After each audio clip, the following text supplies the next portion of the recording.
Tiri bina. Itaw! Welcome, itaw. Welcome, welcome. Itaw, ay kimasag dyan, giro. Yang ko naman masag dyan, nang kanyang alaka. Itaw, pinot lai lai, ay kitaw lai.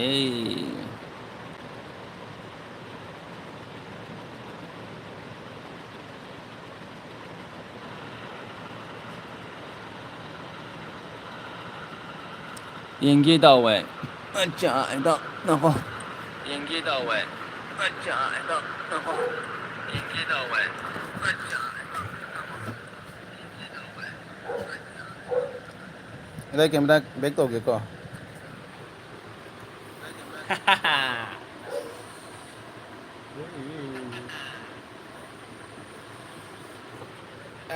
Itaw lại, itaw ani mang lại kia, itaw ani mang lại. Thank you kore kana lại vậy. Itaw ani lại. Manipur itaw lại, dugagi akogi kare kasar gi itaw su lại, dugai marup mayambu itaw gi LB da hogre lakpiro ai. Itaw ai masam ni karak semi jong to. To. Honglok sure ko ina masam semi siya. Itaw bino tay ko na dugagi. Dipali, oh Dipali lah ya, Dipali, hai. Oh ya, kada itaw pinot, kau tu Dipali na, daje, wow tare, thank you Dipali, ai gel bi lakoi tamo, tai ki video tu lakoi ni video ngasi tangat tiba ni, ai ki video tu comment orang no, itaw pasal apa jengu ye, yo mana jengu.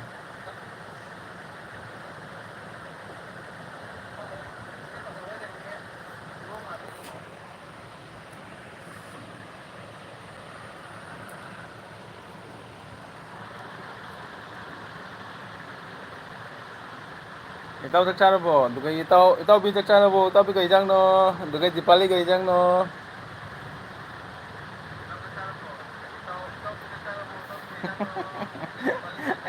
Ai ikai ni LB to baga. Lockdown, thank you. Very nice itaw eh. Thank you itaw. Lockdown.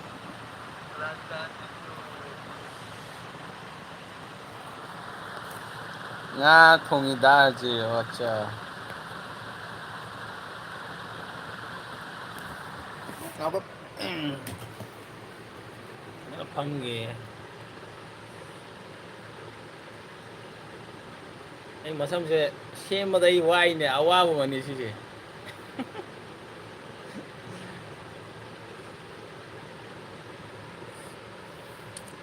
Nungaite itaw bi ai kare da nungaite itaw bi ai.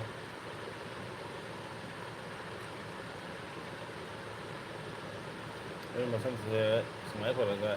Semai semai. Ko ale. Không sảng là như thế nào. Số thật là nó dậy rồi. Nó sao mà cứ ya.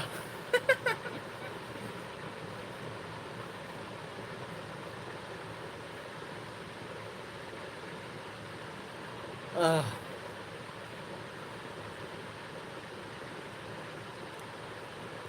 Ito na ko. Phone wari sunari.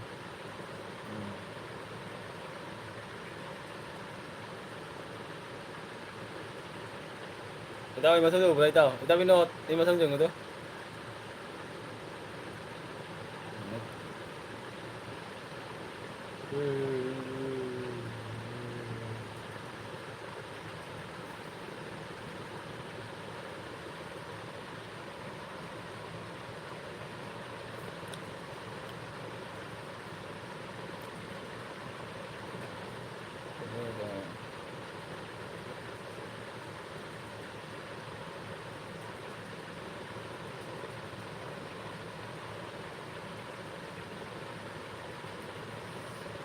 ꯐꯖꯩꯌꯦ ꯏꯇꯥꯎ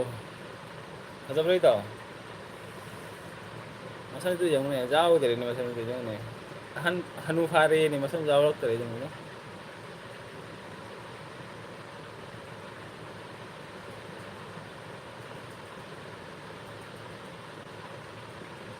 ꯏꯇꯥꯎ ꯆꯥꯛ ꯆꯥꯔꯕꯣ ꯆꯥꯗ꯭ꯔꯤ ꯏꯇꯥꯎ ꯋꯥꯠꯂꯤ ꯆꯥꯛ ꯆꯥꯕ ꯏꯇꯥꯎ ꯀꯩ ꯏꯟꯖꯥꯡꯅꯣ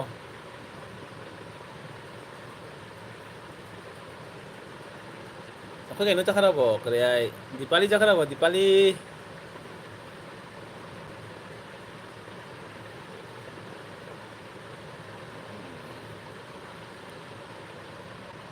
ꯑꯩ ꯕ꯭ꯔꯥꯏꯠꯅꯦꯁꯁꯦ ꯈꯔ ꯀꯩꯅꯣ ꯇꯧ ꯃꯥꯟꯅꯤꯅ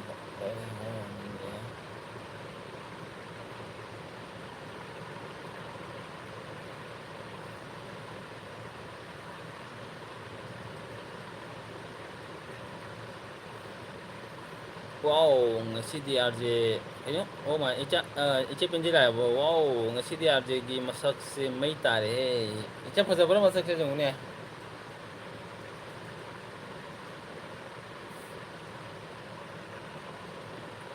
ꯂꯥꯏꯛ ꯗꯟ ꯑꯥꯔꯖꯦ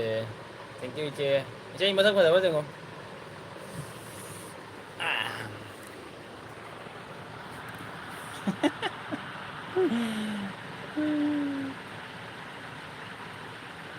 ꯃꯤ ꯇꯔꯥ ꯂꯩꯀꯣ ꯂꯥꯏꯛ ꯗꯅꯦ ꯏꯆꯦ ꯄꯦꯟꯖꯩ ꯋꯦꯜꯀꯝ ꯂꯥꯏ ꯏꯇꯥꯎ ꯕꯤꯅꯣꯠꯅ ꯏꯆꯦ ꯄꯦꯟꯖꯩ ꯋꯦꯜꯀꯝ ꯑꯗꯨꯒꯒꯤ ꯕꯣꯕꯤ ꯂꯥꯛꯑꯦ hello Bobby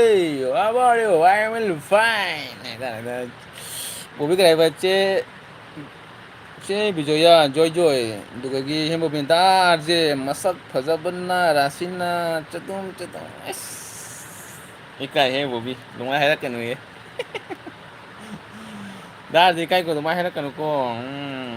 hemp Bobby welcome ꯑꯗꯨꯒꯩ ꯁꯟꯖꯝ brother ꯂꯥꯛꯑꯦ ꯑꯥꯔꯇꯩ ꯅꯆꯤꯟ ꯇꯩꯊꯣꯛꯂꯤꯗꯣ ꯆꯥꯛꯀ ꯆꯥꯔꯕꯅꯦ ꯆꯥꯗ꯭ꯔꯤꯗ ꯏꯐꯩꯅ ꯍꯨꯃꯥꯡꯅ ꯇꯩꯊꯣꯛꯏꯕ ꯃꯃꯥꯏꯁꯦ ꯀꯔꯤ ꯍꯨꯃꯥꯡ ꯀꯥꯡꯉꯦ ꯑꯗꯨꯗꯒꯤ ꯁꯟꯖꯝ ꯕ꯭ꯔꯗꯔ ꯋꯦꯜꯀꯝ ꯋꯦꯜꯀꯝ ꯑꯩ ꯌꯦꯜꯕꯤ ꯂꯥꯛꯄꯒꯤ ꯁꯜꯃꯥ ꯁꯤꯁꯇꯔꯁꯨ ꯂꯥꯛꯑꯦ ꯁꯜꯃꯥ ꯁꯤꯁꯇꯔ ꯍꯥꯏ ꯁꯜꯃꯥ ꯁꯤꯁꯇꯔ ꯍꯥꯏ ꯑꯗꯨꯒ ꯑꯩ ꯕꯣꯕꯤꯅ ꯀꯔꯤ ꯗꯥ ꯕꯤꯅꯣꯗ ꯅꯨꯡꯉꯥꯏꯔꯤꯕꯣ ꯑꯗꯨꯒ ꯑꯩ ꯁꯟꯖꯝ ꯕ꯭ꯔꯗꯔꯅ ꯀꯔꯤ ꯍꯥꯏꯕ ꯂꯥꯏꯛ ꯗꯟ ꯑꯥꯔꯖꯦ ꯊꯦꯡꯀ꯭ꯌꯨ ꯁꯟꯖꯝ ꯕ꯭ꯔꯗꯔ ꯑꯗꯨꯗꯒꯤ ꯕ꯭ꯔꯗꯔꯅ ꯀꯨꯝꯈꯔꯦ ꯃꯌꯥꯝ ꯇꯦꯡ ꯇꯦꯡ ꯇꯦꯡ ꯇꯦꯡ ꯍꯥꯏꯌꯦ ꯃꯌꯥꯝ ꯇꯦꯡ ꯇꯦꯡ ꯑꯗꯨꯒ ꯏꯆꯥ ꯄꯦꯟꯖꯩ ꯏꯆꯦꯅ ꯂꯥꯏ ꯕꯤꯅꯣꯠ ꯀꯅꯥꯅꯣ ꯍꯥꯏ ꯑꯗꯨꯗꯒꯤ ꯂꯥꯏ ꯕꯤꯅꯣꯠꯅ ꯀꯔꯤ ꯍꯥꯏ ꯍꯦꯝꯕꯣꯕꯤ ꯅꯨꯡꯉꯥꯏꯔꯤꯕꯣ ꯍꯥꯏ ꯑꯗꯨꯒ ꯍꯦꯝꯕꯣꯕꯤꯅ ꯀꯔꯤ ꯍꯥꯏꯕ ꯍꯥ ꯑꯩ ꯁꯤꯔꯦ ꯗꯥ ꯑꯥꯔꯖꯦ ꯅꯪꯁꯦ ꯀꯣꯃꯦꯗꯤ ꯃꯤ ꯑꯃꯅꯤ ꯀꯣꯃꯦꯗꯤ ꯃꯤ ꯉꯥꯏꯈꯣꯅꯦ ꯃꯁꯝ ꯁꯦꯝꯈꯤꯒꯦꯅꯦ ꯉꯥꯏꯈꯣꯅꯦ ꯅꯣꯏꯕꯨ ꯉꯥꯏꯈꯣꯅꯦ ꯉꯥꯛꯇꯪ ꯉꯥꯏꯈꯣꯅꯦ ꯀꯣꯃꯦꯟ ꯇꯧꯔꯛꯀꯅꯨꯅꯦ ꯉꯥꯛꯇꯪ ꯉꯥꯏꯈꯣꯅꯦ ꯃꯁꯝ ꯁꯦꯝꯈꯤꯒꯦꯅꯦ ꯐꯖꯕ꯭ꯔꯥ ꯌꯦꯡꯒꯦꯅꯦ ꯑꯥꯎ ꯐꯖꯔꯦꯍꯦ ꯑꯁ ꯌꯣꯒ ꯃꯥꯜꯂꯦꯅ ꯃꯁꯝꯒ ꯌꯥꯗ꯭ꯔꯦꯍꯦ ꯌꯥꯔꯦ ꯌꯥꯔꯦ ꯌꯥꯔꯦ ꯑꯗꯨꯒ ꯀꯩ ꯍꯥꯏꯕ ꯑꯗꯨꯒ ꯑꯥꯔꯖꯦ ꯆꯥꯛ ꯂꯣꯏꯕ ꯉꯥꯏꯕ ꯃꯥꯜꯂꯤꯀꯣ ꯆꯥꯛ ꯆꯥꯗ꯭ꯔꯤ ꯁꯩꯃ ꯑꯗꯨꯗꯒꯤ ꯁꯦꯟꯖꯝ ꯕ꯭ꯔꯗꯔꯅ ꯀꯔꯤ ꯍꯥꯏꯕ ꯍꯥꯏ ꯆꯦ ꯄꯦꯟꯖꯩ ꯑꯗꯨꯒ ꯏꯇꯥꯎ ꯕꯤꯅꯣꯗꯅ ꯀꯔꯤ ꯕꯣꯕꯤ ꯅꯨꯡꯉꯥꯏꯔꯤꯌꯦ ꯑꯗꯨꯗꯒꯤ ꯍꯦꯝꯕꯣꯕꯤꯅ ꯁꯔꯃ ꯑꯗꯨꯒ ꯕꯣꯕꯤꯅ ꯀꯔꯤ ꯍꯥꯏꯕ ꯗꯥ ꯑꯥꯔꯖꯦ ꯁꯥꯏ ꯀꯔꯤ ꯁꯥꯏ ꯇꯥꯗꯔꯣ ꯑꯣ ꯑꯩꯒꯤ ꯁꯥꯏ ꯆꯥꯛ ꯊꯣꯡꯉꯤ ꯑꯗꯨꯗꯒꯤ ꯏꯆꯦ ꯄꯦꯟꯖꯩꯅ ꯑꯥꯔꯖꯦ ꯌꯥꯝ ꯀꯔꯤ ꯁꯦꯡꯕꯅꯨ ꯃꯤ ꯉꯥꯎꯅꯕ ꯌꯥꯎꯔꯅꯤ ꯍꯥꯏ ꯏꯆꯦ ꯀꯥꯏ ꯃꯁꯛꯁꯦ ꯀꯔꯤ ꯍꯥꯏ ꯊꯤꯕ ꯃꯁꯛꯁꯤꯕꯨ ꯀꯅꯥꯅ ꯉꯥꯎꯗꯣꯏꯅꯣꯅꯦꯕꯣ ꯍꯧꯖꯤꯛꯄꯨ ꯍꯅꯨ ꯐꯥꯔꯛꯇꯣꯔꯦꯅꯦꯕ ꯀꯅꯥ ꯉꯥꯎꯔꯛꯇꯣꯏꯅꯣ ꯑꯗꯨꯕꯨ ꯑꯗꯨꯗꯒꯤ ꯁꯜꯃꯥꯟ ꯁꯤꯁꯇꯔꯅ ꯃꯥꯏ ꯐꯖꯩ ꯍꯥꯏ ꯑꯗꯨꯗꯒꯤ ꯁꯦꯟꯖꯝ ꯕ꯭ꯔꯗꯔꯅ ꯔꯣꯕꯤ ꯁꯛ ꯀꯔꯤ ꯁꯛ ꯎꯠꯂꯝꯃꯒ ꯊꯣꯛꯇꯣꯏꯔꯣꯕꯣ ꯍꯥꯏ ꯔꯣꯕꯤ ꯁꯛ ꯎꯠꯂꯝꯃꯒ ꯊꯣꯛꯇꯣꯏꯔꯣ ꯍꯪꯉꯤ ꯑꯗꯨꯒ ꯏꯆꯦ ꯄꯦꯟꯖꯤꯅ ꯁꯦꯟꯖꯝ ꯍꯤꯟꯖꯥꯡ ꯍꯥꯎꯔꯕꯣ ꯍꯥꯏ ꯁꯜꯃꯥꯟꯅ ꯀꯔꯤ ꯍꯥꯏꯕ ꯕꯣꯕꯤ ꯍꯥꯏ ꯑꯗꯨꯗꯒꯤ ꯕꯣꯕꯤꯅ ꯀꯔꯤ ꯍꯥꯏꯕ ꯗꯥ ꯑꯥꯔꯖꯦꯒꯤ ꯍꯥꯏꯔꯣ ꯃꯃꯥꯡꯗ ꯁꯥꯏ ꯊꯥꯗꯔꯣ ꯍꯥꯏꯕ ꯀꯔꯤ ꯗꯥ ꯑꯥꯔꯖꯦꯒꯤ ꯍꯦꯌꯔꯔꯣ ꯀꯔꯤ ꯍꯥꯏꯔꯣ ꯃꯃꯥꯡꯗ ꯁꯥꯏ ꯊꯥꯗꯣꯔꯣ ꯍꯥꯏꯕ ꯀꯩꯅꯣ ꯍꯥꯏꯁꯦ? ꯉꯥꯏꯈꯣꯀꯣ ꯑꯩ ꯅꯦꯠꯋꯥꯛ ꯆꯦꯟꯖ ꯇꯧꯒꯦ꯫ ꯌꯥꯗ꯭ꯔꯦꯅꯦ ꯅꯥꯈꯣꯅꯦ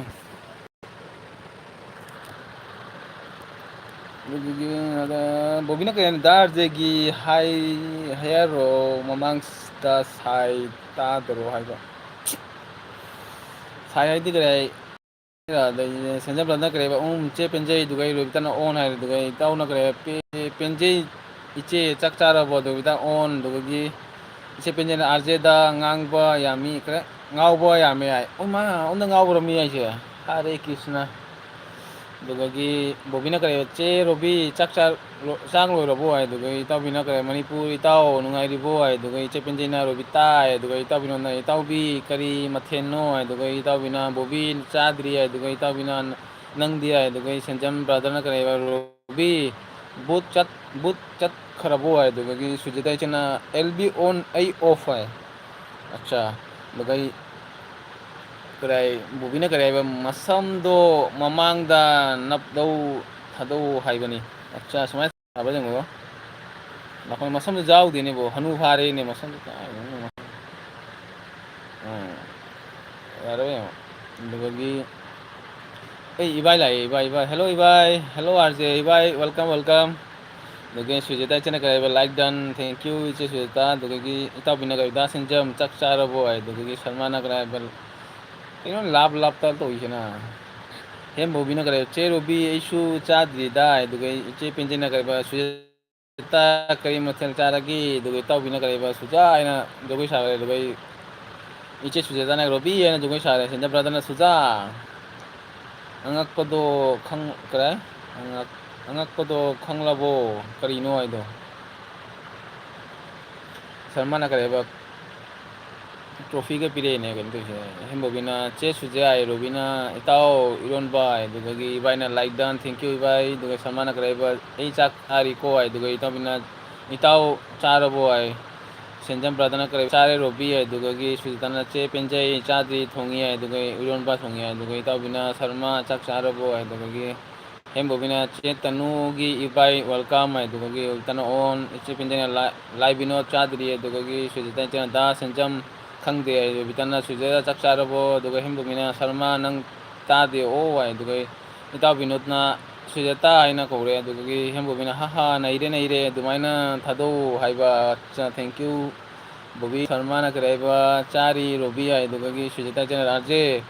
ꯃꯕꯣꯛ ꯃꯩꯇ꯭ꯔꯤꯗꯣ ꯈꯪꯗꯦ ꯑꯩ ꯀꯩꯒꯤꯅꯣ ꯍꯥꯏꯅ ꯔꯥꯖꯦ ꯃꯕꯨꯛ ꯅꯨꯡꯉꯥꯏꯇ꯭ꯔꯤꯗꯣ ꯈꯪꯉꯦ ꯑꯩ ꯀꯔꯤꯒꯤꯅꯣ ꯍꯥꯏꯅ ꯑꯠꯆꯥ ꯑꯗꯨꯒ ꯏꯇꯥꯎꯕꯤꯅ ꯆꯦ ꯄꯦꯟꯖꯩꯅ ꯑꯗꯨꯒ ꯏꯇꯥꯎꯅ ꯕꯣꯕꯤ ꯀꯔꯤ ꯃꯊꯦꯜꯅꯣ ꯍꯥꯏ ꯑꯗꯨꯒ ꯁꯜꯃꯥꯟꯅ ꯀꯔꯤ ꯕꯣꯕꯤ ꯇꯥꯏꯌꯦ ꯍꯥꯏ ꯑꯗꯨꯗꯒꯤ ꯏꯆꯦ ꯁꯨꯖꯦꯇꯥꯅ ꯗꯥ ꯕꯤꯅꯣꯠ ꯈꯨꯔꯨꯝꯖꯔꯤ ꯏꯇꯥꯎꯕꯤꯅ ꯁꯨꯖꯥ ꯍꯥꯏꯅ ꯅꯣꯛꯈ꯭ꯔꯦ ꯑꯗꯨꯒ ꯏꯇꯥꯎꯅ ꯁꯨꯖꯦꯇꯥ ꯊꯦꯡꯀ꯭ꯌꯨ ꯍꯥꯏ ꯑꯗꯨꯒ ꯔꯣꯕꯤ ꯊꯣꯡꯉꯤ ꯍꯥꯏ ꯁꯨꯖꯦꯇꯥꯅ ꯑꯗꯨꯒ ꯏꯇꯥꯎꯕꯤꯅ ꯃꯅꯤꯄꯨꯔ ꯏꯇꯥꯎ ꯅꯪ ꯑꯦꯜꯕꯤ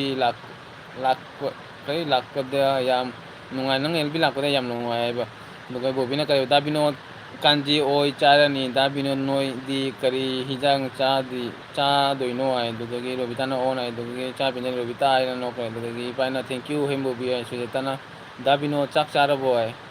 ꯑꯗꯨꯒ ꯍꯦꯝꯕꯣꯕꯤꯅ ꯀꯔꯤ ꯍꯥꯏꯕ ꯁꯔꯃ ꯀꯔꯤ ꯍꯤꯟꯖꯥꯡ ꯁꯨꯖꯜꯂꯤꯅꯣ ꯍꯥꯏ ꯑꯗꯨꯗꯒꯤ ꯑꯗꯔꯁꯅꯤ ꯋꯥꯜ ꯑꯣꯟ ꯍꯥꯏ ꯑꯃ ꯑꯗꯔꯁꯅꯤ ꯋꯥꯜ ꯊꯦꯡꯀ꯭ꯌꯨ ꯑꯗꯨꯗꯒꯤ ꯁꯜꯃꯥꯟꯅ ꯀꯔꯤ ꯍꯥꯏꯕ ꯌꯦꯡꯉꯒ ꯆꯥ ꯄꯦꯟꯖꯩꯅ ꯔꯣꯕꯤ ꯀꯔꯤ ꯃꯊꯦꯜ ꯇꯧꯔꯤꯒꯦ ꯑꯗꯨꯒ ꯏꯇꯥꯎꯅ ꯁꯨꯖꯦꯇꯥ ꯆꯥꯗ꯭ꯔꯤ ꯍꯥꯏ ꯑꯗꯨꯒ ꯁꯜꯃꯥꯟꯅ ꯋꯥꯎ ꯑꯥꯔꯖꯦ ꯍꯥꯏ ꯅꯣꯛꯈ꯭ꯔꯦ ꯑꯥꯔꯖꯦ ꯋꯥꯎ ꯍꯥꯏꯔ ꯅꯣꯛꯏꯔꯣ ꯐꯖꯔꯝꯃꯅꯤꯅꯦ ꯑꯥꯔꯖꯦꯁꯦ ꯆꯨꯝ ꯃꯥꯜꯂꯝꯃꯅꯤ ꯏꯇꯥꯎꯕꯤꯅ ꯀꯔꯤ ꯆꯦ ꯄꯦꯟꯖꯩ ꯏꯔꯣꯟꯕ ꯆꯥꯏ ꯑꯗꯨꯒ ꯁꯨꯖꯦꯇꯥ ꯏꯆꯦꯅ ꯑꯣꯀꯦ ꯗꯥ ꯕꯤꯅꯣꯠ ꯑꯗꯨꯒ ꯁꯦꯟꯖꯝ ꯕ꯭ꯔꯗꯔꯅ ꯑꯥꯔꯖꯦ ꯂꯥꯏꯛ 100 ꯁꯨꯔꯦ ꯍꯥꯏ ꯅꯣꯛꯈ꯭ꯔꯦ ꯑꯗꯁꯤꯅ ꯑꯣꯟ ꯆꯥ ꯄꯦꯟꯖꯩꯅ ꯑꯣ ꯔꯣꯕꯤ ꯍꯥꯏ ꯑꯗꯨꯒ ꯌꯥꯗꯁꯤꯅꯤꯅ ꯑꯣꯟ ꯍꯥꯏ ꯑꯗꯨꯗꯒꯤ ꯑꯣꯟ ꯂꯣꯏꯈ꯭ꯔꯦ ꯀꯣꯃꯦꯟ ꯂꯣꯏꯔꯦ ꯃꯥꯏꯒꯤ ꯀꯔꯤ ꯃꯁꯛꯁꯦ ꯐꯖꯗꯦꯅꯦ ꯌꯦꯡꯕꯗ ꯁꯣꯟꯗ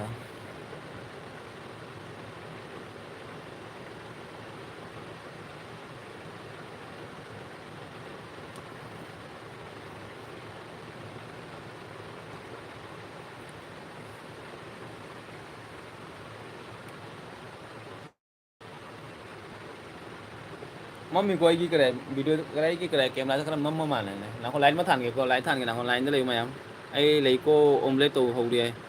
ꯃꯌꯥꯝ ꯉꯥꯛꯇꯪ ꯋꯦꯠ ꯇꯧꯔꯣ ꯑꯩ ꯀꯔꯤ ꯂꯥꯏꯠ ꯊꯥꯜꯂꯛꯀꯦ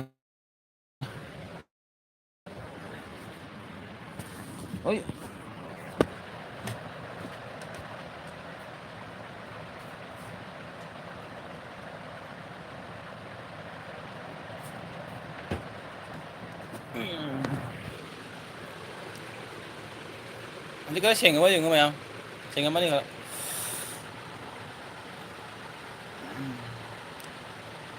ꯑꯣ ꯀꯔꯤ ꯁꯦꯟꯖꯔꯕꯗ ꯀꯔꯤ ꯑꯣ ꯌꯥꯔꯣꯏꯌꯦ ꯅꯣꯏ ꯑꯣꯐ ꯇꯧꯔꯣ ꯎꯔꯦ ꯀꯊꯥꯅꯟꯗꯤꯅ ꯑꯩ ꯊꯦꯡꯂꯦ ꯍꯥꯏ ꯔꯥꯖꯦ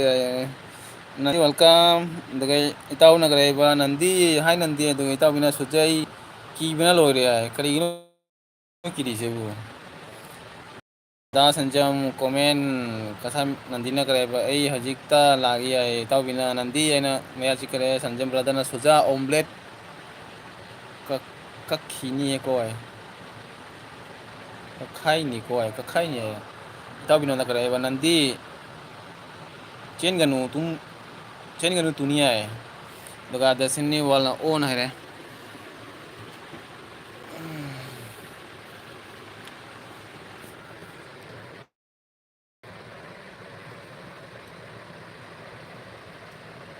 ꯏꯀꯥꯏꯀꯣ ꯑꯦꯜꯕꯤꯒ ꯂꯥꯛꯄꯁꯤ ꯏꯀꯥꯏꯕꯅ ꯀꯔꯤ ꯍꯥꯏꯅꯤ ꯑꯦꯜꯕꯤ ꯇꯧꯕꯒ ꯍꯩꯇꯦꯀꯣ ꯃꯌꯥꯝ ꯑꯩ ꯋꯥ ꯉꯥꯡꯕꯁꯨ ꯍꯩꯇꯦ ꯑꯦꯜꯕꯤꯁꯦ ꯀꯃꯥꯏꯅ ꯀꯃꯥꯏꯅ ꯄꯥꯗꯣꯏꯅꯣ ꯈꯪꯗꯦ ꯍꯣꯏ ꯃꯥ ꯗꯥ ꯕꯤꯅꯣꯠ ꯒꯨꯂꯥꯞ ꯄꯤꯈ꯭ꯔꯦ ꯁꯟꯖꯝ ꯔꯣꯕꯤ ꯅꯪ ꯅꯣꯛꯀꯦ ꯍꯥꯏꯔꯣ ꯍꯥꯏ ꯏꯌꯥꯝꯕ ꯀꯔꯤ ꯁꯟꯖꯝ ꯕ꯭ꯔꯗꯔ ꯀꯔꯤ ꯏꯟꯁꯥꯡ ꯆꯥꯒꯦ ꯑꯗꯨꯒ ꯂꯥꯏꯕ ꯅꯟꯗꯤ ꯑꯩꯅ ꯒꯨꯂꯥꯞꯁꯦ ꯀꯗꯥꯏ ꯁꯥꯕꯁꯦ ꯒꯨꯂꯥꯞꯇꯣ ꯂꯣꯏ ꯇꯠꯈ꯭ꯔ ꯃꯥꯅꯤꯅꯦ ꯏꯇꯥꯎ ꯕꯤꯅꯣꯗꯤ ꯒꯨꯂꯥꯞꯁꯤꯕꯨ ꯉꯁꯥ ꯅꯟꯗꯤꯅ ꯔꯣꯕꯤ ꯂꯥꯛꯑꯣ ꯉꯥꯏꯔꯤ ꯍꯥꯏ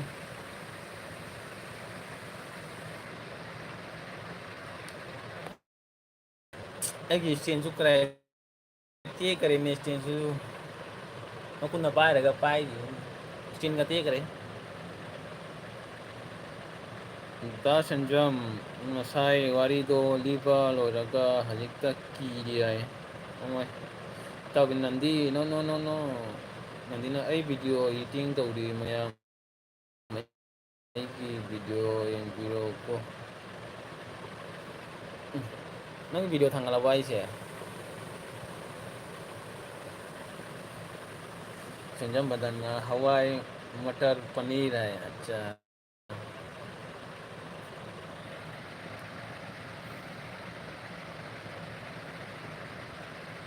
ꯑꯅꯨ ꯂꯥꯛꯇ꯭ꯔꯤ ꯃꯥꯅꯦꯅꯦ ꯑꯅꯨ ꯂꯥꯛꯇ꯭ꯔꯤ ꯆꯦꯛꯈ꯭ꯔꯦ ꯍꯥꯏ ꯏꯆꯦ ꯕꯦꯝꯆꯥꯁꯨ ꯂꯥꯛꯇ꯭ꯔꯦ ꯑꯗꯨꯒ ꯏꯇꯥꯎꯕꯤꯅ ꯀꯔꯤ ꯏꯇꯥꯎ ꯑꯩꯒꯤ ꯒꯨꯂꯥꯞ 3 days ꯁꯨꯔꯦ ꯑꯗꯨꯅ ꯀꯔꯤ ꯂꯛꯊꯥꯔꯤꯅꯦ ꯑꯠꯆꯥ ꯑꯗꯨꯅꯦ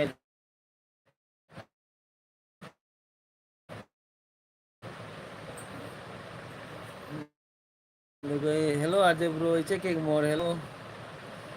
ꯑꯗꯨꯒ ꯏꯇꯥꯎꯕꯤꯅ ꯀꯔꯤ ꯍꯥꯏꯕ ꯏꯇꯥꯎ ꯍꯥꯏꯅ ꯅꯣꯏ ꯂꯥꯛꯇ꯭ꯔꯤꯕꯣ ꯋꯥꯁꯦ ꯂꯥꯛꯇ꯭ꯔꯤꯗ ꯒꯨꯋꯥꯍꯥꯇꯤꯗꯣ ꯑꯗꯨꯒ ꯅꯟꯗꯤꯅ ꯗꯥ ꯕꯤꯅꯣꯠ ꯒꯨꯂꯥꯞ ꯁꯤꯒꯨꯝꯕ ꯄꯤꯌꯣ ꯍꯥꯏ ꯒꯨꯂꯥꯞꯇꯣ ꯇꯠꯂꯕꯅꯤ ꯒꯨꯂꯥꯞꯇꯣ ꯇꯠꯂꯕꯅꯤ ꯁꯥꯃꯟꯅ ꯇꯠꯈꯔꯦꯍꯦ ꯅꯟꯗꯤ ꯑꯗꯨꯒ ꯏꯇꯥꯎꯕꯤꯅ ꯀꯔꯤ ꯆꯦꯛ ꯀꯦꯛ ꯅꯨꯡꯁꯤꯕꯤ ꯆꯥꯛ ꯊꯣꯡꯂꯕꯣ ꯍꯥꯏ ꯑꯗꯨꯒꯤ ꯏꯇꯥꯎꯕꯤꯅꯣꯗ ꯀꯦꯛꯃꯣꯠ ꯍꯥꯏ ꯌꯥꯔꯦ ꯑꯗꯨꯒ ꯁꯦꯟꯖꯝ ꯕ꯭ꯔꯗꯔꯅ ꯀꯔꯤꯕ ꯄꯨꯡ ꯕꯥꯔꯣ ꯇꯥꯕꯗꯅꯤ ꯃꯅꯥ ꯔꯣꯕꯤ ꯅꯪ ꯊꯤꯔꯛꯇꯣꯏꯗꯣ ꯀꯤꯗ ꯇꯧꯒꯅꯨꯀꯣ ꯍꯥꯏ ꯄꯨꯡ ꯕꯥꯔꯣꯗꯅꯤ ꯊꯤꯔꯛꯇꯣꯏꯗꯣ ꯀꯤꯗꯕ ꯇꯧꯒꯅꯨꯀꯣ ꯍꯥꯏ ꯑꯗꯨꯗꯒꯤ ꯀꯁꯥ ꯅꯟꯗꯤꯅ ꯀꯔꯤ ꯍꯥꯏꯕ ꯆꯦꯛ ꯀꯦꯛ ꯅꯨꯡꯁꯤꯕꯤ ꯍꯥꯏꯔꯦ ꯑꯗꯨꯗꯒꯤ ꯏꯇꯥꯎꯕꯤꯅ ꯅꯟꯗꯤ ꯁꯟꯐ꯭ꯂꯥꯋꯔ ꯄꯤꯔꯛꯑꯦ ꯑꯗꯨꯒ ꯏꯇꯥꯎꯕꯤꯅꯒ ꯗꯥ ꯁꯦꯟꯖꯝ ꯍꯥꯏꯔꯛꯀꯅꯨꯅꯦ ꯍꯥꯏ ꯑꯗꯨꯒ ꯍꯦꯝꯕꯣꯕꯤꯅꯒ ꯗꯥ ꯖꯦꯛ ꯀꯤ ꯇꯣꯔꯀꯥꯔꯤ ꯀꯤ ꯇꯣꯔꯀꯥꯔꯤ ꯂꯥꯟꯗꯦ ꯀꯔꯤ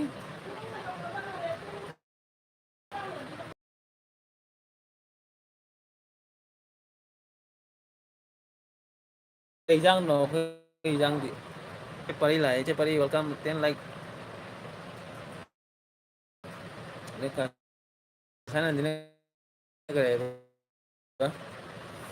ꯑꯆꯦ ꯆꯥꯛ ꯆꯥꯔꯕꯣ ꯆꯥꯗ꯭ꯔꯤ ꯚꯥꯏ ꯑꯗꯨꯗꯒꯤ ꯏꯆꯦ ꯀꯦꯛꯃꯅ ꯕꯤꯅꯣꯗ ꯕ꯭ꯔꯣ ꯉꯔꯥꯡ ꯑꯦꯜꯕꯤ ꯂꯥꯛꯄ ꯉꯝꯍꯧꯗꯔꯦ ꯍꯥꯏ ꯑꯗꯨꯗꯒꯤ ꯁꯦꯟꯖꯝ ꯕ꯭ꯔꯗꯔꯅ ꯀꯔꯤꯕ ꯔꯣꯕꯤ ꯑꯦꯜꯕꯤ ꯊꯥꯔꯣꯏꯗ꯭ꯔꯣ ꯍꯧꯖꯤꯛ ꯔꯣꯕꯤ ꯑꯦꯜꯕꯤ ꯊꯥꯔꯣꯏ ꯉꯁꯥꯏ ꯊꯥꯈ꯭ꯔꯅꯤ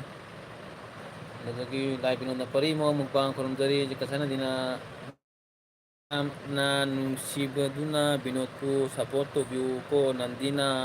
ꯐꯤꯒꯧ ꯌꯥꯎꯗꯅ ꯅꯤꯖꯔꯤ ꯌꯥꯏ ꯑꯗꯨꯒ ꯏꯇꯥꯎ ꯕꯤꯅꯣꯗꯀꯤ ꯈꯪꯗ꯭ꯔꯦ ꯀꯔꯝꯕ ꯃꯇꯝꯗ ꯂꯥꯛꯇꯣꯏꯅꯣ ꯃꯥꯁꯦ ꯌꯥꯝ ꯋꯥꯔꯦ ꯉꯥꯏꯕꯗ ꯏꯇꯥꯎꯕꯤꯅ ꯀꯔꯤ ꯍꯥꯏꯕ ꯗꯥ ꯁꯦꯟꯖꯝ ꯊꯥꯔꯣ ꯌꯥꯏ ꯏꯆꯦ ꯄꯔꯤꯅ ꯅꯦꯠ ꯈꯔ ꯄ꯭ꯔꯣꯕ꯭ꯂꯦꯝ ꯇꯧꯔꯤ ꯌꯥꯏ ꯑꯩꯒꯤꯔꯅ ꯏꯆꯦꯒꯤꯔ ꯅꯦꯠ ꯄ꯭ꯔꯣꯕ꯭ꯂꯦꯝ ꯇꯧꯔꯤꯁꯤꯕꯨ ꯑꯗꯨꯒ ꯏꯇꯥꯎ ꯕꯤꯅꯣꯗꯅ ꯀꯔꯤꯕ ꯀꯦꯛ ꯃꯣꯔ ꯊꯦꯡꯀ꯭ꯌꯨ ꯑꯗꯨꯒ ꯍꯦꯝꯕꯣꯕꯤꯅ ꯆꯦ ꯁꯣꯅꯤꯌꯥ ꯍꯥꯏ ꯏꯇꯥꯎꯕꯤꯅ ꯆꯦ ꯏꯃꯣꯝ ꯍꯥꯏ ꯃꯣꯕꯥꯏꯜꯁꯦ ꯕꯟ ꯕꯟ ꯂꯥꯎ ꯁꯥꯔꯤꯅꯤ ꯃꯣꯕꯥꯏꯜꯁꯦ ꯑꯅꯥ ꯄꯥꯏꯔꯦ ꯃꯣꯕꯥꯏꯜ ꯑꯅꯥ ꯄꯥꯏꯔꯦ ꯃꯣꯕꯥꯏꯜ ꯁꯥꯔꯦ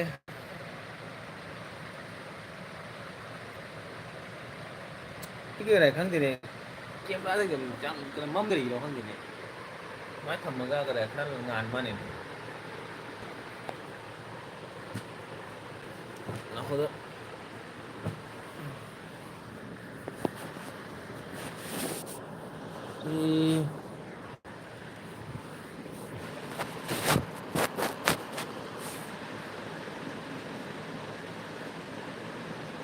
कमेंट सही पा रखी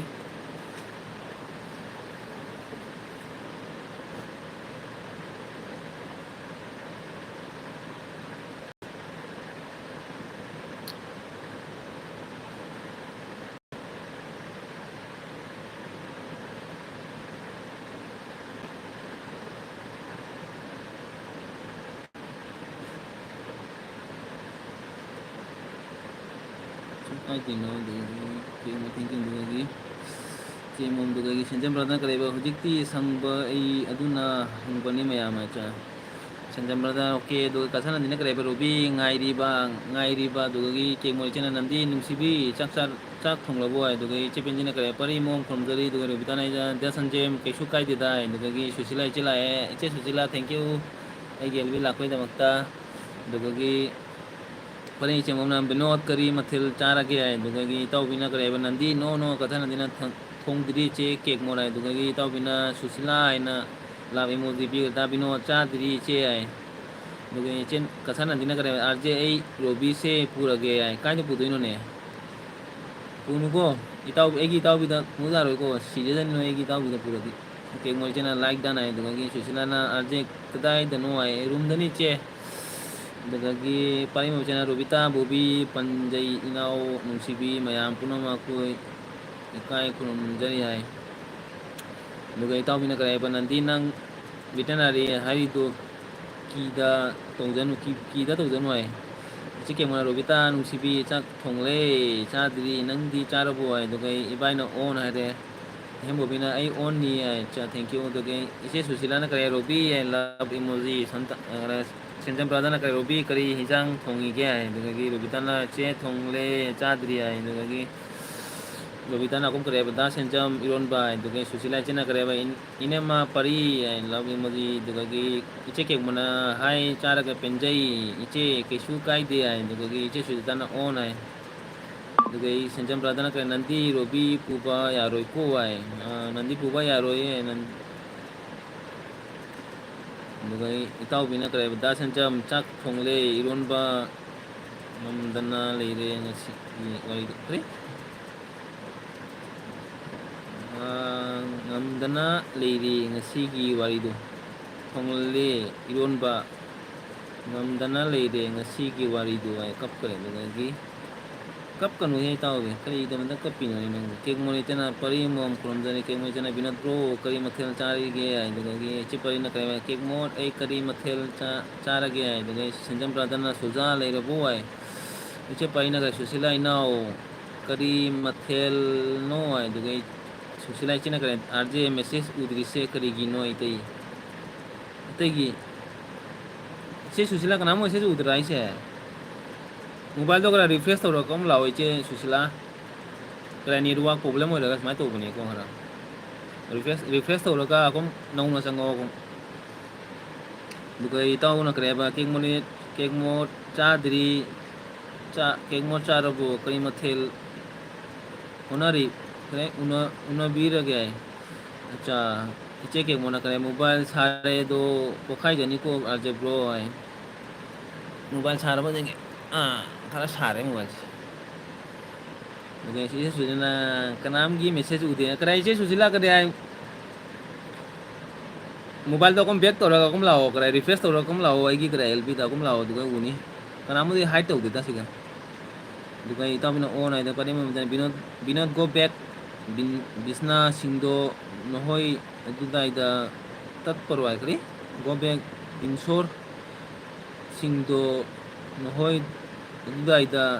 tat parwai sujita jana ka loire da senjam chak sa ge tawri ai duga senjam pradana kare robi ai lakli nang sangba ki hanganu robi ai lakle nang sangba kian ganu susila jana ure acha thank you duga ita bina da senja mai no kre da ke mo jana sonia sister nang nga thongba sister dia duga gi sana thoibi kontrom jamai mane ne hi hello sana thoibi hello duga gi susila jana sujeta sujai na mo ji pina ke mo jana kre ba ai kanam ko video ba ya re kasanan dina senjam na kare badra na kare hinjang dusu aina iron bige robi ai ema sana thoibi konjam kana jola robi tana kare da senjam nang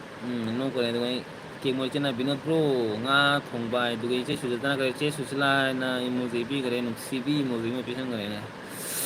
dugai tau bina kare da senjam kari torkari khaise ai dugai senjam radana robi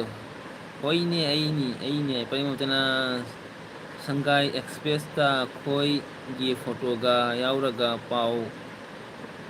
chanda phongdok ki bani phang bro press club ki ai sangai kre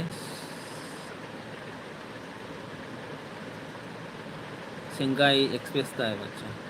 kasana dina kare che ke ena kap kare dugai robita na kare bitau bin nandi aina kare sui kap sali da ni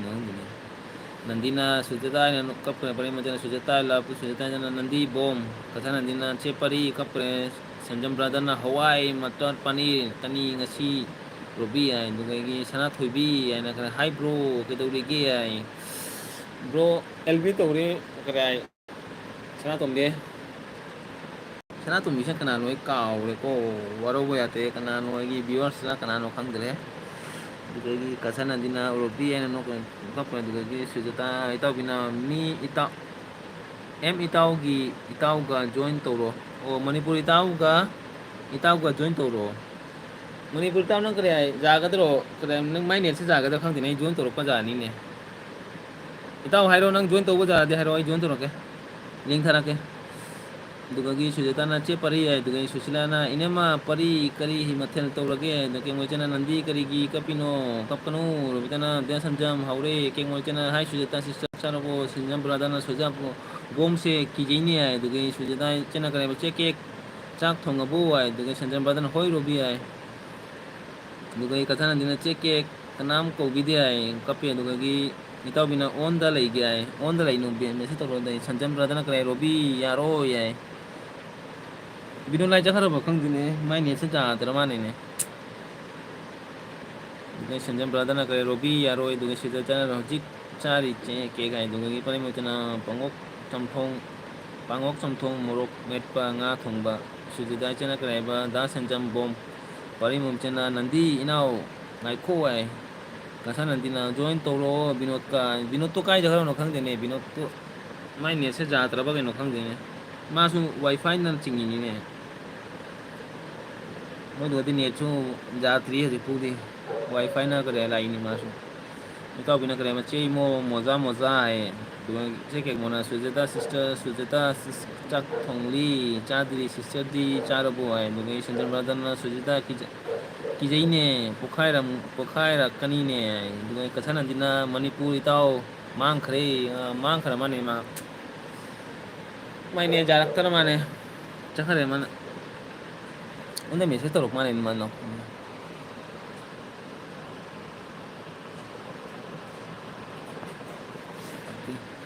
Jadi Robita Bangkok ka mathelnia dugai kan nandina che pare ei lag eko ai dugai numeni tona mai kaino to se ning thola ye ning thong welcome dugai sanjam badana robin on haido ꯑꯃꯗꯨꯒ ꯋꯥꯔꯤ ꯁꯥꯟꯅꯔꯨꯒꯦ ꯍꯥꯏꯔꯣ ꯈꯤꯇ ꯇꯧꯗꯅꯨꯀꯣ ꯈꯤꯇ ꯇꯧꯗꯅꯨꯀꯣ ꯔꯣꯕꯤ ꯀꯅꯥꯒꯅꯣ ꯋꯥꯔꯤ ꯁꯥꯟꯅꯗꯣꯏꯁꯦ ꯒꯨवाहाटी इचे इमो tasty जी 그냥 जी इचे इमोम tasty केमोजना Nandi Nandi चटखिनु नोबिताना Prince हैना cup करे इचे पाइना करे हाइबा सुशीला इनाव ऐसु याम पामजै अखोई इचन इनाव अनि मनारो है अखोई इचन इनाव अनि मनारो है दुगी दा संजम नत्ते याम हायकनु थक थीके तौरी है नो कन कन ओके चेक एक नुसीबी ऐ फमगे को है अच्छा एल कमेंट लोरे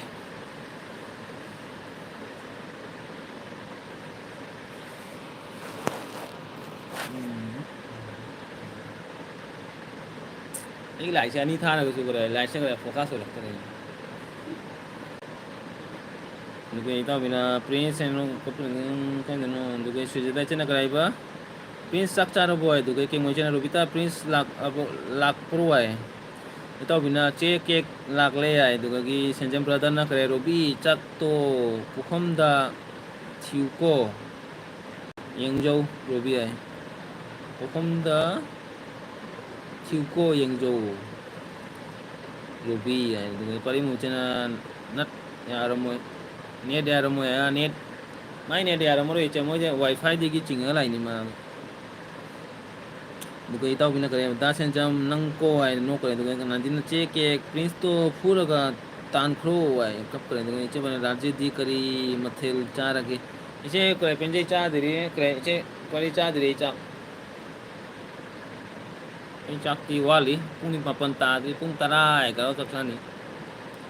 दुगे इताव बिना करे बनंदी फंबा यारोय लेपु नंग नत्र दिए मारतु नत कोम गया है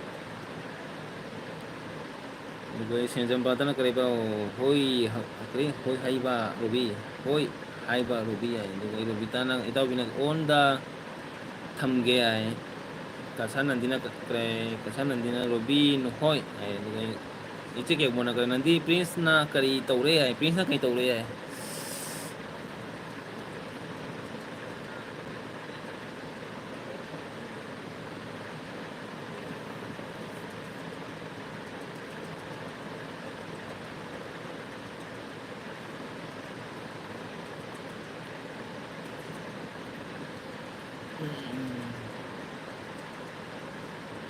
Arjun nang robigi warim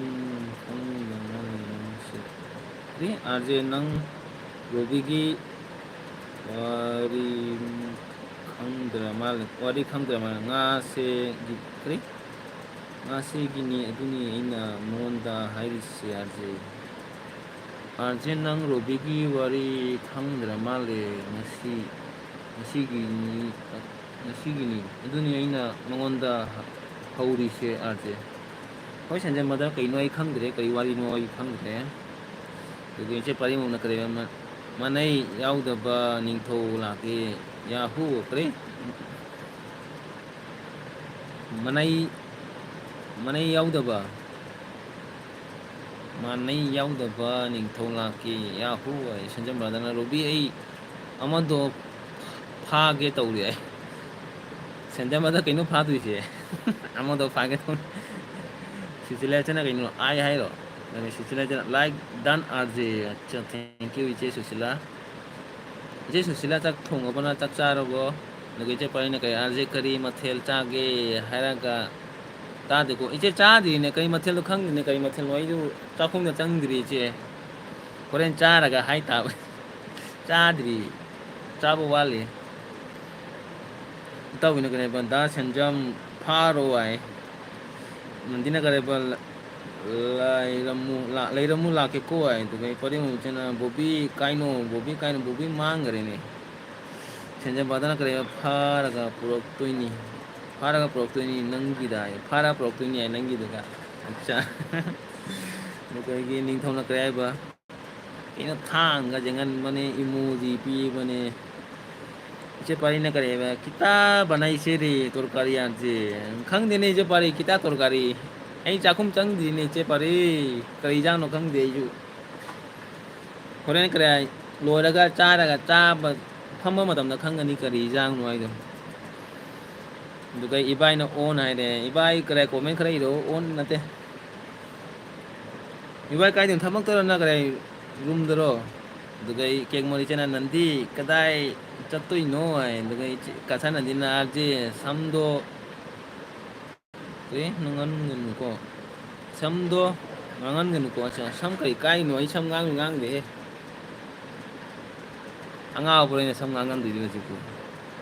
ꯋꯥꯔꯤꯃꯨꯁꯤꯅꯒ ꯏꯕꯥꯏ ꯇꯅꯨꯗꯤ ꯏꯕꯥꯏ ꯇꯅꯨꯗꯤ ꯍꯥꯏ ꯑꯗꯨꯗꯒꯤ ꯁꯦꯟꯖꯃ ꯑꯥꯔꯖꯦ ꯔꯣꯕꯤꯒꯤꯁꯦ ꯑꯩ ꯑꯃꯨꯛꯇꯪ ꯐꯥꯔꯨꯈꯤꯒꯦ ꯑꯁ ꯀꯩꯅꯣ ꯐꯥꯗꯣꯏꯁꯦ ꯑꯩ ꯈꯪꯗꯦꯅꯦ ꯏꯃꯥ ꯕꯦꯇꯔꯤ ꯌꯥꯎꯗ꯭ꯔꯦ ꯑꯩꯒꯤ ꯕꯦꯇ꯭ꯔꯤꯁꯦ 5% ꯌꯥꯎꯔꯦ ꯃꯣꯕꯥꯏꯜ ꯆꯥꯔꯖ ꯇꯧ ꯇꯥꯔꯦ ꯑꯗꯨꯗꯒꯤ ꯃꯌꯥꯝꯅ ꯑꯩꯉꯣꯟꯗ ꯅꯨꯡꯁꯤꯕꯤꯗꯦ ꯌꯥꯏ ꯃꯌꯥꯝꯅ ꯑꯩꯉꯣꯟꯗ ꯅꯨꯡꯁꯤꯕꯤꯗꯦ ꯌꯥꯏ ꯀꯔꯤꯒꯤꯅꯣꯗ ꯅꯨꯡꯁꯤꯕꯤꯗꯅꯣ ꯀꯔꯤꯅꯣ ꯅꯤꯡꯊꯧꯅꯅ ꯉꯥꯡꯉꯤꯁꯤꯕꯣ ꯅꯪꯕꯨ ꯑꯩꯈꯣꯏꯒꯤ ꯏꯅꯥꯎꯅꯤꯅꯦ ꯑꯉꯥꯡ ꯃꯆꯥ ꯏꯅꯥꯎꯅꯤꯅꯦ ꯑꯩꯈꯣꯏꯒꯤ ꯏꯅꯥꯎ ꯑꯩꯈꯣꯏꯒꯤ ꯏꯅꯥꯎ ꯅꯨꯡꯁꯤꯕ ꯏꯅꯥꯎꯅꯤꯅꯦ ꯅꯪꯇ ꯐꯖꯅ ꯆꯠꯂꯨꯅꯦ ꯃꯌꯥꯝꯅ ꯀꯩꯗꯧꯕꯗ ꯅꯨꯡꯁꯤꯔꯣꯏꯗꯣꯏꯅꯣꯅꯦ ꯀꯦꯛꯃꯣꯟ ꯏꯆꯟꯅ ꯈꯨꯃꯦꯟ ꯅꯤꯡꯊꯧ ꯈꯨꯔꯨꯝꯖꯔꯤ ꯑꯗꯨꯒ ꯏꯕꯥꯏ ꯏꯆꯦ ꯃꯥ ꯄꯣꯊꯥꯔꯤ ꯌꯥꯏ ꯑꯗꯨꯒ ꯅꯤꯡꯊꯧꯅ ꯆꯦꯛ ꯀꯦꯛ ꯑꯗꯨꯗꯒꯤ ꯅꯤꯡꯊꯧꯅ ꯑꯗꯨꯗ ꯂꯂꯥꯏ ꯄꯔꯤꯃꯨꯅ ꯕꯤꯅꯥ ꯁꯤꯄꯥꯍꯤ ꯀꯥ ꯃꯍꯥꯔꯥꯖ ꯑꯒꯌꯥ ꯌꯥꯍꯨ ꯍꯥꯏꯕꯅꯤ ꯌꯥꯔꯖꯩ ꯌꯥꯏ ꯑꯠꯆꯥ ꯀꯁꯥꯅꯟꯗꯤꯅ ꯆꯦ ꯂꯥꯛꯀꯦ ꯂꯩꯔꯝꯃꯨ ꯕꯤꯔꯤ ꯆꯨꯔꯨꯞꯀꯣ ꯁꯨꯖꯤꯇꯥꯅ ꯕꯣꯝ ꯍꯥꯏꯅꯦ ꯀꯅꯥꯗꯅꯣ ꯕꯣꯝ ꯄꯤꯔꯤꯁꯤꯕꯨ ꯑꯗꯨꯒ ꯑꯩꯈꯣꯏ ꯅꯤꯡꯊꯧꯅ ꯀꯔꯤ ꯍꯥꯏꯕ ꯑꯗꯨꯒ ꯁꯦꯟꯖꯃꯗ ꯑꯦꯜꯕꯤ ꯂꯣꯏꯔꯒ ꯔꯣꯕꯤꯗ ꯍꯪꯉꯨ ꯑꯦꯜꯕꯤ ꯂꯣꯏꯔꯒ ꯔꯣꯕꯤꯗ ꯍꯪꯉꯨ ꯑꯥꯔꯖꯦ ꯍꯥꯏꯔꯛꯆꯅꯤ ꯔꯣꯕꯤꯅ ꯑꯁꯥ ꯀꯔꯤ ꯋꯥꯔꯤꯅꯣꯅꯦ ꯈꯪꯗꯦꯅꯦ ꯑꯩꯁꯨ ꯀꯔꯤ ꯋꯥꯔꯤꯅꯣ ꯑꯩ ꯍꯪꯇꯥꯔꯦ ꯍꯣꯔꯦꯟ ꯃꯥꯗ ꯏꯇꯥꯎꯕꯤꯗ ꯍꯪꯇꯥꯔꯦ ꯑꯩ ꯏꯕꯥꯏ ꯈꯨꯃꯟ ꯍꯥꯏꯅ ꯀꯧꯔꯛꯑꯦ ꯑꯗꯨꯒ ꯑꯩ ꯅꯤꯡꯊꯧꯅ ꯀꯔꯤ ꯑꯩ ꯀꯞꯄꯤ ꯌꯥꯏ ꯁꯨꯖꯥ ꯑꯦꯜꯕꯤ ꯍꯧꯔꯣ ꯖꯝꯄꯤꯡ ꯍꯥꯏ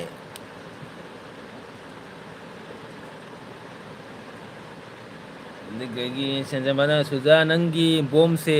ꯑꯩ ꯀꯤꯖꯩ ꯍꯥꯏꯕ ꯑꯠꯆꯥ ꯏꯕꯥꯏ ꯍꯥꯏꯅ ꯀꯞꯈꯔꯦ ꯑꯩꯈꯣꯏ ꯃꯣꯕꯥꯏꯜꯁꯦ ꯀꯩꯅꯣ ꯇꯧꯒꯦ ꯃꯣꯕꯥꯏꯜ ꯆꯥꯔꯖ ꯂꯩꯇ꯭ꯔꯦ ꯆꯥꯔꯖ ꯇꯧꯒꯦ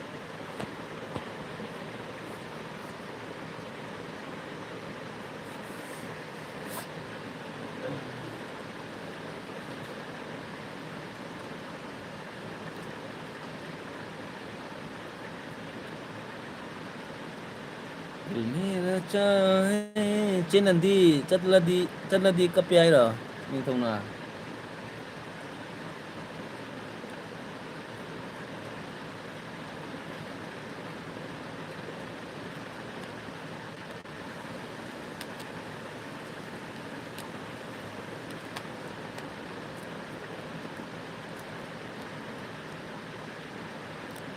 ꯁꯤꯗꯗꯅ ꯅꯣꯛꯈ꯭ꯔ ꯑꯗꯨꯒ ꯏꯕꯥꯏꯅ ꯈꯨꯃꯦꯟ ꯀꯔꯤ ꯇꯧꯔꯦ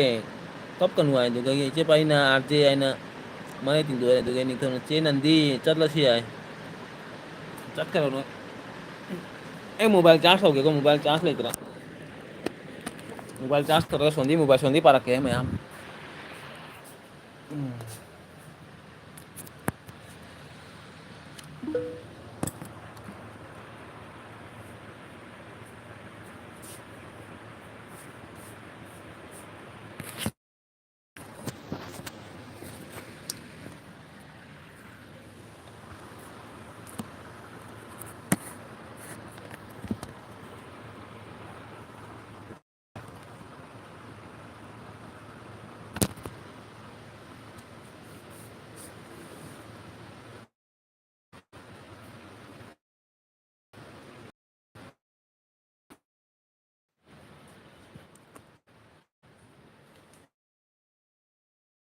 ꯐꯥꯏꯚꯖꯤꯅꯤꯒ ꯌꯥꯗꯔꯦ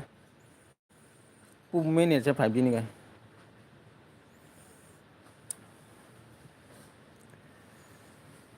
ꯀꯩꯅꯣ ꯇꯧꯔꯤꯁꯤꯕꯨ ꯅꯦꯠꯁꯦ ꯌꯥꯗ꯭ꯔꯦ ꯀꯔꯣꯝ ꯆꯠꯈ꯭ꯔꯦ ꯑꯩꯒꯤ ꯃꯦꯁꯦꯖꯁꯤꯕꯨ ꯆꯥꯔꯦ ꯗꯥ ꯁꯦꯟꯖꯝ ꯆꯥꯔꯦ ꯗꯥ ꯁꯦꯟꯖꯝ ꯆꯥꯔꯦ ꯀꯥꯖꯔꯦ ꯑꯗꯨꯒ ꯑꯩ ꯁꯦꯟꯖꯝ ꯕ꯭ꯔꯗꯔꯅ ꯁꯨꯖꯦꯇꯥ ꯅꯪꯁꯨ ꯅꯨꯡꯗꯥꯡꯗ ꯇꯧꯅꯤ ꯅꯣꯡ ꯐꯥꯗꯣꯛ ꯑꯩꯁꯨ ꯌꯥꯎꯔꯛꯀꯦ ꯍꯥꯟꯅꯒꯤ ꯑꯗꯨꯃꯥꯏꯅ ꯁꯨꯖꯥꯏ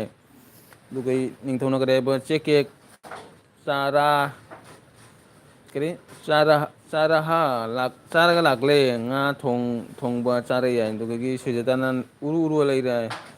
ꯅꯤꯡꯊꯧꯅ ꯆꯦ ꯏꯃꯣ ꯃ ꯑꯗꯨꯗꯒꯤ ꯑꯅꯨ ꯆꯦꯅ ꯂꯥꯏꯛ ꯗꯟ ꯄꯔꯦꯡꯇꯅ ꯅꯤꯡꯊꯧ ꯖꯣꯏ ꯖꯣꯏ ꯈꯨꯔꯨꯝꯗ ꯏꯕꯥꯏ ꯅꯥꯔꯁꯦ ꯈꯨꯃꯟꯁꯦ ꯁꯤ ꯇꯥꯔꯦ ꯍꯥꯠꯇꯣꯛꯀꯦ ꯃꯥꯁꯦ ꯑꯩꯅ ꯑꯗꯨꯒ ꯏꯇꯥꯎꯕꯤꯅ ꯑꯣꯟ ꯍꯥꯏ ꯑꯗꯨꯒ ꯀꯦꯃꯣꯏꯆꯅ ꯁꯣꯅꯤꯌꯥ ꯁꯤꯁꯇꯔ ꯄ꯭ꯔꯤꯟꯁꯇꯣ ꯀꯦꯊꯔꯤꯅꯤ ꯊꯦꯝꯕꯤꯔꯛꯀꯅꯨ ꯍꯥꯏꯅ ꯊꯦꯡꯕꯅꯨ ꯀꯦꯊꯔꯛꯏꯅꯦ ꯑꯗꯨꯗꯣ ꯄꯔꯦꯡ ꯃꯆꯦꯅ ꯑꯅꯨ ꯍꯥꯏ ꯑꯗꯨꯒ ꯁꯨꯏꯖꯦꯇꯅ ꯑꯣꯛꯀꯦꯗ ꯁꯦꯟꯖꯃ ꯑꯗꯨꯒ ꯑꯅꯨꯆꯦꯅ ꯑꯩ ꯀꯣꯟ ꯐꯦꯡꯗ꯭ꯔꯤꯀꯣ ꯑꯩ ꯀꯣꯟ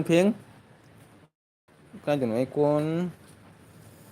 ꯐꯦꯡꯗ꯭ꯔꯤ ꯂꯣꯏꯔꯦ ꯂꯥꯛꯂꯦ ꯀꯣꯟ ꯐꯦꯡꯒ ꯂꯣꯏꯔ ꯂꯥꯛꯂꯤꯅꯦ ꯍꯥꯏꯕ ꯑꯠꯆꯥ ꯏꯆꯦ ꯀꯩꯃꯨꯅ ꯀꯔꯤꯕ ꯔꯣꯕꯤꯇꯥ ꯆꯥꯛ ꯆꯥꯔꯕꯣ ꯆꯥꯔꯕꯣ ꯍꯥꯏꯗꯨꯒꯤ ꯁꯨꯏꯖꯦꯇ ꯑꯅꯨ ꯂꯥꯛꯑꯣꯏ ꯕꯣꯛ ꯍꯥꯏꯗꯨꯒ ꯏꯇꯥꯎꯕꯤꯅ ꯀꯔꯤ ꯍꯥꯏꯕ ꯆꯦ ꯀꯦꯛ ꯆꯥꯒꯦ ꯇꯧꯔꯤ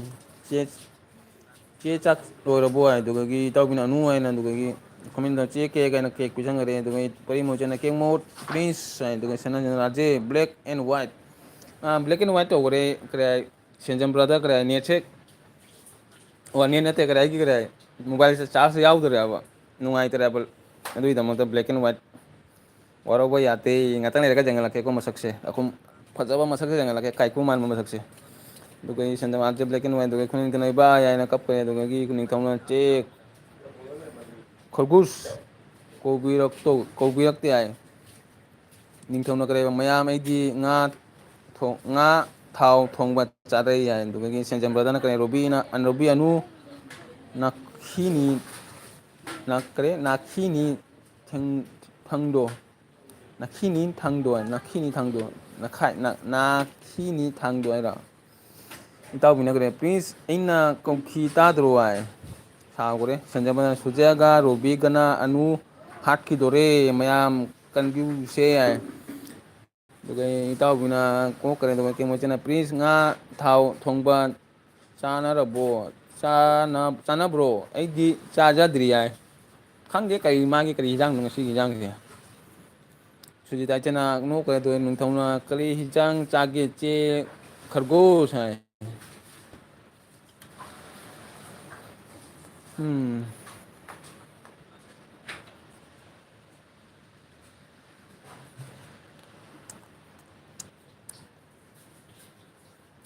ꯑꯩꯗꯤ ꯀꯗꯥꯏ ꯍꯌꯦꯡ ꯏꯆꯦ ꯁꯨꯖꯤꯇꯥꯒꯤ ꯀꯔ ꯑꯦꯜ ꯕꯤ ꯌꯥꯎꯕ ꯉꯝꯃꯣꯏ ꯏꯆꯦ ꯁꯨꯖꯤꯇꯥ ꯋꯥꯔꯧꯕ ꯌꯥꯗꯀꯣ ꯑꯩꯗꯤ ꯉꯔꯥꯡ ꯍꯌꯦꯡ ꯄꯨꯡ 5-6ꯇ ꯍꯧꯒꯠꯂꯒ ꯇꯦꯖꯄꯨꯔ ꯆꯠꯀꯅꯤ ꯑꯗꯨꯒꯤꯗꯃꯛꯇ ꯌꯥꯎꯕ ꯉꯝꯃꯔꯣꯏ ꯑꯗꯨꯗꯒꯤ ꯄꯥꯔꯤꯃꯣꯆꯅ ꯔꯣꯕꯤꯇꯥ ꯊꯥꯡ ꯄꯨꯔꯒ ꯂꯥꯛꯑꯣ ꯑꯩꯁꯨ ꯃꯔꯩꯒ ꯂꯩꯅ ꯍꯥꯏ ꯃꯌꯥꯝ ꯆꯥꯛ ꯆꯥꯔꯕꯣ ꯍꯥꯏ ꯏꯇꯥꯎꯕꯤꯅ ꯏꯔꯣꯟꯕ ꯍꯥꯏ ꯑꯗꯨꯒ ꯁꯤꯡꯍꯥ ꯂꯥꯏꯐꯁꯇꯥꯏꯜꯅ ꯒꯨꯗ ꯃꯣꯔꯅꯤꯡ ꯑꯥꯔꯖꯦ good morning Singha brother Khuman ꯅꯤꯡꯊꯧꯅ ꯀꯔꯤꯕ ꯆꯦ ꯀꯦꯛ ꯉꯥ ꯊꯥꯎ ꯊꯣꯡꯕ ꯍꯩꯇ꯭ꯔꯗꯤ ꯈꯥꯕꯅꯤ ꯀꯔꯤ ꯍꯩꯇ꯭ꯔꯗꯤ ꯈꯥꯕꯅꯤ ꯍꯥꯏ ꯏꯇꯥꯎꯕꯤꯅ ꯆꯦ ꯏꯃꯣ ꯃꯥꯏ ꯂꯥꯏꯞꯁꯇꯥꯏꯜꯅ ꯁꯨꯖ ꯑꯩ ꯂꯩꯀꯣ ꯍꯥꯏ ꯑꯣꯀꯦ ꯑꯥꯔꯖꯦ ꯕꯣꯝ ꯍꯥꯏꯅꯦ ꯑꯠꯆꯥ ꯏꯆꯦ ꯁ꯭ꯋꯦꯇꯥ ꯉꯔꯥꯡ ꯍꯌꯦꯡꯒꯤꯗꯤ ꯃꯤꯁ ꯇꯧꯔꯅꯤꯀꯣ ꯑꯦꯜꯕꯤꯁꯦ ꯄꯔꯤꯃꯣꯝ ꯆꯥꯛ ꯆꯥꯔꯨꯕꯣ ꯑꯗꯨꯒ ꯁꯨꯏꯖꯦꯟꯅ ꯁꯤꯡꯍꯥ ꯋꯦꯜꯀꯥꯝ ꯁꯤꯡꯍꯥ ꯂꯥꯏꯞꯁꯇꯥꯏꯜꯅ ꯁꯨꯏꯖꯦꯇꯥ ꯀꯞꯈꯔꯦ ꯑꯗꯨꯗꯒꯤ ꯀꯦꯛꯃꯣꯜꯆꯅ ꯔꯣꯕꯤ ꯑꯩ ꯆꯥꯛ ꯂꯣꯏꯔꯦ ꯌꯥꯏ ꯏꯆꯦ ꯀꯦꯃꯣꯜ ꯀꯔꯤ ꯍꯤꯟꯖꯥꯡꯅꯣ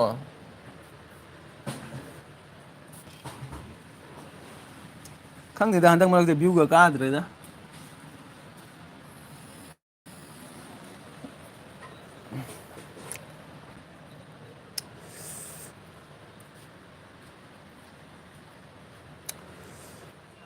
ꯑꯩꯒꯤ ꯊꯥꯡꯒꯠꯄ ꯁꯨꯝ ꯊꯥꯡꯒꯠꯂꯛꯀꯅꯤ ꯀꯔꯤꯝ ꯀꯥꯏꯗꯦ ꯚ꯭ꯌꯨꯒ ꯀꯥꯔꯗ꯭ꯔꯥ ꯈꯪꯗꯦ ꯃꯅꯤꯄꯨꯔꯒꯤ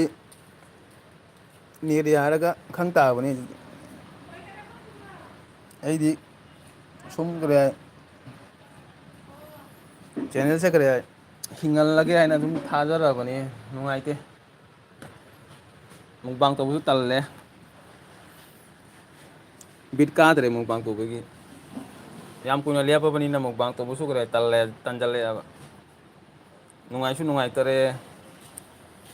ꯑꯩꯅ ꯁ ꯆꯥ ꯂꯩꯔꯒ ꯃꯌꯥꯝꯅ ꯁꯣꯝꯗ ꯋꯥ ꯂꯩꯔꯒ ꯑꯩꯈꯣꯏꯅ ꯑꯗꯨ ꯍꯣꯔꯦꯟ ꯇꯞ ꯏꯪꯉꯒ ꯈꯪꯕ ꯇꯥꯔꯦ ꯀꯃꯥꯏꯅ ꯇꯧꯕ ꯌꯥꯏ ꯀꯔꯤ ꯇꯧꯕ ꯌꯥꯏ ꯄ꯭ꯂꯥꯟ ꯑꯃ ꯁꯦꯝꯍꯜꯂꯛꯀꯦ ꯀꯃꯥꯏꯅ ꯃꯨꯛꯕꯥꯡ ꯇꯧꯔꯛꯄ ꯌꯥꯥꯕꯅꯣ ꯍꯥꯏꯅ ꯍꯜꯂꯛꯑꯒ ꯌꯦꯡꯉꯧꯀꯣ ꯀꯔꯤ ꯁꯤꯡꯍꯥ ꯅꯨꯡꯉꯥꯏꯔꯤꯕꯣ ꯍꯥꯏ ꯑꯗꯨꯗꯒꯤ ꯔꯨꯕꯤꯗ ꯑꯩ ꯆꯥꯛ ꯂꯣꯏꯔꯦ ꯁꯤꯡꯍꯥ ꯅꯨꯡꯉꯥꯏꯔꯤꯕ ꯑꯗꯨꯒ ꯄꯔꯤꯃꯛꯇꯅ ꯄꯥꯝꯖꯩ ꯍꯥꯏꯔꯣ ꯄꯥꯝꯖꯩ ꯏꯅꯥꯎ ꯆꯥꯔꯦ ꯌꯥꯏ ꯄꯥꯝꯖꯩꯒꯤ ꯃꯃꯤꯡ ꯊꯣꯟꯒꯔꯦꯅꯦ ꯑꯩꯁꯦ ꯏꯆꯦꯁꯤꯗꯅ ꯍꯜꯂꯛꯑꯒ ꯌꯦꯡꯉꯧ ꯍꯥꯏꯕ ꯑꯆꯥ ꯍꯪꯒꯠꯂꯛꯀ ꯌꯦꯡꯉꯛꯀꯦ ꯁꯤꯡꯍꯥ ꯂꯥꯏꯞꯁꯇꯅ ꯈꯨꯃꯟ ꯉꯥ ꯊꯥꯎꯕꯨ ꯊꯣꯡꯅꯕ꯭ꯔꯣ ꯍꯥꯏ ꯑꯗꯒꯤ ꯁꯤꯡꯍꯥ ꯂꯥꯏꯞꯁꯇꯅ ꯕ꯭ꯔꯣꯅ ꯆꯦ ꯄꯦꯟꯖꯩ ꯍꯥꯏ ꯑꯗꯨꯒ ꯁꯤꯗꯅ ꯁꯤꯡꯍꯥ ꯅꯝꯕꯔ ꯀꯞꯄꯥ ꯀꯣꯔꯤꯡ ꯁꯤꯡꯍꯥ ꯅꯣ ꯀꯞꯄ ꯀꯣꯔꯤꯡ ꯍꯥꯏ ꯁꯦꯟꯖꯃꯗ ꯁꯨꯖꯥꯒꯤ ꯕꯣꯝ ꯑꯩ ꯌꯥꯝꯅ ꯀꯤꯔꯦ ꯑꯥꯔꯖꯦ ꯑꯩ ꯉꯥꯏꯍꯥꯛ ꯄꯣꯊꯥꯔꯨꯈꯤꯒꯦ ꯕꯣꯝ ꯄꯣꯈꯥꯏꯕ ꯊꯦꯡꯅꯔꯝꯃꯅꯤꯅ ꯋꯥꯈꯜ ꯅꯨꯡꯉꯥꯏꯇꯔꯦ ꯎꯕꯗ ꯁꯨꯖꯥꯏ ꯁꯦꯟꯖꯃꯗ ꯄꯣꯛꯈꯥꯏꯔꯣꯏꯗ ꯑꯩ ꯂꯩꯅꯦ ꯀꯩꯗꯧꯅ ꯄꯣꯛꯈꯥꯏꯗꯣꯏꯅꯣ ꯄꯣꯛꯈꯥꯏꯔꯣꯏ ꯑꯩ ꯂꯩꯅꯦ ꯄꯣꯛꯈꯥꯏꯔꯣꯏ ꯁꯥꯔ ꯀꯁꯥꯔ ꯃꯤꯇꯩ ꯃꯤꯇꯩ ꯋꯦꯜꯀꯝ ꯋꯦꯜꯀꯝ ꯑꯥꯔ ꯈꯨꯔꯨꯝꯖꯔꯤ ꯏꯆꯦ ꯄꯦꯟꯖꯩꯅ ꯀꯔꯤ ꯄꯔꯤ ꯏꯃꯣꯝ ꯄꯥꯔꯣ ꯏꯃꯣꯝ ꯍꯥꯏ ꯃꯥꯅꯦꯅꯦ ꯄꯥꯔꯣ ꯏꯃꯣꯝ ꯚꯤꯗꯤꯑꯣ ꯌꯦꯡꯕ ꯉꯝꯗ꯭ꯔꯤ ꯌꯦꯡꯒꯅꯤ ꯌꯥꯏ ꯃꯃꯤꯡꯒ ꯑꯅꯧ ꯑꯅꯧ ꯃꯃꯤꯡ ꯊꯣꯜꯂꯛꯑꯦꯅꯦ ꯃꯤꯁꯤꯡꯁꯦ ꯁꯤꯡꯍꯥ ꯂꯥꯏꯐ ꯏꯁꯇꯥꯏꯜꯅ ꯀꯔꯤ ꯍꯥꯏꯕ ꯀꯁꯥꯔ ꯍꯥꯏ ꯑꯗꯨꯒ ꯅꯤꯡꯊꯧꯅ ꯗꯥ ꯁꯤꯡꯍꯥ ꯑꯗꯨꯒ ꯏꯆꯦ ꯄꯔꯤꯅ ꯁꯤꯡꯍꯥ ꯂꯥꯏꯐ ꯏꯁꯇꯥꯏꯜ ꯏꯅꯥꯎ ꯀꯔꯤ ꯃꯊꯦꯜ ꯆꯥꯔꯒꯦ ꯀꯦꯡꯕꯖꯅ ꯍꯥꯏ ꯁꯤꯡꯍꯥ ꯕ꯭ꯔꯣ ꯆꯥꯔꯦ ꯄꯦꯟꯖꯩꯖꯅ ꯋꯦꯜꯀꯥꯝ ꯀꯟꯁꯔꯟ ꯃꯤꯇꯩ ꯁꯤꯡꯍꯥ ꯂꯥꯏꯐ ꯏꯁꯇꯥꯏꯜꯅ ꯆꯦ ꯄꯔꯤ ꯆꯥꯛ ꯋꯥꯠꯂꯤꯗ ꯑꯗꯨꯗꯒꯤ ꯁꯨꯖꯇꯥ ꯏꯆꯦꯅ ꯗꯥ ꯁꯦꯟꯖꯝ ꯗꯤꯋꯥꯂꯤꯒꯤ ꯄ꯭ꯔꯦꯛꯇꯤꯁ ꯇꯧꯔꯤꯅꯤ ꯍꯥꯏ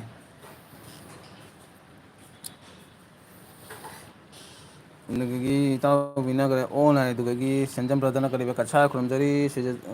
ꯁꯤꯡꯍꯥꯅ ꯀꯔꯤ ꯍꯥꯏꯕ ꯆꯦꯛ ꯀꯦꯛ ꯍꯥꯏ ꯑꯗꯨꯒ ꯅꯤꯡꯊꯧꯅ ꯀꯔꯤ ꯍꯥꯏꯕ ꯁꯤꯡꯍꯥ ꯕ꯭ꯔꯣ ꯑꯩꯗꯤ ꯊꯣꯡꯕ ꯍꯩꯗꯦꯗ ꯉꯥ ꯊꯥꯎ ꯊꯣꯡꯕ ꯍꯩꯗ ꯍꯩ ꯍꯥꯏꯕ ꯍꯩꯗ ꯉꯥ ꯊꯥꯎ ꯊꯣꯡꯕ ꯑꯗꯨꯗꯒꯤ ꯀꯦꯛ ꯃꯩ ꯏꯆꯦꯅ ꯀꯔꯤ ꯄꯦꯟꯖꯩ ꯏꯆꯦ ꯀꯔꯤ ꯍꯤꯟꯖꯥꯡ ꯆꯥꯒꯦ ꯍꯥꯏ ꯑꯗꯨꯒ ꯏꯕꯥꯏꯅ ꯑꯣꯟ ꯍꯥꯏꯔꯦ ꯏꯕꯥꯏ ꯊꯦꯡꯀ꯭ꯌꯨ ꯀꯁꯔ ꯀꯦꯛ ꯃꯣꯔ ꯏꯆꯦꯅ ꯑꯥꯔꯖꯦ ꯕ꯭ꯔꯣ ꯉꯥ ꯊꯣꯡꯕ ꯆꯦ ꯍꯥꯎꯅꯤꯌꯦ ꯀꯨꯏꯔꯦ ꯉꯥ ꯊꯣꯡꯕ ꯆꯥꯗꯕ ꯑꯣꯛꯁꯥ ꯆꯥꯅꯤꯡꯕꯅ ꯂꯣꯏꯔꯦ ꯑꯩꯗꯤꯕꯣ ꯏꯆꯦ ꯄꯦꯟꯖꯩꯅ ꯀꯦꯛ ꯃꯣꯠ ꯉꯥꯃꯨ ꯊꯣꯡꯕ ꯀꯦꯛ ꯃꯣꯠꯅ ꯆꯥꯗꯕ ꯑꯗꯨꯅꯤ ꯍꯥꯏ ꯑꯠꯆꯥ ꯉꯥꯃꯨ ꯊꯣꯡꯕ ꯐꯖꯅ ꯆꯥꯏꯌꯦ ꯏꯆꯦ ꯄꯟꯖꯩ ꯅꯪꯅ ꯀꯦꯛ ꯀꯔꯤ ꯉꯥꯃꯨ ꯊꯣꯡꯕꯁꯦ ꯁꯤꯡꯍꯥ ꯂꯥꯏꯐꯇꯅ ꯉꯥꯃꯨ ꯀꯥꯟꯖꯤ ꯆꯥꯎ ꯉꯥꯃꯨ ꯀꯥꯟꯖꯤ ꯍꯥꯎꯕꯅꯤ ꯁꯤꯡꯍꯥ ꯕ꯭ꯔꯣꯅ ꯀꯔꯤ ꯉꯥ ꯊꯥꯎ ꯉꯧꯕꯗꯤ ꯇꯥꯔꯦ ꯊꯣꯡꯕꯗꯤ ꯇꯥꯖꯗ꯭ꯔꯤ ꯍꯥꯏ ꯏꯆꯦ ꯄꯥꯔꯤꯅ ꯀꯔꯤ ꯑꯥꯔꯖꯦ ꯅ꯭ꯌꯨ ꯅꯦꯝ ꯁꯦꯟꯖꯝꯕꯅ ꯁꯨꯖꯥ ꯈꯔ ꯋꯥꯠꯂꯤ ꯑꯩ ꯀꯅꯥ ꯁꯥꯔꯤꯕꯣꯝ ꯅꯣꯏ ꯃꯌꯥꯝꯗ ꯌꯦꯡꯕꯒꯤ ꯗꯤꯋꯥꯂꯤꯗ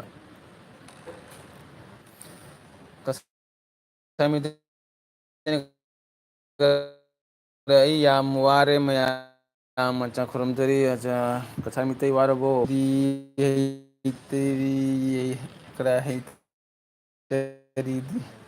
ꯈꯥꯖꯩ ꯌꯥꯏ ꯁꯣꯏꯅ ꯇꯧꯅꯔꯤꯅꯤ ꯍꯥꯏ ꯑꯠꯆꯥ ꯁꯣꯏꯅ ꯇꯧꯅꯔꯤꯔꯣ ꯑꯠꯆꯥ ꯑꯩꯁꯦ ꯃꯃꯤꯡ ꯊꯣꯜꯂꯤꯔ ꯍꯥꯏꯅ ꯈꯜꯂꯤꯕ ꯑꯗꯨꯒ ꯏꯇꯥꯎꯕꯤꯅ ꯀꯔꯤ ꯆꯥꯕ ꯂꯣꯏꯔꯦ ꯐꯝꯃꯦ ꯌꯥꯏ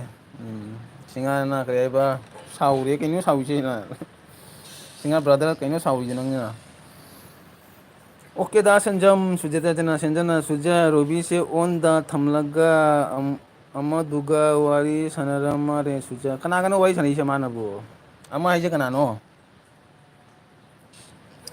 ꯏꯇꯥꯎꯕꯤꯅ ꯀꯁꯥꯔ ꯍꯥꯏ ꯑꯗꯨꯗꯒꯤ ꯏꯆꯦ ꯄꯦꯟꯖꯩꯅ ꯁꯦꯟꯖꯝ ꯀꯔꯤ ꯃꯊꯦꯜꯅꯣ ꯍꯥꯏ ꯑꯗꯨꯒ ꯏꯇꯥꯎꯕꯤꯅ ꯁꯦꯟꯖꯝ ꯋꯦꯜꯀꯝ ꯍꯥꯏ ꯁꯤꯡꯍꯥ ꯋꯦꯜꯀꯝ ꯀꯦꯡꯃꯣꯏꯖ ꯔꯣꯕꯤꯇꯥ ꯍꯥꯎꯔꯕꯣ ꯍꯥꯏꯗꯨ ꯀꯁꯥꯔ ꯃꯩꯇꯩꯅ ꯀꯔꯤ ꯃꯌꯥꯝ ꯑꯩ ꯀꯅꯥꯝꯒꯤ ꯔꯤꯄ꯭ꯂꯥꯏ ꯍꯟꯕ ꯉꯝꯂꯔꯣꯏ ꯍꯥꯏ ꯑꯠꯆꯥ ꯀꯔꯤꯒꯤꯅꯣꯅꯦ ꯑꯗꯨꯒ ꯏꯇꯥꯎꯕꯤꯅ ꯆꯦ ꯀꯦꯛ ꯍꯥꯎꯔꯦ ꯃꯣꯔꯣꯛ ꯁꯥꯔꯦ ꯌꯥꯏ ꯑꯩꯅ ꯉꯁꯥꯏ ꯃꯨꯛꯕꯥꯡ ꯇꯧꯕ ꯃꯣꯔꯣꯛ ꯆꯥꯕꯗꯣ ꯑꯍꯥꯟꯕꯗꯗꯤ ꯁꯥꯔꯛꯇ꯭ꯔꯦꯕ ꯂꯣꯏꯔꯝꯗꯥꯏꯗ ꯃꯃꯤꯠꯁꯦ ꯉꯁꯪ ꯉꯥꯡꯉꯦꯕ ꯏꯃꯥꯏ ꯀꯩꯅꯣ ꯇꯧꯔꯤꯁꯤꯕꯨ ꯉꯁꯪ ꯉꯥꯡꯉ ꯃꯃꯤꯠꯁꯦ ꯀꯗꯥꯏ ꯉꯝꯗꯔꯦ ꯋꯥ ꯉꯥꯡ ꯉꯝꯗ꯭ꯔꯦ ꯃꯣꯔꯣꯛꯀ ꯃꯃꯤꯠꯀ ꯁꯥꯔꯛꯑꯦꯕ ꯑꯗꯨꯒ ꯑꯩꯅ ꯈꯜꯂꯤ ꯀꯩꯅꯣ ꯇꯧꯔꯤꯁꯦ ꯉꯥꯛꯇꯪ ꯂꯩꯔ ꯑꯗꯨꯝ ꯐꯈ꯭ꯔꯦꯗ ꯀꯩꯝ ꯇꯧꯗꯦ ꯁꯦꯟꯖꯝ ꯕ꯭ꯔꯗꯔꯅ ꯀꯔꯤ ꯍꯋꯥꯏ ꯄꯅꯤꯔ ꯃꯇꯔ ꯇꯅꯤ ꯉꯥ ꯉꯁꯤ ꯃꯇꯔ ꯇꯅꯤ ꯉꯁꯤ ꯍꯥꯏꯕ ꯑꯠꯆꯥ ꯀꯦꯛ ꯃꯣꯠ ꯏꯆꯤꯟꯅ ꯀꯔꯦ ꯀꯁꯥꯔ ꯃꯤꯇꯩ ꯋꯦꯜꯀꯝ ꯍꯥꯏꯅ ꯁꯨꯏꯗꯅ ꯔꯣꯕꯤ ꯌꯥꯏ ꯑꯗꯨꯒ ꯄꯔꯤꯃꯨꯠꯇꯅ ꯅꯦꯠ ꯄ꯭ꯔꯣꯕ꯭ꯂꯦꯝ ꯈꯔ ꯑꯣꯏꯔꯦ ꯌꯥꯏ ꯏꯇꯥꯎꯕꯤꯅ ꯀꯔꯤ ꯍꯥꯏꯕ ꯁꯨꯖꯥ ꯍꯥꯏꯅ ꯃꯣꯔꯣꯛ ꯁꯥꯔꯤ ꯍꯥꯏ ꯑꯗꯨꯗꯒꯤ ꯆꯄꯦꯟꯗꯅ ꯁꯦꯟꯖꯝ ꯅꯪꯒꯤ ꯍꯤꯟꯖꯥꯡ ꯅꯨꯃꯤꯠꯀꯤ ꯆꯥꯔꯕꯣ ꯍꯥꯏ ꯅꯨꯡꯊꯤ ꯀꯔꯤ ꯅꯨꯡꯊꯤ ꯀꯔꯤ ꯅꯨꯡꯊꯤꯕꯤ ꯍꯥꯏꯔꯣ ꯅꯨꯃꯤꯠꯀꯤ ꯆꯥꯔꯨꯕ ꯑꯠꯆꯥ ꯏꯆꯦ ꯀꯦꯛ ꯃꯣꯟꯅ ꯀꯔꯤ ꯍꯥꯏꯕ ꯔꯣꯕꯤꯇꯥ ꯃꯣꯔꯣꯛ ꯁꯥꯔꯗꯤ ꯆꯤꯅꯤ ꯆꯥꯁꯤꯜꯂꯣ ꯆꯤꯅꯤ ꯆꯥꯁꯤꯜꯂꯣ ꯑꯠꯆꯥ ꯀꯁꯥꯔ ꯃꯤꯇꯩꯅ ꯀꯔꯤꯕ ꯑꯩ ꯄꯣꯛ ꯀꯤꯂꯣ ꯑꯅꯤ ꯐꯥꯜꯇꯨ ꯑꯣꯏꯔꯦ ꯃꯌꯥꯝ ꯁꯒꯥꯏ ꯑꯩꯒꯤ ꯁꯤꯒꯩ ꯃꯤ ꯁꯤꯔꯦ ꯉꯥ ꯍꯦꯜꯂꯦ ꯍꯥꯏ ꯑꯠꯆꯥ ꯑꯩ ꯄꯣꯛ ꯀꯤꯂꯣ ꯑꯅꯤ ꯐꯥꯜꯇꯨ ꯑꯣꯏꯔꯦ ꯃꯌꯥꯝ ꯑꯩꯒꯤ ꯁꯤꯒꯩꯒꯤ ꯃꯤ ꯁꯤꯔꯦ ꯍꯥꯏ ꯃꯥ ꯆꯥꯕ ꯃꯤꯗ ꯄꯤꯊꯣꯛꯈ꯭ꯔꯣ ꯑꯗꯨꯗꯒꯤ ꯑꯣꯀꯦ ꯆꯦꯛꯀꯦ ꯀꯩꯅ ꯑꯗꯨꯗꯒꯤ ꯆꯥꯔ ꯄꯦꯟꯖꯩ ꯏꯆꯅ ꯀꯔꯤ ꯍꯥꯏꯕ ꯑꯣꯀꯦ ꯏꯆꯦ ꯀꯦꯛ ꯍꯥꯏ ꯑꯗꯨꯒꯤ ꯆꯥꯔꯄꯦꯟꯖꯅ ꯀꯔꯝ ꯄꯥꯜꯂꯤꯒꯦ ꯍꯥꯏ ꯀꯁꯥꯔ ꯀꯔꯝ ꯄꯥꯜꯂꯤꯒꯦ ꯍꯥꯏ ꯑꯁ ꯃꯅꯝ ꯅꯨꯡꯁꯤꯔꯦꯍꯦ ꯀꯅꯥꯒꯤ ꯌꯨꯝꯗ ꯃꯅꯝ ꯅꯝꯃꯤꯅꯣ ꯈꯪꯗꯦ ꯃꯅꯝꯁꯦ ꯌꯥꯝ ꯅꯨꯡꯁꯤꯔꯦ ꯁꯥ ꯊꯣꯡꯉꯤꯔ ꯀꯩꯅꯣ ꯈꯪꯗꯦ ꯆꯥꯔꯨꯁꯤꯔ ꯀꯩꯅꯣ ꯈꯪꯗꯦ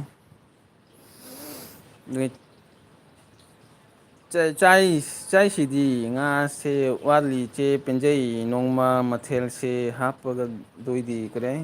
ꯍꯥꯄꯛꯀꯦ ꯑꯗꯨꯒꯤ ꯀꯁꯥꯃꯤꯇꯩꯅ ꯑꯩ ꯍꯧꯖꯤꯛ ꯃꯦꯗꯤꯀꯦꯜꯗ ꯂꯩ ꯍꯥꯏꯕ ꯑꯠꯆꯥ ꯀꯁꯥꯔ ꯃꯩꯇꯩ ꯀꯩꯗꯧꯔꯒꯦꯅꯦ ꯃꯤ ꯁꯤꯔꯕ ꯍꯥꯏꯁꯦ ꯃꯤ ꯁꯤꯔꯕꯗ ꯄꯣꯁꯃꯤꯅꯥ ꯇꯧꯕꯤꯔꯕ ꯅꯥ ꯀꯔꯤ ꯍꯥꯏ ꯑꯦꯛꯁꯤꯗꯦꯟ ꯁꯤꯔꯤꯔ ꯌꯨꯝꯗ ꯁꯤꯔꯤꯔꯕ ꯑꯩ ꯍꯧꯖꯤꯛ ꯍꯧꯖꯤꯛ ꯂꯩ ꯀꯁꯥꯔ ꯄꯦꯟꯖꯅ ꯀꯔꯤꯕ ꯍꯣꯏ ꯁꯦꯟꯖꯝ ꯍꯥꯄꯛꯑꯣ ꯑꯗꯨꯒ ꯁꯤꯡꯉꯥ ꯕ꯭ꯔꯗꯔꯅ ꯀꯔꯤꯕ ꯁꯦꯟꯖꯝ ꯕ꯭ꯔꯗꯔꯅ ꯀꯁꯥꯏ ꯑꯩꯉꯣꯟꯗ ꯊꯥꯔꯛꯎ ꯍꯥꯏ ꯎꯝ ꯑꯩꯉꯣꯟꯗꯁꯨ ꯊꯥꯔꯛꯎ ꯈꯔ ꯑꯣꯛ ꯁꯥꯗꯣ ꯏꯆꯦ ꯄꯤꯟꯗꯅ ꯀꯔꯤꯒꯤꯅꯣ ꯀꯁꯥꯔ ꯍꯥꯏ ꯋꯥꯏꯗ ꯑꯦꯜ ꯕꯤ ꯇꯧꯕꯁꯦ ꯗꯁꯥꯅꯤ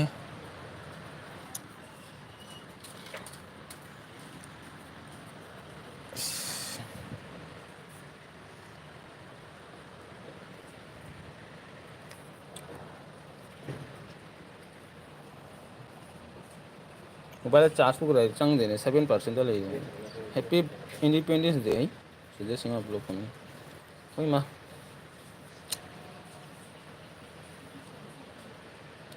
ꯉꯁꯤ ꯇꯔꯥ ꯏꯟꯗꯤꯄꯦꯟꯗꯦꯟꯁ ꯗꯦ ꯍꯥꯏꯁꯦ ꯑꯝꯇ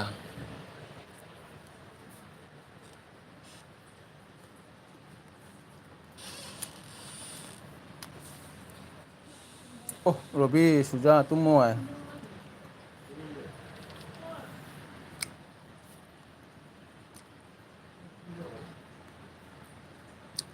ꯕꯕꯜꯁ ꯀꯥꯏ ꯂꯩꯒꯦ ꯕꯕꯜꯁꯇ ꯂꯧꯒꯦꯅ ꯑꯩꯈꯣꯏꯅ ꯕꯕꯜꯁꯇꯨ ꯀꯩꯗꯧꯔꯦ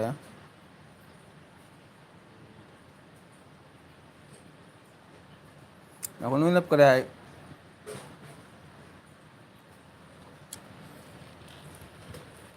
ꯃꯌꯥꯝꯅ ꯄ꯭ꯔꯤꯟ ꯇꯧ ꯍꯩꯇꯦ ꯍꯥꯏꯗꯨ ꯏꯇꯥꯎꯒꯤ ꯄ꯭ꯔꯤꯟꯗꯣ ꯀꯃꯥꯏꯅ ꯇꯧꯒꯦ ꯑꯩ ꯇꯥꯛꯄꯤꯔꯛꯀꯦꯀꯣ ꯄ꯭ꯔꯤꯟꯁꯦ ꯄ꯭ꯔꯤꯟ ꯇꯧꯕ ꯇꯥꯛꯄꯤꯔꯛꯀꯦ ꯑꯗꯨꯗꯒꯤ ꯀꯔꯥꯏ ꯏꯇꯥꯎꯕꯤ ꯀꯔꯥꯏ ꯅꯪꯒꯤ ꯀꯔꯥꯏ ꯑꯩꯒꯤ ꯀꯣꯃꯦꯟꯗ ꯅꯪ ꯁꯨꯃꯥꯏꯅ ꯅꯪꯒꯤ ꯑꯦꯜꯕꯤꯗ ꯂꯥꯛꯑꯦ ꯈꯜꯂꯣꯀꯣ ꯑꯩꯒꯤ ꯀꯣꯃꯦꯟꯗ ꯅꯪ ꯁꯨꯃꯥꯏꯅ ꯇꯥꯁ ꯇꯧꯔꯒꯅꯦ ꯑꯣꯞꯁꯟ ꯂꯥꯛꯀꯅꯤꯕ ꯄꯤꯟ ꯃꯦꯁꯦꯖ ꯔꯤꯄꯣꯔꯠ ꯔꯤꯃꯣꯚ ꯄꯨꯁ ꯌꯨꯁ ꯏꯟ ꯇꯥꯏꯝ ꯑꯥꯎꯠ ꯍꯥꯏꯔꯦ ꯑꯗꯨꯒ ꯁꯨꯃꯥꯏꯅ ꯄꯤꯟ ꯇꯧꯔꯕ ꯑꯗꯨꯃꯥꯏꯅ ꯄꯤꯟ ꯂꯥꯛꯀꯅꯤ ꯌꯦꯡꯉꯣ ꯃꯊꯛꯇ ꯄꯤꯟ ꯇꯧꯈ꯭ꯔꯕꯅꯤ ꯌꯦꯡꯉꯣ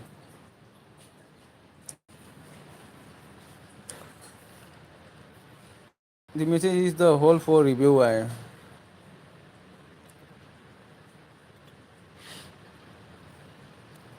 ꯑꯗꯨꯒ ꯔꯣꯕꯤ ꯑꯥꯔꯖꯦꯒ ꯅꯍꯥꯟ ꯃꯨꯈꯤ ꯑꯦꯜꯕꯤꯗꯣ ꯍꯥ ꯔꯣꯕꯤ ꯑꯥꯔꯖꯦꯒꯤ ꯅꯍꯥꯟ ꯃꯨꯈꯤꯒꯤ ꯑꯦꯜꯕꯤꯗꯣ ꯇꯨꯝꯗꯤꯔꯤꯗꯥ ꯑꯗꯨꯒ ꯆꯠ ꯃꯌꯥꯝ ꯈꯝꯗ꯭ꯔꯦ ꯑꯦ ꯃꯨꯛꯕꯥꯡ ꯇꯧꯗꯩ ꯃꯦꯗꯤꯀꯦꯜ ꯇꯧꯔꯦ ꯍꯥꯏꯅꯦ ꯀꯩꯅꯣ ꯇꯧꯔꯤꯁꯤꯕꯨ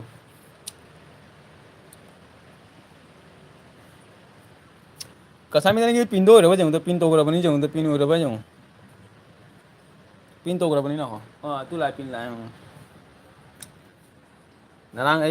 ꯑꯩꯒꯤ ꯃꯣꯔꯣꯛ 7 ꯆꯥꯏ ꯉꯔꯥꯡ ꯑꯩ ꯃꯣꯔꯣꯛ 7 ꯆꯥꯏ ꯇꯨ ꯄꯤꯟ ꯑꯣꯏꯈ꯭ꯔꯕꯅꯤ ꯃꯥꯏ ꯃꯣꯔꯣꯛ 7 ꯆꯥꯕꯤꯁꯦ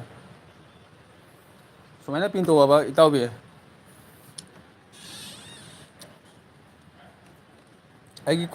ꯑꯩꯒꯤ ꯀꯣꯃꯦꯟꯗ ꯀ꯭ꯂꯤꯛ ꯇꯧꯔꯒ ꯑꯣꯞꯁꯟ ꯂꯥꯛꯑꯕꯅꯤ ꯄꯤꯟ ꯃꯦꯁꯦꯖ ꯍꯥꯏꯅ ꯄꯤꯟꯗꯨꯒ ꯄꯤꯟ ꯀ꯭ꯂꯤꯛ ꯇꯧꯔꯣ ꯑꯗꯨꯒ ꯄꯤꯟ ꯑꯣꯏꯈꯤꯕꯅꯤ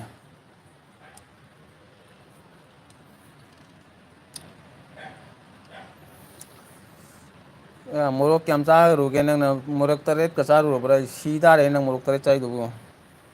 ꯏꯇꯥꯎꯕꯤ ꯃꯥꯡꯈ꯭ꯔ ꯃꯥꯜꯅꯦ ꯑꯣꯟꯂ ꯍꯥꯏꯔꯒ ꯑꯥꯔꯖꯕ꯭ꯔꯣ ꯑꯦꯜꯕꯤꯗ ꯋꯥ ꯉꯥꯡꯕꯁꯦ ꯌꯥꯝ ꯋꯥꯕꯅꯤ ꯏꯁꯨ ꯋꯥꯕꯅ ꯏꯆꯧ ꯋꯥ ꯉꯥꯡꯗꯣꯏꯔꯣꯅ ꯈꯔ ꯋꯥꯔꯤ ꯁꯥꯟꯅꯗꯣꯏꯔꯣ ꯈꯪꯗ꯭ꯔꯦ ꯑꯩꯗꯤ ꯀꯗꯥ ꯃꯊꯪꯗꯤ ꯋꯥ ꯉꯥꯡꯉꯔꯣꯏꯀꯣ ꯃꯌꯥꯝꯒ ꯁꯨꯝ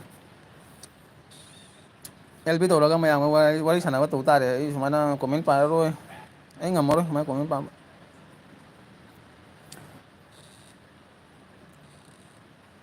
ꯅꯦꯛꯁꯇꯤ ꯃꯌꯥꯝꯒꯤ ꯀꯗꯥꯏ ꯄ꯭ꯔꯣꯕ꯭ꯂꯦꯝꯗꯣ ꯁꯣꯜꯌꯨꯁꯟ ꯇꯧꯔꯛꯑꯒꯦ ꯑꯗꯨꯗꯤ ꯇꯦꯛꯅꯤꯀꯦꯜꯒꯤ ꯇꯥꯏꯞꯇ ꯆꯠꯂꯒꯦ ꯑꯗꯨꯗꯤ ꯃꯌꯥꯝꯒꯤ ꯄ꯭ꯔꯣꯕ꯭ꯂꯦꯝꯗꯣ ꯁꯣꯜꯕ ꯇꯧꯕꯒꯤ ꯇꯦꯛꯅꯤꯀꯦꯜ ꯇꯥꯏꯞꯇ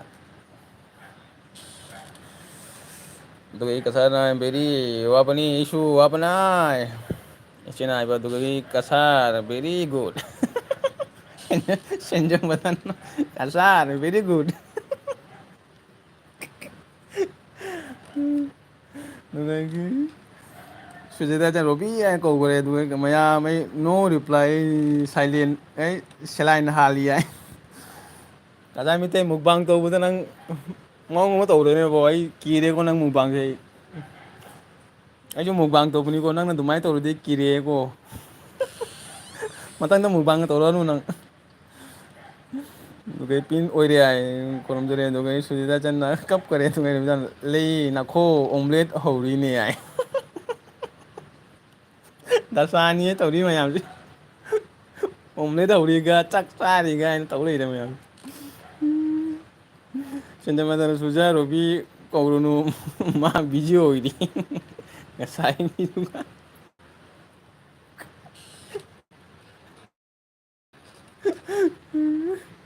ꯁꯦꯟꯖꯦꯟ ꯔꯣꯕꯤ ꯍꯥꯏꯖꯤꯟꯒꯅꯨ ꯑꯩꯁꯨ ꯂꯣꯏꯅ ꯈꯪꯉꯤ ꯍꯥꯏ ꯀꯆꯥꯃꯤꯇꯤꯅ ꯒꯤ ꯃꯣꯔꯣꯛ ꯒꯤ ꯃꯣꯔꯣꯛꯅꯤ ꯇꯔꯥꯗ 7 ꯆꯥꯔꯦ ꯔꯤꯌꯦꯛꯁꯟ ꯂꯥꯛꯑꯒ ꯌꯥꯝ ꯁꯥꯊꯤ ꯍꯥꯏ ꯑꯁ ꯑꯗꯨꯃꯥꯏꯅ ꯃꯨꯒꯤ ꯃꯣꯔꯣꯛ ꯆꯥꯔ ꯀꯩꯅꯣꯅꯦ ꯑꯗꯨꯃꯥꯏꯅ ꯃꯤꯒꯤ ꯃꯣꯔꯣꯛ ꯇꯔꯦꯠꯄꯨ ꯆꯥꯕ꯭ꯔꯅ ꯁꯤ ꯇꯥꯔꯦꯅꯦꯕꯣ ꯂꯤꯕꯔꯒ ꯄꯣꯛꯈꯥꯏ ꯇꯥꯔꯦ ꯂꯤꯕꯔꯒ ꯀꯔꯦ ꯆꯥꯛ ꯇꯥꯔꯦ ꯅꯪ ꯆꯥꯔꯤꯗꯨꯕꯨ ꯑꯗꯨꯃꯥꯏꯅ ꯃꯨꯛꯕꯥꯡ ꯇꯧꯅꯕ꯭ꯔꯥ ꯑꯩꯁꯦ ꯒꯤ ꯃꯣꯔꯣꯛ ꯇꯔꯦꯠ ꯆꯥꯔꯒ ꯑꯩ ꯉꯝꯃꯣꯏꯀꯣ ꯑꯗꯨꯃꯥꯏꯅ ꯃꯨꯛꯕꯥꯡ ꯇꯧꯕꯒ ꯒꯤ ꯃꯣꯔꯣꯛ ꯑꯗꯨꯃꯥꯏꯅ ꯆꯥꯕꯒ ꯀꯊꯥ ꯅꯟꯗꯤꯅ ꯈꯔ ꯑꯩ ꯑꯃꯨꯛ ꯂꯥꯛꯀꯦ ꯍꯥꯏ ꯑꯗꯨꯒ ꯏꯔꯨꯕꯗꯅ ꯑꯁꯦꯡꯀꯤꯅꯤ ꯒꯨꯗ ꯄ꯭ꯔꯣꯃꯤꯁꯅꯤ ꯒꯣꯗ ꯄ꯭ꯔꯣꯃꯤꯁꯅꯤ ꯍꯥꯏ ꯑꯣꯝꯂꯦꯠ ꯍꯧꯔꯤ ꯑꯃꯗ ꯑꯣꯝꯂꯦꯠ ꯍꯧꯅ ꯑꯦꯜꯕꯤꯖꯥ ꯍꯧꯔꯤ ꯆꯥꯅ ꯄꯦꯟꯖꯩꯅ ꯔꯣꯕꯤꯇꯥ ꯂꯩꯕ꯭ꯔꯣ ꯂꯩ ꯃꯥ ꯑꯣꯝꯂꯦꯠ ꯍꯧꯔꯤ ꯏꯆꯦ ꯅꯥꯈꯣ ꯅꯣꯟꯗ ꯀꯗꯥꯏ ꯌꯦꯜꯂꯛꯇꯣꯔꯤꯅꯣꯈꯣ ꯑꯣꯝꯂꯦꯠ ꯃꯌꯥꯝꯗ ꯑꯣꯝꯂꯦꯠ ꯌꯦꯜꯂꯛꯇꯣꯔꯤꯅꯣꯈꯣ ꯃꯥ ꯑꯣꯝꯂꯦꯠ ꯍꯧꯈꯤ ꯁꯅꯨ ꯑꯗꯨꯒ ꯁꯨꯗꯦ ꯇꯥꯏꯁꯤꯅ ꯀꯞꯄ ꯌꯥꯏ ꯑꯗꯨꯒ ꯌꯥꯗꯦ ꯐꯅꯦꯛ ꯄꯤꯌꯨ ꯍꯥꯏ ꯀꯞꯄꯦ ꯑꯗꯨꯒ ꯍꯣꯏ ꯃꯥ ꯒꯤ ꯃꯣꯔꯣꯛ ꯇꯔꯦꯠꯀ ꯆꯥꯏ ꯃꯨꯛꯕꯥꯡꯒ ꯇꯧꯔꯣꯏ ꯅꯪ ꯑꯗꯨꯃꯥꯏꯅ ꯒꯤ ꯃꯣꯔꯣꯛ ꯇꯔꯦꯠꯀ ꯆꯥꯕꯗꯤ ꯑꯩ ꯉꯝꯃꯔꯣꯏ ꯆꯥꯔꯣꯏ ꯃꯨꯛꯕꯥꯡꯒ ꯇꯧꯔꯣꯏ ꯃꯨꯛꯕꯥꯡ ꯇꯧꯕꯗ ꯏꯁꯥ ꯁꯤ ꯇꯥꯔꯦꯅꯦ ꯔꯣꯕꯤꯇꯥ ꯃꯨꯛꯕꯥꯡ ꯇꯧꯅꯤꯡꯗ꯭ꯔꯣ ꯍꯥꯏ ꯕꯣꯔꯣ ꯍꯧꯖꯤꯛ ꯈꯔ ꯐꯔꯕꯣ ꯍꯥꯏ ꯀꯁꯥꯔ ꯕꯣꯔꯣ ꯍꯧꯖꯤꯛ ꯈꯔ ꯐꯔꯕꯣ ꯍꯥꯏ ꯀꯩꯅꯣ ꯃꯥꯅ ꯃꯨꯛꯕꯥꯡ ꯀꯔꯤ ꯃꯣꯔꯣꯛ ꯇꯔꯦꯠꯀ ꯆꯥꯏꯁꯦ ꯑꯩ ꯒ꯭ꯌꯥꯟ ꯇꯥꯗꯔꯦꯅꯦ ꯃꯥꯒꯤ ꯋꯥꯔꯤꯁꯦ ꯀꯔꯥꯏ ꯃꯣꯔꯣꯛ ꯇꯔꯦꯠꯀ ꯆꯥꯏꯁꯦ ꯑꯗꯨꯃꯥꯏꯅꯕꯨ ꯆꯥꯟꯅꯕ꯭ꯔꯣꯅꯦ ꯐꯥꯒꯤꯗꯒꯤꯅꯦ ꯑꯃꯨꯛꯀꯤ ꯇꯧꯈꯤꯅꯤꯀꯣ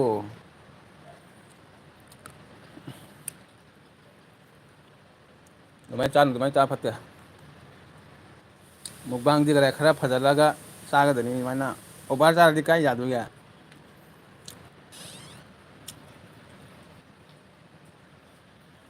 ꯔꯣꯕꯤꯇꯥ ꯃꯨꯛꯕꯥꯡ ꯇꯧꯅꯤꯡꯗꯔꯣ ꯍꯥꯏ ꯑꯗꯨꯗꯒꯤ ꯀꯁꯥꯔ ꯃꯩꯇꯩꯅ ꯍꯥꯏꯕ ꯃꯌꯥꯝ ꯑꯩ ꯑꯣꯟ ꯂꯩꯒꯦ ꯍꯥꯏ ꯑꯗꯨꯒ ꯁꯦꯟꯖꯝ ꯕ꯭ꯔꯗꯅ ꯔꯣꯕꯤ ꯅꯪꯒꯤ ꯑꯣꯝꯂꯦꯠꯇꯣ ꯌꯥꯝ ꯀꯨꯏꯅ ꯍꯧꯔꯗꯤ ꯃꯌꯥ ꯑꯁꯪꯕꯗ ꯄꯤꯖꯗꯣꯏꯅꯤꯅ ꯈꯔ ꯃꯌꯥ ꯑꯁꯥꯡꯕꯗ ꯄꯤꯖꯗꯣꯏꯅꯤꯅ ꯈꯔ ꯆꯥꯎꯅ ꯍꯧꯕ ꯃꯥꯜꯂꯤ robin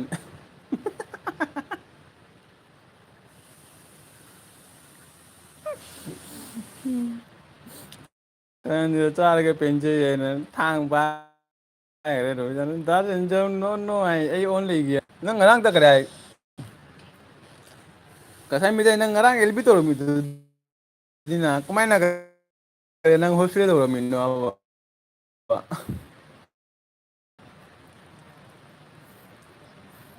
Ngarang ta LB to mi pung ahum makai jara ahum gido LB to mi di na. Ay onda lagi ko ay.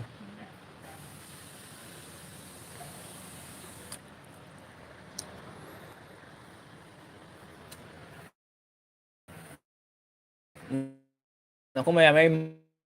mic cái earphone pan cái nào có earbud pan cái rồi cái phone cái mobile से ना हो है वाह रे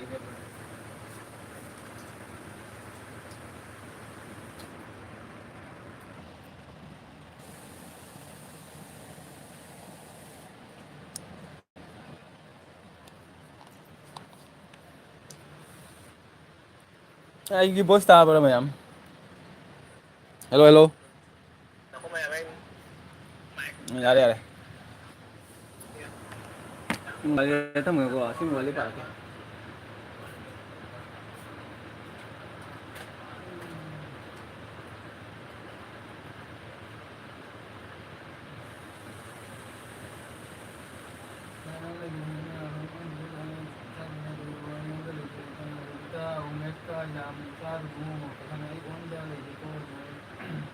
Kasama video yang kami mau ikat juga video yang dia ya macam mau juga kita nak kartun per video yang itu aja ini menu ada berapa ini macam और भी सारा सीधा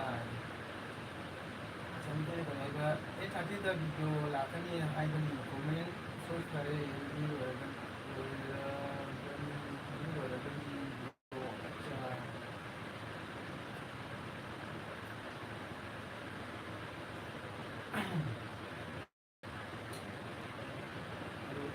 bro gimana can udah semuanya kayak mau semuanya can udah semuanya Xong ya đấy. Xong lặp rồi. Hello hello hello hello. Hello hello. Anh xong rồi ada apa? Xong lặp rồi mày à?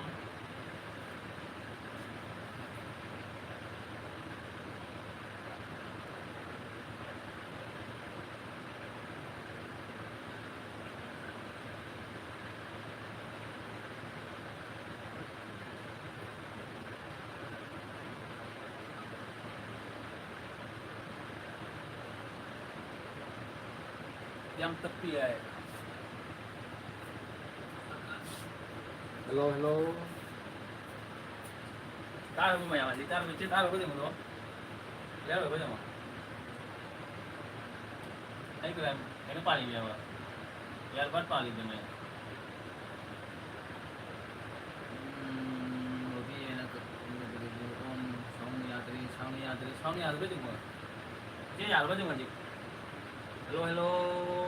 Cik ke on dah lagi sih kok. Ya bro, sound lah apa juga?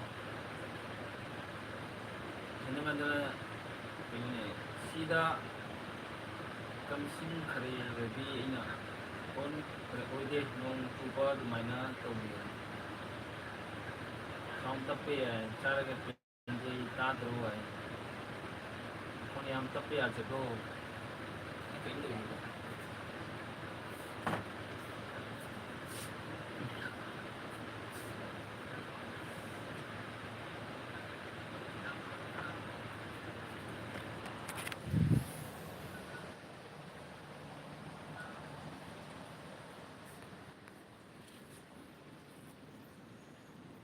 ya ada apa sih macam? Langsung kare. Ya juga ada mana ni?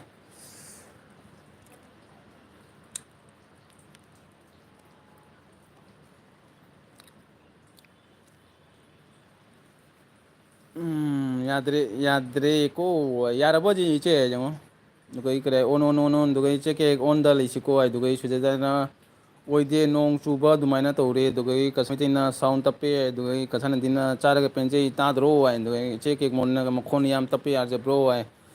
ꯀꯊꯥꯅꯟꯗꯤꯅ ꯀꯔꯦ voice ꯇꯥꯗꯦ ꯌꯥꯏ ꯑꯗꯨꯒ ꯆꯥꯔꯄꯦꯟꯗꯤꯅ ꯑꯥꯔꯖꯦ ꯌꯥꯝ ꯇꯞꯄꯦ ꯁꯨꯖꯤꯗꯅ ꯌꯥꯗ꯭ꯔꯦꯀꯣ ꯁꯨꯖꯤꯗ ꯌꯥꯔꯦ ꯌꯥꯔꯦ ꯌꯥꯏ ꯑꯗꯨꯒꯤ ꯆꯥꯔꯄꯦꯟꯗꯤꯅ ꯑꯥꯔꯖꯦ ꯃꯁꯛ ꯎꯠꯇ꯭ꯔꯗꯤ ꯌꯥꯔꯣꯏ ꯌꯥꯏ ꯑꯣꯀꯦ ꯑꯣꯏꯔꯦ ꯌꯥꯏ ꯑꯣꯀꯦ ꯑꯣꯏꯔꯦ ꯌꯥꯏ ꯑꯆꯥ ꯑꯩ ꯀꯔꯤ ꯃꯁꯥ ꯎꯠꯇꯣꯏꯁꯦ ꯀꯔꯤ ꯏꯆꯦ ꯀꯔꯤ ꯀꯩꯅꯣ ꯇꯧꯗꯕ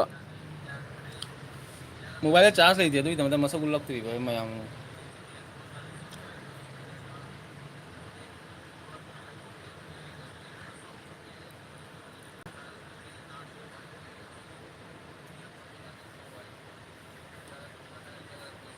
ꯁꯛꯁꯦ ꯌꯥꯝ ꯐꯖꯈꯔꯦ ꯅꯣꯏ ꯃꯣꯕꯥꯏꯜꯗꯨꯃ ꯆꯥꯔꯖ ꯇꯧꯔꯒ ꯄꯥꯁꯤꯒ ꯆꯥꯔꯖ ꯇꯧꯔꯒ ꯂꯦꯞꯄꯤꯅꯤ ꯁꯤꯒ ꯂꯦꯞꯄꯒ ꯆꯥꯔꯖ ꯇꯧꯔꯤꯅꯤ ꯉꯥꯏꯈꯣ ꯆꯤꯌꯥꯔ ꯄꯨꯔꯛꯀꯦ ꯉꯥꯏꯈꯣ ꯃꯌꯥꯝ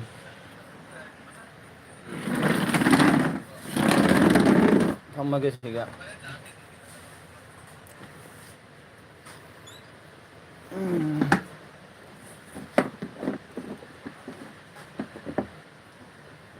ꯑꯦ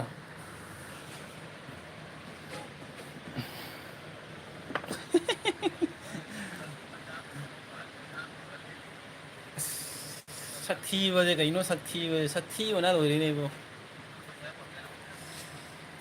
ꯃꯥꯏꯁꯦ ꯃꯨꯁꯤꯟ ꯃꯨꯏꯅꯦ ꯗꯁꯥ ꯇꯥꯔꯦ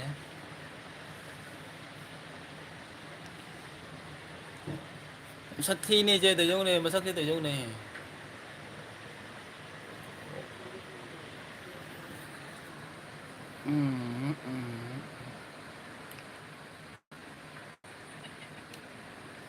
ꯌꯥꯔꯦ ꯇꯥꯔꯦ ꯇꯥꯔꯦ ꯑꯗꯨꯗꯒꯤ ꯑꯗ ꯁꯤꯅꯤꯅ ꯑꯣꯟꯗꯨꯗꯒꯤ ꯆꯥꯔꯃꯤꯟꯅꯔꯦ ꯌꯥꯔꯦ ꯑꯗ ꯀꯩꯊꯟꯗ ꯃꯌꯥꯝ ꯑꯩ ꯊꯤ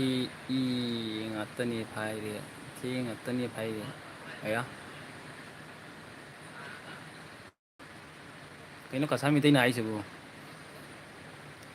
ꯅꯨꯡꯉꯥꯏꯇꯦꯅꯦ ꯊꯤ ꯏ ꯉꯥꯛꯇ ꯐꯥꯏꯔꯤ ꯍꯥꯏ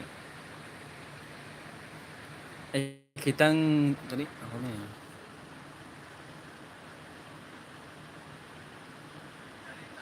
ꯀꯁꯥꯅꯟꯗꯤꯅ ꯈꯔ ꯑꯩ ꯆꯥꯛ ꯆꯥꯔꯨꯒꯦꯀꯣ ꯑꯗꯨꯒ ꯑꯩ ꯆꯥꯔꯤꯕꯅꯤꯅ ꯋꯦꯜꯀꯝ ꯑꯗꯔꯁꯅꯤ ꯔꯤꯇꯥꯔꯟ ꯃꯤ ꯍꯥꯏ ꯑꯗꯨꯒ ꯀꯩꯅꯣ ꯑꯗꯔꯁꯅꯤꯗ ꯅꯪꯅ ꯈꯔ ꯏꯆꯦꯟꯅ ꯈꯔꯦ ꯍꯥꯏ ꯁꯥꯞ ꯇꯧꯔꯨꯕ꯭ꯔꯥ ꯑꯩꯁꯦ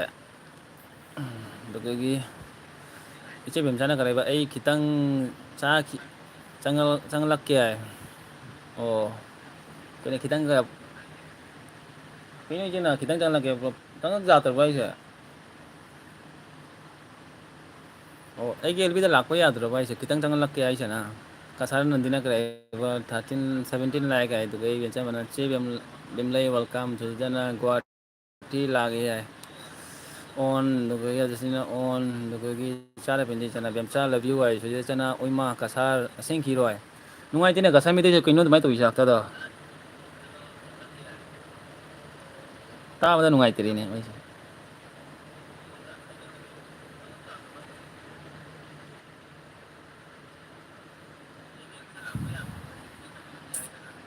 ꯑꯩ ꯃꯈꯣꯟꯁꯦ ꯌꯥꯝ ꯐꯖꯗꯔꯦꯗ ꯑꯗꯥ ꯃꯥꯜꯂꯦ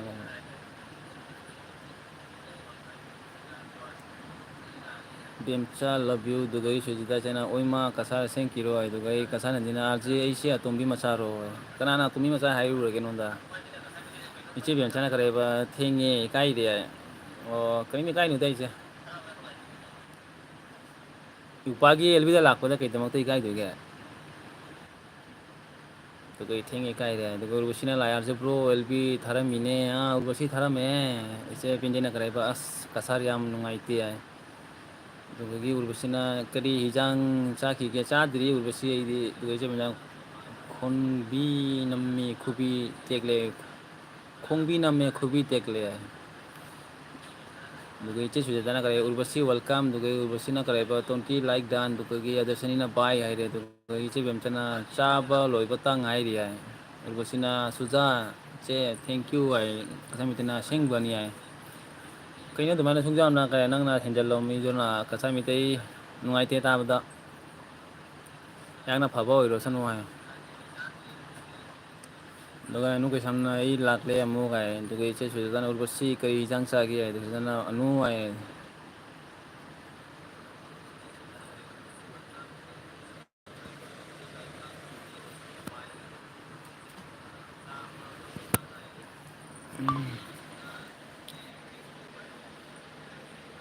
ꯑꯩ ꯀꯥꯏ ꯐꯝꯃꯤꯅꯣ ꯅꯨꯡꯉꯥꯏꯇꯦ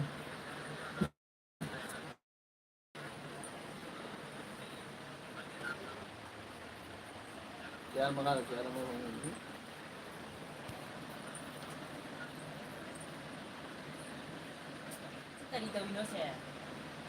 ꯑꯗꯨꯒꯤ ꯊꯕꯛ ꯂꯣꯏꯔꯦ ꯌꯥꯏ ꯑꯩ ꯑꯃꯨꯛ ꯑꯣꯟ ꯊꯕꯛ ꯂꯣꯏꯔꯦ ꯑꯩꯃꯨꯛ ꯑꯗꯨꯗꯒꯤ ꯏꯆꯦ ꯄꯦꯟꯖꯩꯅ ꯀꯩꯕ ꯀꯁꯥꯔ ꯀꯐꯣꯏ ꯃꯅꯥ ꯁꯨꯔꯒ ꯊꯛꯎ ꯍꯥꯏ ꯑꯗꯨꯗꯒꯤ ꯏꯆꯦ ꯕꯦꯝꯆꯥꯅ 18 ꯈꯣꯡꯕꯤꯗꯣ ꯑꯩꯅ ꯄꯤꯔꯦ ꯈꯨꯕꯤꯗꯣ ꯇꯦꯛꯈ꯭ꯔꯦ ꯍꯥꯏꯕꯅꯤ ꯈꯨꯕꯤꯗꯣ ꯇꯦꯛꯈ꯭ꯔꯦ ꯑꯠꯁꯥ ꯀꯩ ꯏꯟꯖꯥꯡ ꯆꯥꯏꯅꯣ ꯏꯆꯦ ꯕꯦꯝꯆꯥ ꯀꯩ ꯏꯟꯖꯥꯡꯅꯣ ꯁꯨꯏꯖꯔꯗ ꯏꯆꯦꯅ ꯃꯣꯔꯣꯛ ꯌꯥꯝ ꯆꯥꯅꯨ ꯀꯁꯥꯔ ꯍꯥꯏ ꯃꯣꯔꯣꯛ ꯆꯥꯅ ꯇꯧꯏꯅꯦ ꯃꯥꯏꯁꯦ ꯁ꯭ꯃꯣꯜ ꯗꯥꯔꯂꯤꯡ ꯋꯦꯜꯀꯝ ꯑꯗꯨꯗꯒꯤ ꯀꯁꯥꯔ ꯃꯤꯇꯩꯅ ꯑꯩ ꯑꯣꯟ ꯂꯩꯒꯦ ꯀꯣꯃꯦꯟ ꯏꯕꯗ ꯑꯩ ꯌꯥꯝ ꯋꯥꯏ ꯑꯗꯨꯗꯅꯤ ꯀꯁꯥꯔ ꯃꯤꯇꯩ ꯀꯩꯝ ꯀꯥꯏꯗꯦꯗ ꯅꯪ ꯅꯨꯡꯉꯥꯏꯇꯗꯤ ꯀꯔꯥꯏ ꯑꯣꯐ ꯑꯣꯏꯔꯁꯨ ꯀꯩꯝ ꯀꯥꯏꯗꯦꯗ ꯃꯁꯥꯗꯣ ꯍꯥꯟꯅ ꯐꯕ ꯑꯣꯏꯔꯣ ꯍꯥꯏꯅ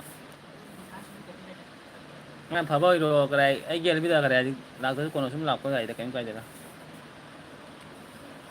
ꯃꯁꯥ ꯅꯨꯡꯉꯥꯏꯇꯗꯤ ꯀꯔꯤ ꯄꯣꯊꯥꯔꯣ ꯅꯨꯡꯉꯥꯏꯇꯦ ꯅꯪꯒꯤ ꯋꯥꯔꯤꯗꯣ ꯇꯥꯕꯗ ꯑꯅꯨ ꯀꯩꯁꯥꯅ ꯁꯨꯖꯥ ꯍꯥꯏꯅ ꯂꯦꯛ ꯄꯤꯁ ꯄꯤꯔꯦ ꯑꯗꯨꯗꯒꯤ ꯀꯁꯥꯔꯃꯤꯇꯩꯅ ꯑꯣꯟ ꯑꯗꯨꯗꯒꯤ ꯕꯦꯝꯆꯥꯅ ꯀꯦꯛ ꯁꯤꯁꯇꯔ ꯋꯦꯜꯀꯝ ꯑꯗꯒꯤ ꯁꯨꯏꯖꯔꯗ ꯏꯆꯦꯅ ꯆꯦꯁꯨ ꯃꯣꯔꯣꯛ ꯁꯥꯃꯟꯅ ꯋꯥꯀ ꯉꯥꯡꯕ ꯉꯝꯗꯔꯦ ꯂꯥꯁꯇ ꯏꯆꯦ ꯃꯣꯔꯣꯛ ꯁꯥꯃꯟꯅꯒꯔꯦ ꯃꯃꯤꯠꯀꯗꯤ ꯉꯁꯪ ꯉꯥꯡꯉꯕꯅꯤ ꯉꯁꯥꯏ ꯆꯥ ꯂꯣꯏꯔꯒꯅꯤꯅꯦ ꯂꯥꯁꯇ ꯀꯔꯥꯏ ꯃꯥꯒꯤ ꯑꯦꯛꯁꯟ ꯇꯧꯔꯛꯏꯗꯣꯟꯗꯣ ꯑꯗꯨꯒ ꯑꯩꯗꯤ ꯉꯥꯛꯇꯪ ꯂꯩꯔꯒ ꯄꯨꯡ ꯐꯥꯈꯔꯦꯗ ꯑꯗꯨꯒ ꯌꯥꯖꯕ꯭ꯔꯣ ꯀꯔꯤ ꯍꯤꯖꯥꯡꯅꯣ ꯑꯩꯈꯣꯏꯒꯤ ꯑꯩ ꯆꯥꯛ ꯆꯥꯗ꯭ꯔꯤ ꯎꯔꯕꯁꯤ ꯃꯣꯔꯣꯛ ꯗꯨꯛ ꯌꯥꯝ ꯆꯥꯔꯤꯗꯣ ꯀꯔꯤꯒꯤꯅꯣ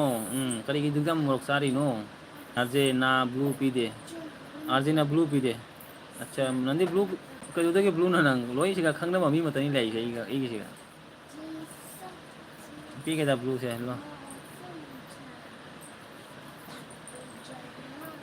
ꯃꯨꯛꯕꯥꯡ ꯃꯣꯔꯣꯛ ꯄꯦꯟꯅ ꯑꯅꯤ ꯆꯥꯕꯗ ꯉꯣꯛ ꯊꯣꯛꯂꯛꯑꯦ ꯍꯥꯏ ꯑꯗꯨꯅꯤ ꯃꯣꯔꯣꯛꯇꯤ ꯀꯔꯥꯏ ꯉꯁꯥꯏ ꯅꯍꯥꯟ ꯉꯔꯥꯡ ꯉꯁꯤꯒꯤ ꯉꯔꯥꯡꯒꯤ ꯑꯩꯒꯤ ꯃꯨꯛꯕꯥꯡꯗꯣ ꯃꯣꯔꯣꯛ ꯑꯃ ꯆꯥꯕꯗ ꯂꯥꯁꯇ ꯃꯣꯔꯣꯛ ꯁꯥꯔꯛꯑꯦꯕ ꯃꯃꯤꯠꯁꯦ ꯀꯗꯥꯏ ꯉꯁꯪ ꯉꯥꯡꯉꯦ ꯑꯗꯨꯒ ꯑꯩ ꯈꯜꯂꯦ ꯃꯣꯔꯣꯛꯁꯦ ꯀꯗꯥꯏ ꯂꯥꯁꯇ ꯑꯦꯛꯁꯟ ꯇꯧꯔꯛꯑꯦ ꯑꯩꯅ ꯑꯗꯨ ꯏꯆꯦ ꯕꯦꯝꯆꯥꯅ ꯏꯔꯣꯟꯕ ꯑꯗꯨꯒ ꯔꯣꯕꯤꯇꯥꯅ ꯎꯔꯕꯁꯤ ꯍꯦꯜꯂꯣ ꯑꯗꯨꯒ ꯀꯁꯥꯔ ꯃꯤꯇꯩꯅ ꯑꯩ ꯋꯥꯔꯤ ꯇꯥꯒꯦ ꯌꯥꯔꯁꯦ ꯍꯣꯏ ꯇꯥꯎ ꯎꯔꯕꯁꯤ ꯏꯆꯦꯅ ꯎꯔꯕꯁꯤ ꯏꯆꯦ ꯀꯥꯏꯅ ꯎꯔꯕꯁꯤ ꯁꯤꯁꯇꯔꯅ ꯀꯔꯦ ꯁꯨꯖꯠꯁꯦ ꯑꯩ ꯀꯥꯟꯖꯤ ꯑꯣꯏ ꯆꯥꯔꯦ ꯂꯣꯛ ꯐꯖꯅ ꯊꯨꯡꯉꯦ ꯑꯗꯨꯒꯤ ꯆꯦꯗꯤ ꯃꯃꯥ ꯂꯣꯛ ꯊꯨꯡꯉꯕ ꯅꯪꯁꯨ ꯑꯗꯨꯒ ꯏꯆꯦ ꯄꯦꯟꯖꯩꯅ ꯀꯁꯥꯔ ꯀꯣꯃꯦꯟ ꯏꯔꯁꯨ ꯌꯥꯏ ꯐꯅꯕ ꯍꯣꯠꯅꯔꯣ ꯀꯣꯃꯦꯟ ꯏꯔꯁꯨ ꯌꯥꯏ ꯏꯗꯁꯨ ꯌꯥꯔꯦ ꯍꯣꯠꯅ ꯀꯁꯥꯔꯁꯦ ꯆꯥꯔꯒ ꯄꯦꯟꯖꯩꯁꯦ ꯑꯩꯅ ꯀꯧꯕ ꯈꯨꯝꯗꯦ ꯀꯔꯤꯒꯤꯅꯣ ꯀꯩꯗꯧꯔꯒꯦ ꯏꯆꯦ ꯄꯦꯟꯖꯩ ꯈꯨꯝꯗꯦ ꯀꯔꯤꯒꯤꯅꯣ ꯈꯨꯝꯃꯨ ꯀꯩꯅꯣ ꯑꯗꯨꯒ ꯁꯨꯖꯤꯇꯥ ꯑꯅꯨ ꯌꯥꯝ ꯍꯥꯎꯋꯤꯅꯦ ꯑꯗꯨꯗꯒꯤ ꯁꯦꯟꯖꯝ ꯕ꯭ꯔꯗꯔꯅ ꯔꯣꯕꯤ ꯅꯌꯥ ꯅꯨꯄꯥꯒꯤ ꯅꯣꯛꯄ ꯐꯣꯇꯣ ꯍꯥꯞꯄꯛꯎꯅꯦ ꯃꯌꯥ ꯍꯥꯏꯔꯕ ꯌꯦꯡꯒꯦ ꯃꯌꯥ ꯍꯥꯏꯔꯕ ꯌꯦꯡꯒꯦ ꯍꯥꯏꯕꯅꯦ ꯑꯗꯨꯗꯒꯤ ꯏꯆꯦ ꯃꯆꯥ ꯀꯁꯥꯔ ꯃꯤꯇꯩ ꯅꯍꯥꯟꯒꯨ ꯑꯃꯨꯛꯔꯣꯛ ꯇꯨꯅꯔꯣ ꯅꯍꯥꯟꯒꯤ ꯎꯃꯣꯔꯣꯛ ꯇꯨꯅꯔꯣ ꯍꯥꯏꯕ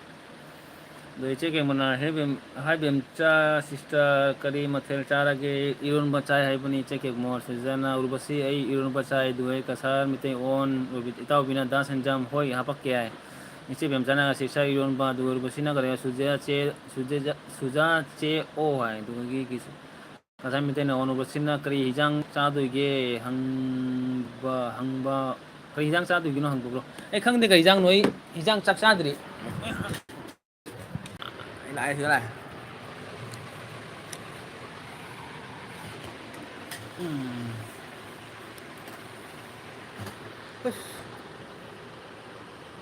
ꯑꯩ ꯀꯔꯤ ꯍꯤꯟꯖꯥꯡꯅꯣ ꯆꯥꯗ꯭ꯔꯤ ꯎꯔꯨꯕꯁꯤ ꯆꯥꯛ ꯑꯗꯨꯒ ꯑꯩ ꯆꯥꯔꯄꯦꯟꯖꯩꯅ ꯀꯁꯥꯔ ꯌꯥꯝ ꯅꯨꯡꯉꯥꯏꯇꯦ ꯑꯗꯨꯒ ꯑꯩ ꯆꯥꯔꯄꯦꯟꯖꯩꯅ ꯑꯣꯟ ꯑꯗꯨꯒ ꯔꯣꯕꯤꯇꯥꯅ ꯆꯦ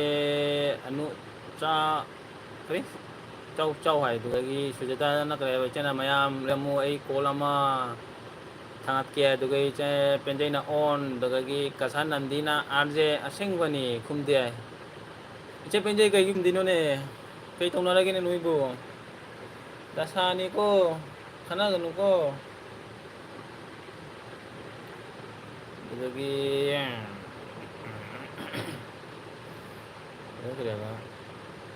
mami kauraktarine mo LB jaman dim sai jana charaga penjai shu thi phaire charaga penjai shu thi phaire nandi adugini khudri do acha kasar mite na kare mayam ai on da link ai video upload hojik toraki okay dugai urasina o dugai urasina on anuna on tara lapaga on arjimite gelbite laga on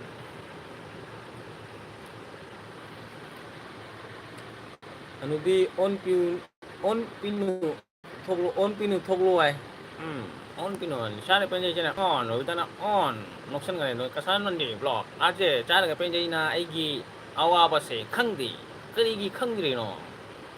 ai su gyan men ta dre mana khangdi se kari gi no che penjai kasan nandi na hai se khombiro okay iche bem chana kare ba ai kok nungai te na si ya cha kok nungai te di kare ai akhoi gi bololi kare bololi na te ne kare ai big station lo big station mo ta khan nai ro nai sala te salo adu lega kotha ro kok to hengai to hogot to ga fresh oi re ne do ga gi basina kare ba bro comment dumai na pao acha comment dumai na pa ke ko mayam adu di ai pa wa ho ra ke ngasi ki mayam kai news la ke ki news to mayam pa ra ke mai ki headlines te mayam sena sanjam pro na kare ba kasa dingka chikpa ro video do acha chana penjai na kare ba ata nandi mong amani acha sujata chana on do ke chem chana issue on le ke ko acha mayam on le di issue off ho ya ke ko adu di mayam ya bro mayam na on le di issue off ho ja ke issue on le ke ko adu di ai off ho ja ke adu di mayam mi 11 le dugai mi 20 na angi like to be dugai to le ga comment ma khada comment ta bin ta di mayam comment se lo shala ge tu mayam o ko jara ge isho de de pabiro hai biro comment na mi 11 le be mi ma pan ora me kinyo to se bo dugai ubasina sai ba na ha no khale an thur ba si sai ba no ka dugai che bem sana ka yari ba bhai changloi egi kokse kare big changloi egi kokse acha kai gi tamang to ne che 1k yaudiri be tamang tro dugai che dugai to bina kare ba ai on acha nang on ro off garo adu le ga kana gi message le makha message tharau se jangi udre message ai je pau se pa ge to kan pa ge to se comment se le kare kai no pa do se dugai suje da chena lei acha lei kai de lei ri no yum de lei ri no ma pan lei ri ro dugai che bem chana kare ba small darling koi du si lang o ai acha kai koi du no ko kanu ko ai gi elbi la koi ba to kanu ko du la ga iche bem ja kar hijang cha gi irun ma chong cha he du ga urbu sine kare ba nokshan gare ne du la ga ai gi pau se ma kha ta bi se kari pau le gi ma kha da mayam ibiro ai pau se pa bi ge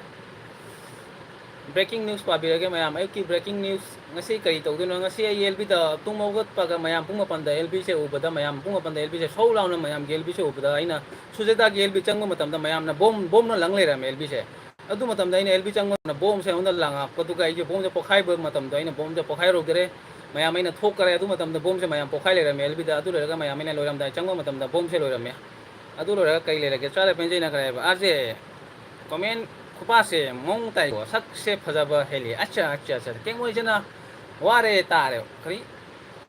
wari tare acha milang grung ai da milan grung acha milang grung Andhra Pradesh ta leba friend sing yauro o ai duga gi che mem chana yupa 1k no duga kasan mi te na kare ba kasa chara penjai ai hojik kari phibam no haido khangu ko duga chara penjai na mayam love nandi mayam love you nandi ai ro acha duga milan grung na kare on the your channel top number 1 sure keep it up duga gi urbasina noksan gare atu le makha ta ba comment no haibiro mayam comment sa pa bijara ke dugai gi mayam gi comment se aina news soina padara ke ngasi gi breaking news se mayam iche penjai iche chara penjai na ngasi kare iron ba cha ba matam da iche penjai na cha ba matam da kare mayam gi kare comment sa pa ba matam da pa hobang ma udare adu da mate iche penjai na mayam da waro bo ya de haina mayam da kholau na ore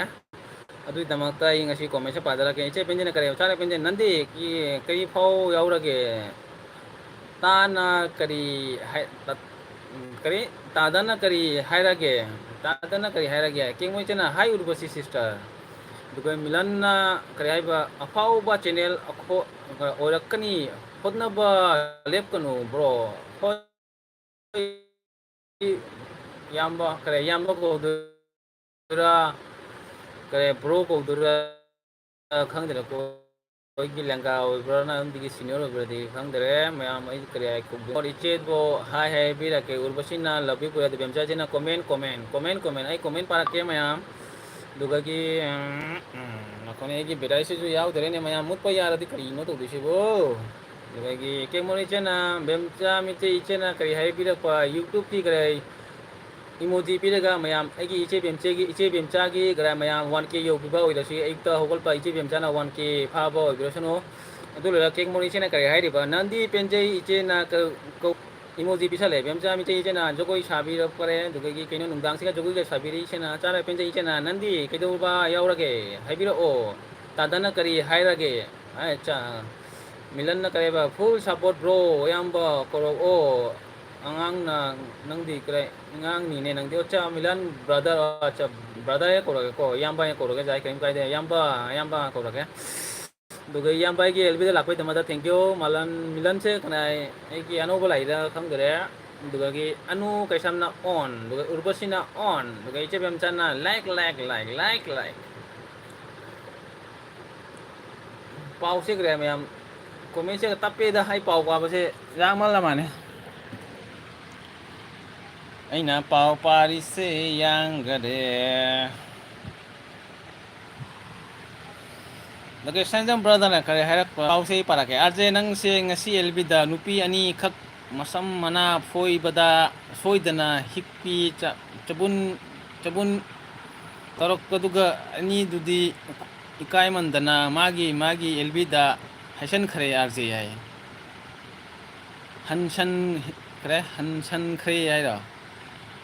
Dagagi Milan na kaya ba yaman ay ba full support bro love from Andhra Pradesh thank you Milan brother ay gi damakta support obay damakta dagagi bemcha iche na kare hay ba khara hanjiru go iba iche dasani ay do hay kani kangi ne do hay kay do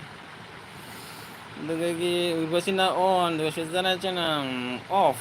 Duga iche bemcha na no ay duga gi kar penchen na bemcha 1k ora bo ay duga urusin na denge urusi ay na kara comment pa ba se mayam hanjela ma hayre to jong ay comment pa ito minna para ge urusi soibam love emoji pire adu le mathangda mayam comment cha thabiro ay pabira ke iche bemcha na kari hayre ba che bem lei no duga milan na kare brother na kare full support to ni hanba bani bro nangi channel se si live ta nutigi tawrok o share to kharage yam ngai ai krai bro krai yam bai krai nutigi live to de ai video ai sum video ai na thala pa ngasi jesum mayam da krai wai sanani ana nong phadok live to rok pani nutigi di maina lb to rok te ai sum video da lakpi video da sum support to biro ai maina nutigi sum lb to rok tere aba Chौde abel bise tum nong phadok ngasi mayam go wari sana gena torok pani million na kai gino kare asam giro na manipur giro andhra pradesh ta kare thabak to na leiri ra na isagi yum leiri ro na kumaina khara share to biro to kai che penjine kare ba on to kai che bem chana upa khara henjaru re dunna neirage ai kana iche ro upa khara henjaru re dunna neirage cha dugai sujada chena on dugai milan yamana kare ba o adu weekly torokpa ngam gadro khangde yam kare yam ba ulik tai kare nong pha dong kani ugli na tai kare sapta ugli di torokte ko tha ai na kan torok se ugli ani phar si toroi ni ko ai elbi toro ge hai bi toro ha torok ko adu da mata elbi toroi ni ngasi inti gidi sum elbi taude dagagi milan ai bodo ke mo chena on do chara benye chena bemcha 1k do koi sare do milan brother ai manipur deini nungsi manipur miss you kunumak manipur digi yamba ina asam digi ni ko ꯃꯅꯤꯄꯨꯔꯗꯤ ꯍꯟꯗꯛ ꯏꯔꯥꯡꯗ ꯌꯥꯝ ꯅꯨꯡꯉꯥꯏꯇꯔꯦ ꯃꯌꯥꯝꯁꯨ ꯈꯪꯉꯤꯅꯦ ꯂꯣꯏꯁꯨ ꯈꯪꯉꯤꯅꯦ ꯌꯥꯝ ꯅꯨꯡꯉꯥꯏꯇꯦ ꯌꯥꯝ ꯊꯤꯅꯈ꯭ꯔꯦ ꯊꯨꯅꯈ꯭ꯔꯦ ꯃꯅꯤꯄꯨꯔꯗ ꯁꯥꯟꯇꯤ ꯑꯣꯏꯕ ꯍꯥꯟꯅꯒꯤ ꯑꯗꯨꯃꯥꯏꯅ ꯂꯥꯛꯄ ꯑꯗꯨꯝ ꯑꯣꯏꯔꯁꯅꯨ ꯍꯥꯏꯅ ꯈꯜꯂꯤ ꯑꯗꯨꯗꯒꯤ ꯏꯆꯦ ꯕꯦꯝꯆꯠꯅ ꯃꯤꯂꯟ ꯕ꯭ꯔꯣ ꯑꯥꯔꯖꯦꯗ ꯁꯞꯄꯣꯔꯠ ꯇꯧꯅꯨ ꯑꯩꯈꯣꯏꯗꯁꯨ ꯁꯞꯄꯣꯔꯠ ꯇꯧꯕꯤꯔꯛꯑꯣ ꯍꯥꯏ ꯍꯣꯏ ꯃꯌꯥꯝꯗꯁꯨ ꯁꯞꯄꯣꯔꯠ ꯇꯧꯕꯤꯔꯛꯑꯣ ꯃꯌꯥꯝꯁꯨ ꯏꯆꯦ ꯑꯩꯈꯣꯏ ꯏꯆꯦꯅꯤ ꯏꯆꯦ ꯕꯦꯝꯆꯥ ꯏꯆꯦꯅꯤ ꯃꯌꯥꯝꯁꯨ ꯂꯣꯏ ꯏꯆꯤꯟ ꯏꯅꯥꯎ ꯃꯇꯅꯤ ꯂꯩꯔꯤꯁꯦ ꯃꯌꯥꯝꯗꯁꯨ ꯀꯔꯤ ꯍꯥꯏ ꯁꯨꯝ ꯁꯞꯄꯣꯔꯠ ꯇꯧꯕꯤꯔꯣ ꯆꯦꯅꯦꯜ ꯄꯥꯏꯔꯁꯨ ꯃꯌꯥꯝꯗꯁꯨ ꯁꯞꯄꯣꯔꯠ ꯇꯧꯅꯣꯗꯁꯨ ꯀꯔꯥꯏ ꯔꯤꯇꯔꯟ ꯇꯧꯔꯛꯀꯅꯤ ꯀꯔꯥꯏ ꯃꯤꯂꯟ ꯏꯌꯥꯝꯕ ꯅꯪꯁꯨ ꯀꯔꯥꯏ ꯆꯦꯅꯦꯜ ꯄꯥꯏꯔꯗꯤ ꯃꯌꯥꯝꯁꯨ ꯁꯞꯄꯣꯔꯠ ꯇꯧꯕꯤꯔꯛꯀꯅꯤ ꯑꯗꯨꯗꯒꯤ ꯏꯆꯦ ꯕꯦꯝꯆꯥꯅ ꯀꯔꯤ ꯏꯆꯦ ꯕꯦꯝ ꯂꯩ ꯍꯥꯏꯅ ꯀꯞꯈꯔꯦ ꯑꯗꯨꯗꯒꯤ ꯏꯆꯥꯗ ꯄꯦꯟꯖꯩ ꯏꯆꯦꯅ ꯑꯣꯏ ꯃꯥ ꯕꯦꯝꯆꯥ ꯍꯥꯏꯅ ꯑꯗꯨꯗꯒꯤ ꯃꯤꯂꯟ ꯃꯗ ꯐꯨꯜ ꯁꯞꯄꯣꯔꯠꯅꯤ ꯁꯤꯁꯇꯔ ꯕꯦꯝꯆꯥ ꯑꯗꯨꯗꯒꯤ ꯄꯨꯡ ꯀꯌꯥ ꯇꯥꯔꯦ ꯄꯨꯡ ꯇꯔꯥ ꯇꯥꯗ꯭ꯔꯤꯀꯣ ꯉꯜꯂꯤꯅꯀꯣ ꯃꯌꯥꯝ ꯉꯜꯂꯤꯕꯣ ꯅ ꯂꯣꯏꯁꯤꯜꯂꯁꯤ ꯍꯥꯏꯔꯣ ꯑꯩꯗꯤ ꯄꯨꯡ 11ꯕꯨ ꯇꯥꯔꯁꯨ ꯀꯔꯤꯝ ꯀꯥꯏꯗꯦꯗ ꯑꯗꯨꯒ ꯏꯆꯦ ꯕꯦꯝꯂꯩ ꯑꯥꯏ ꯂꯚ ꯌꯨ ꯃꯣꯃꯣ ꯍꯥꯏ ꯑꯗꯨꯗꯒꯤ ꯏꯇꯥꯎꯕꯤꯅ ꯑꯣꯟ ꯍꯥꯏꯔꯦ ꯑꯗꯨꯒ ꯅꯣꯏꯖꯅ ꯑꯣꯟꯅꯤꯀꯣ ꯍꯥꯏꯗ ꯁꯤꯗꯅ ꯑꯣꯟ ꯏꯆꯥ ꯕꯦꯟꯖꯤꯅ ꯋꯦꯜꯀꯝ ꯃꯤꯂꯟ ꯍꯥꯏ ꯑꯩꯗꯤ ꯄꯨꯝꯅꯃꯛꯀꯤ ꯁꯞꯄꯣꯔꯠꯅꯤ ꯑꯩꯒꯤ ꯄꯨꯟꯁꯤꯗꯤ ꯃꯌꯥꯝꯒꯤ ꯁꯦꯕꯥ ꯇꯧꯕ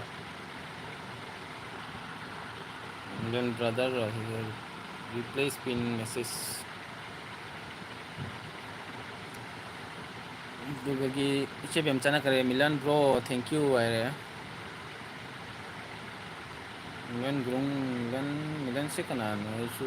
ꯈꯪꯗꯦꯅꯦ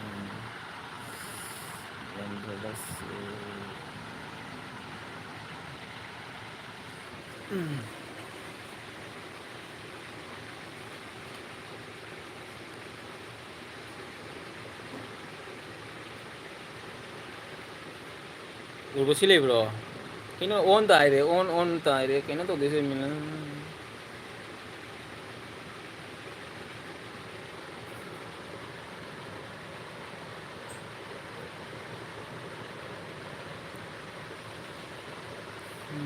ꯋꯥꯆꯞ ꯒ꯭ꯔꯨꯞ ꯑꯃ ꯁꯦꯝꯃꯛꯑꯣ ꯁꯤꯁꯇꯔ ꯕꯦꯝꯆꯥ ꯑꯦꯟ ꯆꯥꯔꯒ ꯄꯦꯟꯖꯩ ꯀꯅꯥꯅꯣ ꯃꯤꯂꯟ ꯍꯥꯏꯁꯤꯕꯨ ꯋꯥꯆꯞ ꯒ꯭ꯔꯨꯞꯀ ꯁꯦꯝꯃꯛꯑꯣ ꯍꯥꯏꯁꯤꯅ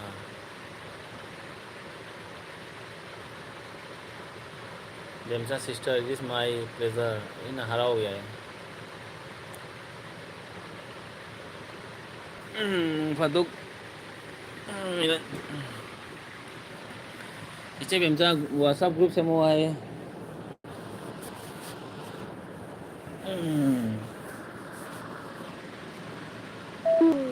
ꯍꯣꯏ ꯃꯣꯕꯥꯏꯜꯁꯦ ꯀꯩꯗꯧꯕ ꯂꯩꯌꯦ ꯕ꯭ꯔꯣ ꯍꯥꯏ ꯑꯗꯨꯒ ꯁꯨꯖꯇꯥ ꯁꯤꯁꯇꯔ ꯐꯥꯏꯟ ꯍꯥꯏ ꯑꯗꯨꯒꯒꯤ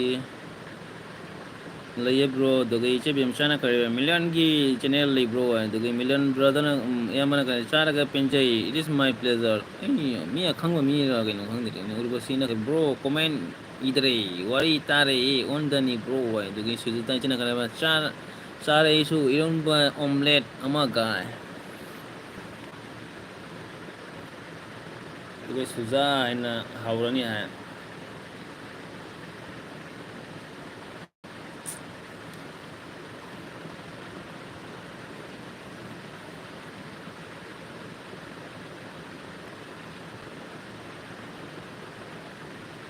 ꯏꯆꯦ ꯎꯁꯥ ꯂꯥꯛꯇꯦꯀꯣ ꯃꯌꯥꯝ ꯉꯁꯤ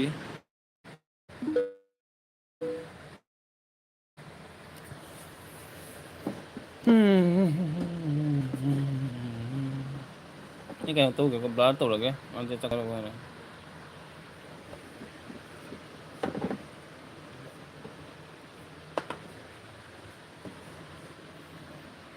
ꯑꯩ ꯂꯩ ꯌꯥꯏ ꯆꯤꯀꯦꯃꯣꯅ ꯑꯩ ꯂꯩ ꯌꯥꯏ ꯑꯗꯨꯗꯒꯤ ꯎꯔꯕꯁꯤꯅ ꯀꯔꯤ ꯍꯥꯏꯕ꯭ꯔꯥ ꯑꯩ ꯑꯣꯔꯟ ꯑꯗꯨꯒꯤ Anu ꯀꯩꯁꯝ ꯑꯥꯔꯁꯦ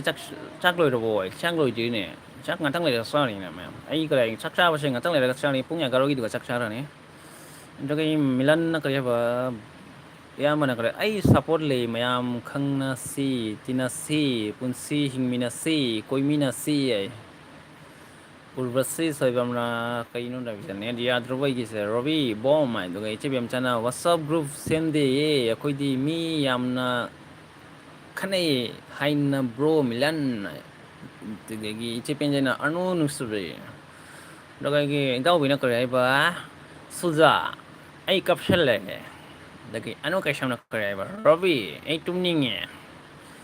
gani ay gel bidala de tumning ba jaw mi sul yaram gani ay khange dagay melan na kare ba bra yamba na nong madi sidoi punsi nong madi sidoi punsi ni nung si minasri ba acha dagay ano ay china kare ba chipenger dagay itaw na ano ay tumning naman ni Nag checking mo bro, mayam bye bye, good night. Checking mo, good night. Nagay milan na karya ba, yung mga sasabihin siya, adum semak okay. Group ka Sam gano, group Sam basi, kari ka na ge, YouTube ta. Ay tapak loy dana comment ta batangam dri, ay tapak loy dana comment travel nam dri. Acha. Adu giro, anu che, adu idamang te inang bu. Medal mapining ba yauri he ai silala ga non da medal mapi ge ko thabak ki tamang khaibai damang thabak kan bai damang ta do kai anu kai shami chana krai ba hai milan na do kai suda cha chana anu and ravi bom urvasina pung 11 ta oh ais urvasi ngak kar bo cha ai ma usai chen lang pan ba usai san la la me adudi comment pasaragi usai che gi comment se pasaragi mayam adudi mayam che usa anu balak pani gi LB da ngasi adudi mayam ai comment se pasaragi aham ba kare ngasi gi LB da noiram kare jau hajik da lakpa iche usa gi comment se yam nong sina pasaragi adudi ad yam tienge ngakpi gani yupa na di loi ngakpi gani kari da mag da ngakpi ro dagai anu kai sam na hai ba arze noksan gray kari nokli no arze ki aje ki khonda da noksali na arze ki manipuri ki wakha nei ri senjam ka on lakpa ka on milan na kari anu hello cha le pan sai sana kari ba usa lai ma kari hisang sa ra kan okay anu che na kari che usa kari ma thian long ai okay cái cái ba urban suna kari hare ba bro gi phải mong say hậu là và mấy mong sẽ hậu cái chia hậu là cái tôi được vật xin này thơ là cái tôi đi mà anh cái sao mình sẽ là cái và chế biến sai cái mà theo lo cái chế biến sai thì người sẽ iron vật sai hay này bảo người sai bảo ta gì người sai hay pani mobile cái newspaper headlines mà hay pani chế biến sai người sẽ iron vật thùng vật sao đây nè mà do de chao bina cái check cái vậy vậy để cái chế biến sai là anh bi iron và chế biến sai là blue pizza lagi ICBM cha the blue piragi ICBM cha blue dugagi milan na yaman ka mayam kari mathel honaragi joge ichi usana kari haiba on dugagi anu chana arj fagin gana sari ko kari foreigner sorry ko as foreigner nahi tha lagi ऐसे foreigner I'm welcome my another vlog I'm with sir Arzamate vlog hi my channel my channel is online my channel is mukbang to mukbang is nahi tha ba koring atu lo ga cha ba koring ngai sanjam brother kare ba ano wadri bo robina ngasai degi furido acha itau bina kare ba chemsa kari hizang sarage cái anu chỉ là cái và sana hay là nó san cái robita tao vì nó cái và ta san jam hay là nó cái cái anu nó chơi bem sa LB tàu đi cái nó chơi bem sa LB sẽ ngating khara ni damak ta lepsa re mayam matangi LB da chơi bem sa ki LB da mayam laksa bi oi jaro adu chơi bem sa ki LB se mayam pung manga makhai degi pung taruk ki manung de LB to bani mayam chơi bem sa ki LB da mayam na lengja biro to matam la di lengja biu ko mayam adudi milan bro yaman kariba ano kasam hairok o ay dugay ano kasam kariba milan friend libro ay guy urvasina on no on comment ro di che mandan ay lb ki ay kari gina mada ki ni che ben sa lb sa lb ki ba ya de cha ben den arte ngasigi lb se mai tare o me ki re mai ta halini ne kaino khara se mai ta handari lb se nungai ba kamai na nungai do na ya तो संजम brother करे है बा आई के संजम brother ना हायरक पसे करी no रोबी नंग वरम ता करी वरी ता हौ ड्रे मनिंग ngai ma mangi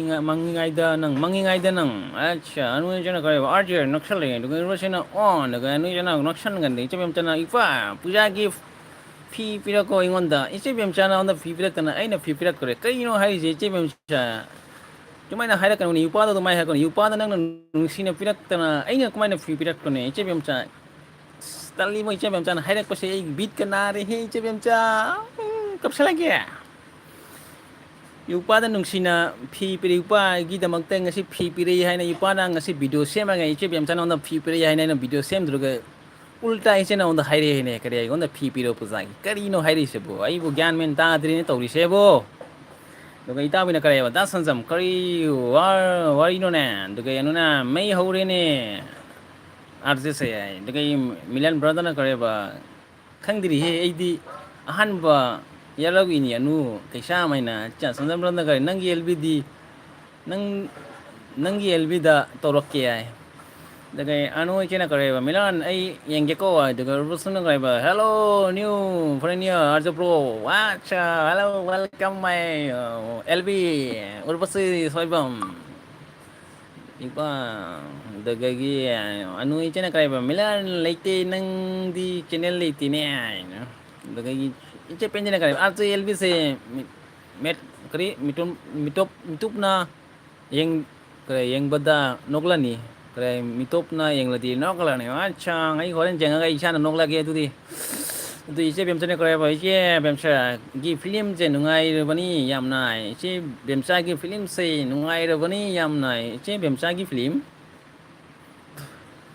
doge milan na kare ba leite he channel le ya doge milan na kare ba whatsapp ta tharak o link video anu basing adung ko anu whatsapp ta nate direct channel changa ga video se jeng biro dul subscribe to biro milan yamba adu laga video da comment to biro de chara pan sa na kare fi manaba ya ora bo kare fi manaba ya ora bo ai ro or basuna jeng thale ka i jeng seri nu jeng ka nu basi ikai ko whatsapp ta oh whatsapp ti mong ma ta kare ni anu nang na kare whatsapp hai pa gyan ma ta ra nang se Daga ito bino on tuning ito bino sana no I'm no daga ito sujata na kaya ba Ori tuning abo urbasin na sa ibang na oh ha hu ha noksale daga nuji na kaya noksale ito bino sana yaroy ko piraku ay daga urbas ito sana on ito sa karijang sa gina nga sa de yung pag yelbi dalak pa ting mo doon nang na on hai karijang sa rakay nga siya yam 이상 저 허먼나 그리 탱을 라이래 이게 엘비스야 그냥 강대네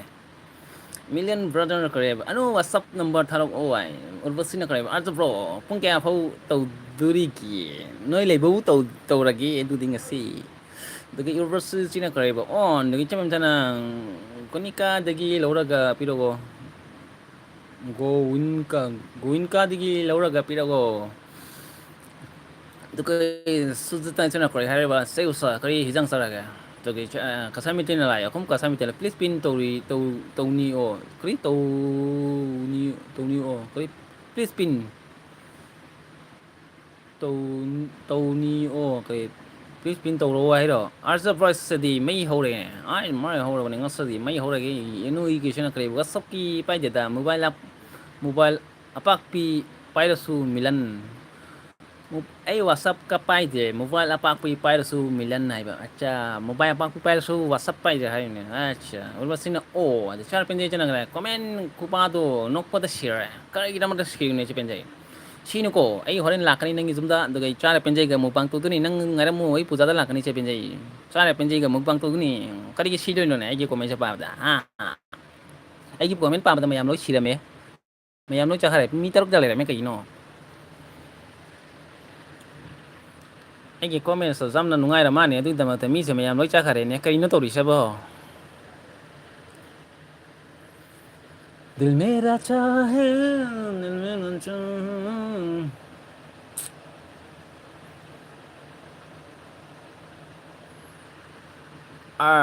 được cái này bạn anh ơi trên là cái này bạn comment cứ ba thì nó có thể share này cái đó nó share này cho bạn ra share nào được anh nó cái sao mi trên là cái bạn ai nó khơi lên này cái đó mà anh ơi trên nó khơi lên này नफाले से कई दमत नोई न नफा से करिए खरा करिए वांगांग बसे खरा फै है बनी ने दुई दमत नोई रो हां Dogagi millennium mana kareba. Arje voice is on my thank you. Dogagi iche bem sana pung ke ano to tu she pung baru bu to tu ni sa bem sa ngai bangam gudro ai gi elbi sa. Doganu sina kareba nei re he arje loina chen khari chen khari loi chen khari ni ju khangi loi chen khari ni arje nei bada. Dogagi iche pen jane kare hari ba.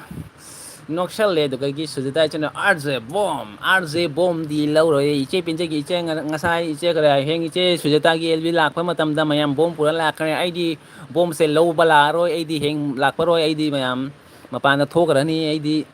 iche sujita gi bomb se ai di kare ngak pang moi ai heng elbi da lak wa mam doge urus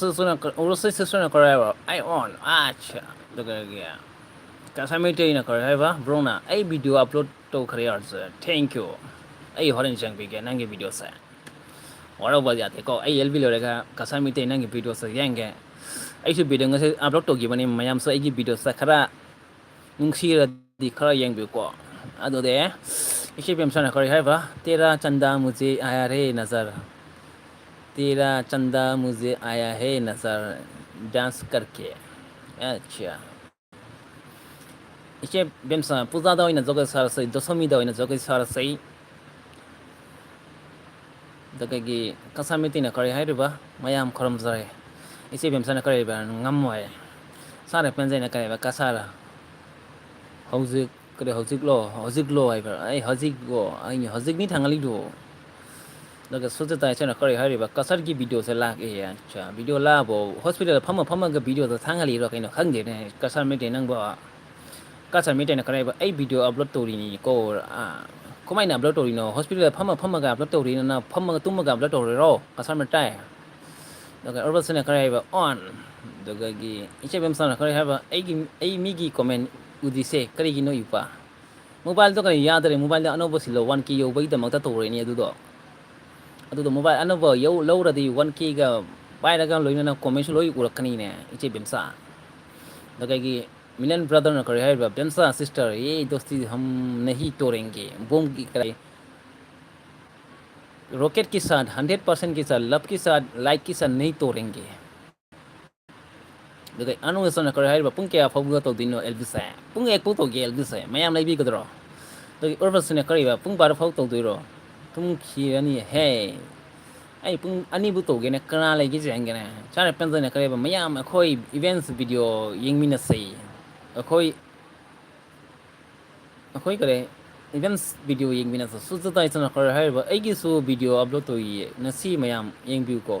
horin su ta che ai horin elmi lo ga ying gi che ta che gi video to ai ying bi ge ne no tension no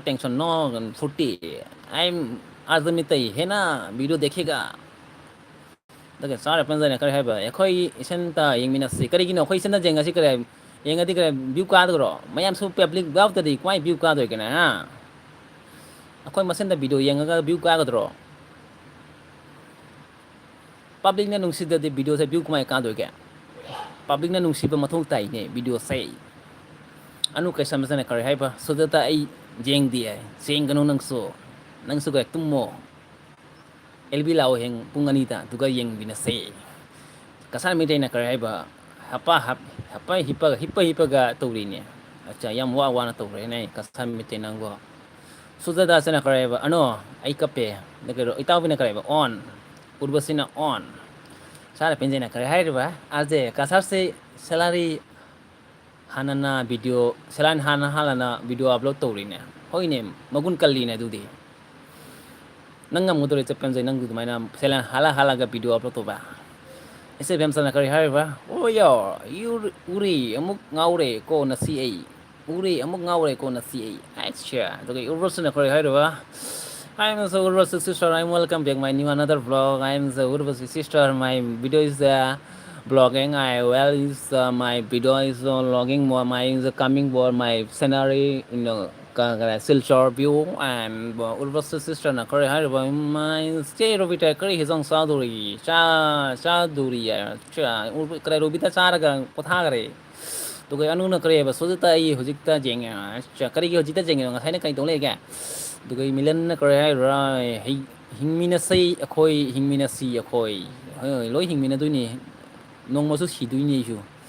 Duga sujita sana kari harba oh anu duga arz sare benden arz nok san ngari ni kari ama priya dasini lai he priya dasini phak thu palai ro phak hut palai ro ngasai phak hut ba ka na han na hai ro ge priya dasini vlog and cooking 21 like present sar ga na re he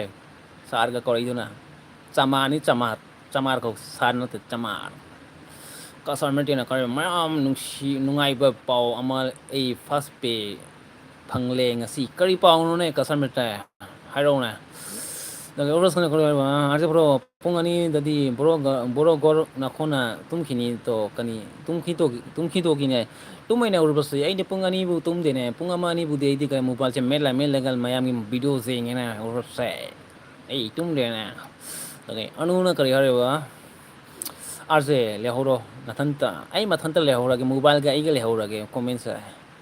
adu lora ga sujata chena kare hai ru arze noksan ngare eta sujata chena kare hai ru priyo do jogoi sara ga lai ro sare penje na urvasi noksan gare piya dasina kare hai ru arze phag hugala di phag hugala share phag hudiat kino ai pungani bo to ge ne dage anu ke chena kare priyo do kari mathal no dage million brother na kariba kasar में तई करी पे no anyway congratulation है रे अच्छा कई no kasar में तई अच्छा kasar में तई पे number anyway congratulation कई congratulation नो है ai gi chak lai mayam ai gi chak pu bi le ai gi nupina duga gi iche bem san kar hai ba suza ai gwati manakta tawri iroi ko gwati manakta tauri iroi ko gwati da nong su de je kumai ne iroi do ne gwati da nong su de ne yam sa ba si do re ngasi di duga pya da sine ko hai ba suza ina kong kal ra si sa char pen jan azai ngamoy no kanu no kanu no kanu no kanu ko urbasine ko ra ba char pen sai se no kare nai pya da sine ko ba chino pan iron ba J no पानी run पति इच्छा देखो प्रिया तो सुने करे आज करी लमगी news no आई से न्यूज़ से करे फॉरेन की न्यूज़ नहीं foreigner I mean foreigner South African Sudan Singapore nongsan gaya duga che pende na priya dasani love you too anu ka shona करे priya do hauni ye masjidi ye duga ki priya dasani करे hari ba che penjai from zoi bem sai jana ipa fak hogal lage no fak hogot pa ai hogot kani fak sai dugi priya dasani करे hari ba chenu omelette duga sujata chena che bem cha no kare duga dosina bro action kari ho duga ki million na करे hari ba yamana kare priya fak hogot pa lagli ro voice is on mai Dogegi, channel penjana kariba. Welcome Priya Dasane. Welcome to my LV. Doge anu itina kariba. Priya do oh doge kasami tina comment delay. Dogegi Priya Dasane Milan. Ai kai re. Ai on. Doge sudah tana chip bemsa label kare label payu RJ ki LV ki kare. Seven sal laibo payu RJG LBG ay dugi production ko million please connect or busin as the pro and notion right dugi production ay ngasi news sa pa daga dugi production ngasi gi video say mayam ay gi video so mayam na yung biro dugi ay news sa pa daga ngasi morning gi news pa daga ko ahmad arzimite na mayam taram na oksari ngasi morning gi news sa mayam pa daga production di pa daga ngasi mayam headline se kaino mayam pa daga production blog Priya Dasani na blog and cooking Sujata di do kaidori haino dugai kasami na YouTube fast pay fangle na si ay mayam na support to bibagi thank you I welcome thank you nang na fast payment fang bose ay harau ine kasam ta dai Priya Dasani kare ba kasar congratulations dagai urbasini kare ba pung ani dadi mi loi wanda kharan ni ne ai wanda roi noi loi wanda khro dugai Sujata china kare ba ai shu khangde yo tum hogot da dumai to na le rami kari gi dumai to na le rami no morning gi headline se khara mayam na papira ke mayam na tapiro ai gi headline se doge orbal se soyo na kare ba kasame tai congratulation doge che kasar doge itao bina on what is on ꯑꯗꯨꯒ Milan ꯑꯌꯥꯝꯕꯅ ꯃꯌꯥꯝ ꯑꯩꯒꯤ personal ꯋꯥꯆꯞ number ꯊꯥꯔꯛꯀꯦ ꯁꯤꯗ ꯄꯥꯎ ꯐꯥꯕꯤꯔꯛꯑꯣ ꯑꯩꯗꯤ ꯃꯌꯥꯝ ꯑꯅꯧꯕ ꯑꯅꯤꯅꯤ ꯑꯩ ꯐꯨꯜ ꯁꯞꯄꯣꯔꯠ ꯄ꯭ꯔꯖꯁꯤꯅ ꯀꯔꯤꯕ ꯑꯖ ꯑꯩ ꯁꯤꯗꯣꯔꯦꯗ ꯅꯪꯒꯤ ꯄꯥꯎ ꯈꯨꯄꯥꯗꯣ ꯑꯩ ꯁꯨ ꯑꯠꯆꯥ ꯄꯥꯎ ꯅꯈꯣ ꯃꯈꯅꯥꯎꯁꯦ ꯀꯪꯈ꯭ꯔꯦ ꯃꯈꯅꯥꯎ ꯀꯪꯉꯦ ꯅꯈꯣ ꯏꯁꯤꯡ ꯊꯛꯈꯤꯒꯦ ꯑꯗꯨꯒ ꯏꯁꯤꯡ ꯊꯛꯈꯤꯒꯦꯀꯣ ꯃꯌꯥꯝ ꯋꯦꯠ ꯑꯩ ꯄꯥꯎ ꯄꯥꯕꯗ ꯃꯌꯥꯝ ꯈꯅꯥꯎ ꯀꯪꯉꯦ ꯑꯩ ꯁꯤ ꯇꯥꯔꯦ ꯅꯣꯏ ꯄꯥꯎ ꯄꯥꯕꯗ ꯊꯕꯛꯀꯤꯒꯦ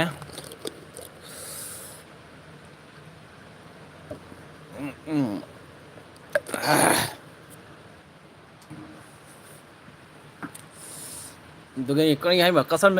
ꯆꯥꯔꯦ ꯄꯟꯖꯩꯁꯤꯅ ꯀꯔꯤ ꯍꯥꯏꯔꯤꯕ ꯉꯁꯤꯒꯤ ꯄꯥꯎꯁꯦ ꯆꯥꯔꯦ ꯄꯦꯟꯖꯩꯗꯤ ꯄꯥꯎꯁꯦ ꯀꯔꯤ ꯍꯥꯏꯔꯤꯕ ꯑꯖꯦ ꯃꯉꯛ ꯂꯩꯈꯥꯏꯔꯤꯔꯣ ꯃꯉꯛ ꯂꯩꯈꯥꯏꯔꯤꯔꯣ ꯍꯥꯏꯕ ꯅꯣꯛꯁꯟꯈ꯭ꯔꯦ ꯑꯗꯨꯒ ꯑꯦ ꯌꯥꯝ ꯆꯥꯎꯅ ꯂꯚꯌꯨꯗꯒꯤ ꯎꯠꯕꯁꯤꯅ ꯀꯔꯤꯕ ꯐꯔꯅꯤꯌꯔ ꯅ꯭ꯌꯨꯁ ꯌꯥꯁ ꯎꯔꯕꯁꯤꯅ ꯈꯪꯕꯅꯤ ꯑꯩꯅ ꯐꯔꯅꯤꯌꯔ ꯅ꯭ꯌꯨꯁ ꯄꯥꯕꯁꯦ ꯄ꯭ꯔꯗꯁꯤꯅ ꯀꯔꯤ ꯍꯥꯏꯔꯤꯕ ꯑꯥꯔꯁꯦ ꯐꯛ ꯍꯧꯒꯠꯂꯒꯦ ꯅꯣ ꯑꯩꯈꯣꯏꯒꯤ ꯄ꯭ꯔꯗꯁꯤꯅ ꯕ꯭ꯂꯣꯟ ꯀꯔꯤ ꯍꯥꯏꯕ ꯔꯣꯕꯤ ꯍꯥꯏꯅ ꯈꯣꯔꯝꯈꯔꯦ ꯑꯗꯨꯒ ꯀꯣꯡꯀꯥꯜꯁꯨ ꯄꯤꯁꯜꯂꯒꯦ ꯑꯗꯨꯅ ꯕꯨꯠꯇ꯭ꯔꯥ ꯀꯩꯅꯣ ꯈꯪꯗ꯭ꯔꯦ ꯀꯁꯥꯃꯤꯇꯤꯅ ꯀꯔꯤ ꯎꯔꯕꯁꯤ ꯃꯌꯥꯝ ꯁꯞꯄꯣꯔꯠ ꯇꯧꯕꯤꯕꯒꯤ ꯐꯪꯉꯤꯅꯤ ꯈꯣꯡꯔꯝꯖꯔꯤ ꯒꯨꯔꯗꯤꯞ ꯕ꯭ꯔꯥꯗꯔ ꯂꯥꯛꯑꯦ 22 ꯂꯥꯏꯛ ꯗꯟ ꯊꯦꯡꯛ ꯌꯨ ꯒꯨꯔꯗꯤꯞ ꯕ꯭ꯔꯥꯗꯔ ꯑꯩꯒꯤ ꯑꯦꯜꯕꯤꯗ ꯂꯥꯛꯄꯒꯤꯗꯃꯛꯇ ꯍꯔꯥꯎꯅ ꯊꯥꯒꯠꯆꯔꯤ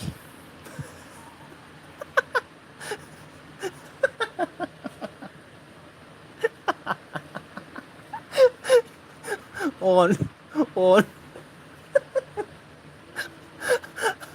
ꯑꯗꯨꯒ ꯏꯆꯦ ꯕꯦꯝ ꯆꯠꯈ꯭ꯔꯦꯕ ꯇꯨꯝꯃꯒꯦꯀꯣ ꯑꯗꯨꯒ ꯏꯇꯥꯎꯕꯤꯅ ꯀꯔꯤꯕ ꯏꯇꯥꯎ ꯅꯈꯣ ꯏꯆꯥꯅꯨꯄꯤ ꯃꯁꯥ ꯉꯥꯏꯇꯦ ꯑꯣꯔꯦ ꯅꯈꯣꯀꯣ ꯎꯃ ꯋꯥꯏ ꯑꯣꯕ ꯀꯣꯔꯤꯡ ꯍꯤꯗꯥꯛ ꯄꯤꯖꯕ ꯀꯣꯔꯤꯡ ꯏꯆꯥꯅꯨꯄꯤ ꯃꯆꯥ ꯑꯣꯔꯤ ꯍꯥꯏꯅꯦ ꯏꯉꯥꯡꯅ ꯅꯨꯡꯉꯥꯏꯇꯦ ꯏꯇꯥꯎ ꯌꯦꯡꯉꯣ ꯐꯖꯅ ꯀꯩꯅꯣ ꯇꯧꯔꯣ ꯑꯉꯥꯡꯗꯣ ꯍꯧꯖꯣꯡ ꯃꯣꯏꯗꯅ ꯇꯧꯔꯤ ꯃꯥꯅꯦ ꯈꯪꯗꯦꯅꯦ ꯅꯨꯡꯗꯥꯡ ꯑꯣꯏꯕ ꯑꯗꯨꯒ ꯁꯨꯁꯤꯗꯁꯤꯅ ꯀꯔꯤꯕ ꯗꯁꯩꯇ ꯋꯦꯜꯀꯝ ꯑꯗꯨꯒ ꯑꯅꯨ ꯀꯁꯝꯅ ꯀꯔꯤ ꯒꯨꯔꯗꯤꯞ ꯑꯗꯨꯒ ꯎꯔꯕꯁꯤꯅ ꯁꯣꯏꯕꯝꯅ ꯆꯦ ꯀꯁꯔ ꯃꯩꯇꯩꯅ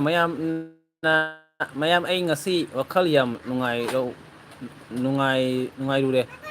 ꯉꯁꯥꯏ ꯃꯤꯗꯩ ꯋꯥꯈꯜꯁꯨ ꯅꯨꯡꯉꯥꯏꯔꯦ ꯑꯗꯨꯒ ꯑꯩ ꯁꯦꯂꯥꯏꯟꯁꯨ ꯆꯤꯡꯉꯦ ꯑꯗꯣ ꯀꯩꯅꯣ ꯋꯥꯔꯤꯁꯤꯕꯣ ꯅꯪ ꯁꯦꯂꯥꯏꯟꯁꯨ ꯆꯤꯡꯉꯦ ꯋꯥꯈꯜꯁꯨ ꯅꯨꯡꯉꯥꯏꯔꯤꯕ꯭ꯔꯣ ꯒꯨꯔꯗꯦꯞ ꯁꯤꯡ ꯍꯥꯏꯅ ꯈꯔꯦꯕ ꯁꯨꯗꯇ ꯆꯤ ꯑꯅꯨ ꯈꯨꯔꯨꯝꯖꯔꯦ ꯆꯥꯔꯦ ꯄꯟꯖꯩꯖꯅ ꯀꯁꯔ ꯑꯁꯦꯡꯀꯤꯔꯣ ꯑꯗꯨꯒ ꯑꯅꯤꯁꯤꯅ ꯔꯣꯕꯤ ꯀꯩꯗꯧꯔꯛꯑꯦ ꯏꯉꯥꯡ ꯀꯔꯦ ꯑꯣꯔꯦ ꯑꯗꯨꯒ ꯄ꯭ꯔꯥꯗꯁꯤꯅ ꯀꯔꯤ ꯍꯥꯏꯕ ꯗꯥꯁꯤꯠꯇ ꯈꯨꯔꯨꯝꯖꯔꯦ ꯁꯤꯗꯩꯅ ꯀꯣꯡꯒ꯭ꯔꯦꯆꯨꯂꯦꯁꯟ ꯀꯁꯥꯔ ꯑꯗꯨꯒ ꯒꯨꯔꯗꯤꯞ ꯁꯤꯡꯍꯥꯔꯅ ꯈꯔꯦ ꯕ꯭ꯔꯥꯗꯔꯅ ꯈꯔꯦ ꯄ꯭ꯔꯤꯌꯥ ꯑꯗꯨꯒ ꯏꯆꯦ ꯕꯦꯝꯆꯥꯅ ꯕꯥꯏ ꯑꯗꯨꯒꯤ ꯀꯅꯥꯅꯣ ꯆꯥꯔꯦ ꯄꯦꯟꯖꯩꯅ ꯀꯁꯥꯔ ꯀꯣꯡꯒ꯭ꯔꯦꯆꯨꯂꯦꯁꯟ ꯑꯗꯨꯒ ꯏꯆꯦ ꯎꯔꯕꯁꯤꯅ ꯀꯔꯤ ꯎꯁꯥꯅ ꯀꯔꯤ ꯍꯥꯏꯔꯤꯕ ꯑꯣꯟ ꯏꯆꯦ ꯎꯁꯥ ꯀꯔꯤ ꯍꯤꯗꯥꯛ ꯆꯥꯔꯤꯅꯣ ꯍꯤꯗꯥꯛꯇꯣ ꯃꯃꯤꯡꯗꯣ ꯍꯥꯏꯔꯝꯗꯦ ꯀꯔꯤꯒꯤꯅꯣ ꯄꯥꯎꯁꯦ ꯈꯔ ꯄꯥꯔꯛꯀꯦ ꯃꯃꯤꯡꯗꯣ ꯍꯥꯏꯔꯛꯄꯤꯔꯣ ꯑꯩ ꯄꯥꯎꯁꯦ ꯄꯥꯕꯤꯔꯛꯀꯦ ꯑꯗꯨꯒ ꯄ꯭ꯔꯗꯁꯤꯅ ꯀꯔꯤ ꯍꯥꯏꯔꯤꯕ ꯆꯦ ꯄꯦꯟꯖꯩ ꯅꯨꯡꯉꯥꯏꯔꯤꯕꯣ ꯑꯗ ꯀꯁꯥ ꯃꯩꯇꯩꯅ ꯀꯔꯤ ꯍꯥꯏꯕ ꯑꯩꯒꯤ ꯅꯨꯡꯉꯥꯏꯕ ꯄꯥꯎꯁꯦ ꯃꯌꯥꯝꯒꯤ ꯁꯞꯄꯣꯔꯠꯇꯒꯤꯅꯤ ꯑꯩ ꯚꯤꯗꯤꯑꯣ ꯁꯦꯝꯂꯛꯀꯦ ꯃꯌꯥꯝ ꯁꯦꯝꯂꯀꯣ ꯀꯔꯤ ꯄꯥꯎꯅꯣ ꯀꯔꯤ ꯅꯨꯡꯉꯥꯏꯕ ꯄꯥꯎꯗꯣ ꯄꯩꯁꯥ ꯐꯪꯉꯦ ꯍꯥꯏꯔ ꯅꯪ ꯉꯁꯤ ꯚꯤꯗꯤꯑꯣ ꯁꯦꯝꯃꯤꯗꯣ ꯀꯔꯦ ꯑꯗꯨꯒꯤ ꯁꯦꯝꯃꯤꯔꯣ ꯅꯪ ꯀꯔꯝꯕ ꯚꯤꯗꯤꯑꯣ ꯁꯦꯝꯃꯤꯅꯣ ꯚꯤꯗꯤꯑꯣꯗꯤ ꯌꯦꯡꯗ꯭ꯔꯤ ꯚꯤꯗꯤꯑꯣ ꯌꯦꯡꯉꯒ ꯈꯪꯒꯅꯤ ꯑꯗꯨꯗꯤ ꯄ꯭ꯔꯗꯁꯤꯅ ꯀꯔꯤ ꯍꯥꯏꯕ ꯆꯦ ꯎꯁꯥ ꯑꯗꯒꯤ ꯑꯅꯩꯁꯤꯅ ꯀꯔꯤ ꯍꯥꯏꯕ ꯑꯖꯩ ꯑꯩ ꯇꯨꯝꯅꯤꯡꯉꯦꯀꯣ ꯑꯦꯜꯕꯤ ꯂꯣꯏꯈꯤꯗꯣꯏꯔꯣ ꯂꯣꯏꯈꯤꯔꯣꯏ ꯑꯦꯜꯕꯤ ꯂꯣꯏꯈꯤꯔꯣꯏ ꯑꯅꯨꯆꯦ ꯉꯥꯏꯈꯣ ꯑꯗꯨꯒ ꯃꯤꯂꯟ ꯕ꯭ꯔꯗꯔꯅ ꯀꯔꯤ ꯍꯥꯏꯔꯤꯕ ꯑꯥꯔꯁꯦ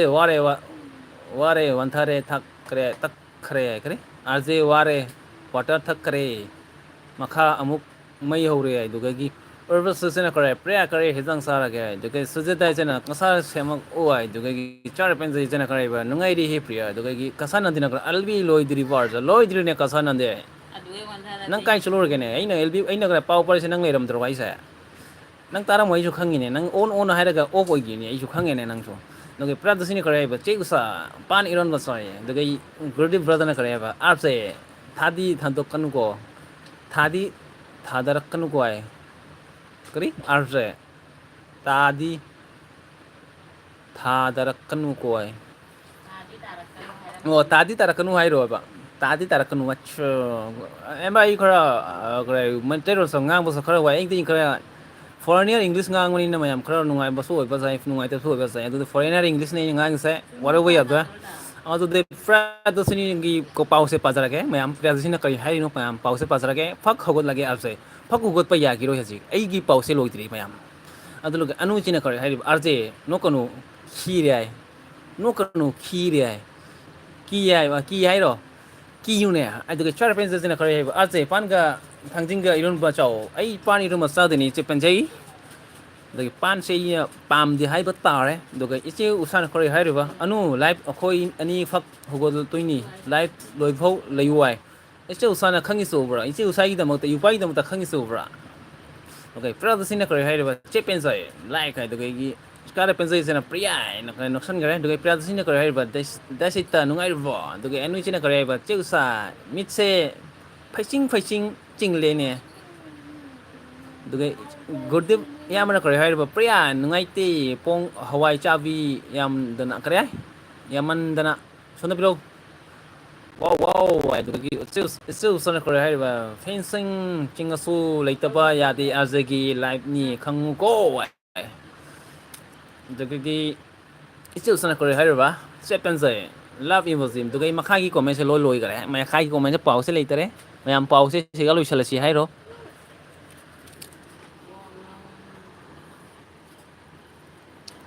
ꯄ꯭ꯔꯦꯗꯁꯤꯅꯤ ꯑꯣꯟꯔꯣ ꯀꯔꯤꯗꯃꯛꯇ ꯑꯣꯟ ꯑꯣꯏꯔꯤꯅꯣ ꯅꯪꯕꯨ ꯑꯣꯐ ꯑꯣꯏꯌꯨ ꯌꯥꯗ꯭ꯔꯣ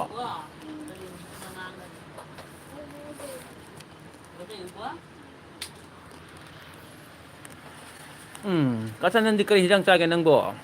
ꯅꯪꯕꯨ ꯅꯨꯡꯉꯥꯏꯔꯤꯕꯣꯅꯦ ꯀꯨꯏꯔꯦꯅꯦ ꯎꯗꯕꯁꯦ ꯅꯪꯁꯦ ꯅꯨꯡꯉꯥꯏꯔꯤꯕꯣ ꯀꯆꯥꯅꯟꯗꯤ ꯏꯆꯦ ꯄꯦꯟꯖꯩꯗꯣ ꯀꯥꯏ ꯆꯠꯈ꯭ꯔꯒꯦꯅꯦ ꯏꯆꯦ ꯄꯦꯟꯖꯩꯗꯣ ꯀꯥꯏ ꯆꯠꯈ꯭ꯔꯒꯦ ꯎꯁꯥꯖꯤꯒꯤ ꯈꯨꯄꯥꯛꯁꯦ ꯅꯣꯛꯅꯤꯡꯉꯤꯅꯦ ꯑꯗꯨꯗꯒꯤ ꯄ꯭ꯔꯤꯌꯥꯗꯔꯁꯤꯅꯤ ꯑꯣꯟ ꯀꯁꯥꯅꯟꯗꯤ ꯑꯣꯟ ꯎꯁꯥ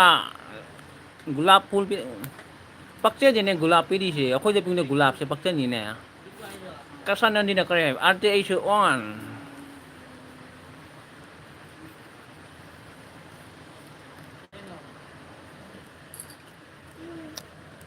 ꯑꯩ ꯑꯣꯟ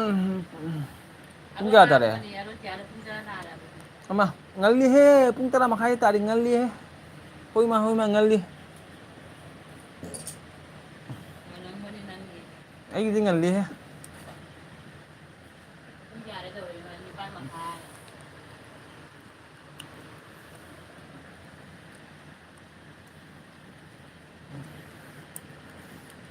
ꯂꯩꯌꯦ ꯏꯆꯦ ꯄꯦꯟꯖꯤꯜ ꯂꯩꯌꯦꯕ ꯀꯔꯤꯒꯤꯗꯃꯛꯇ ꯂꯩꯔꯤꯅꯣ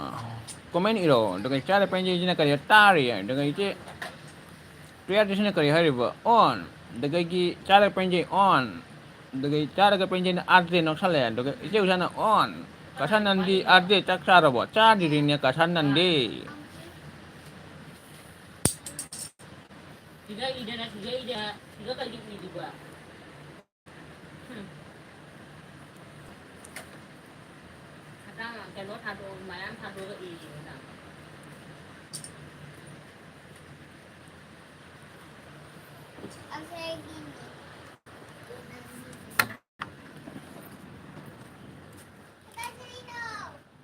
ꯅꯠꯇꯦ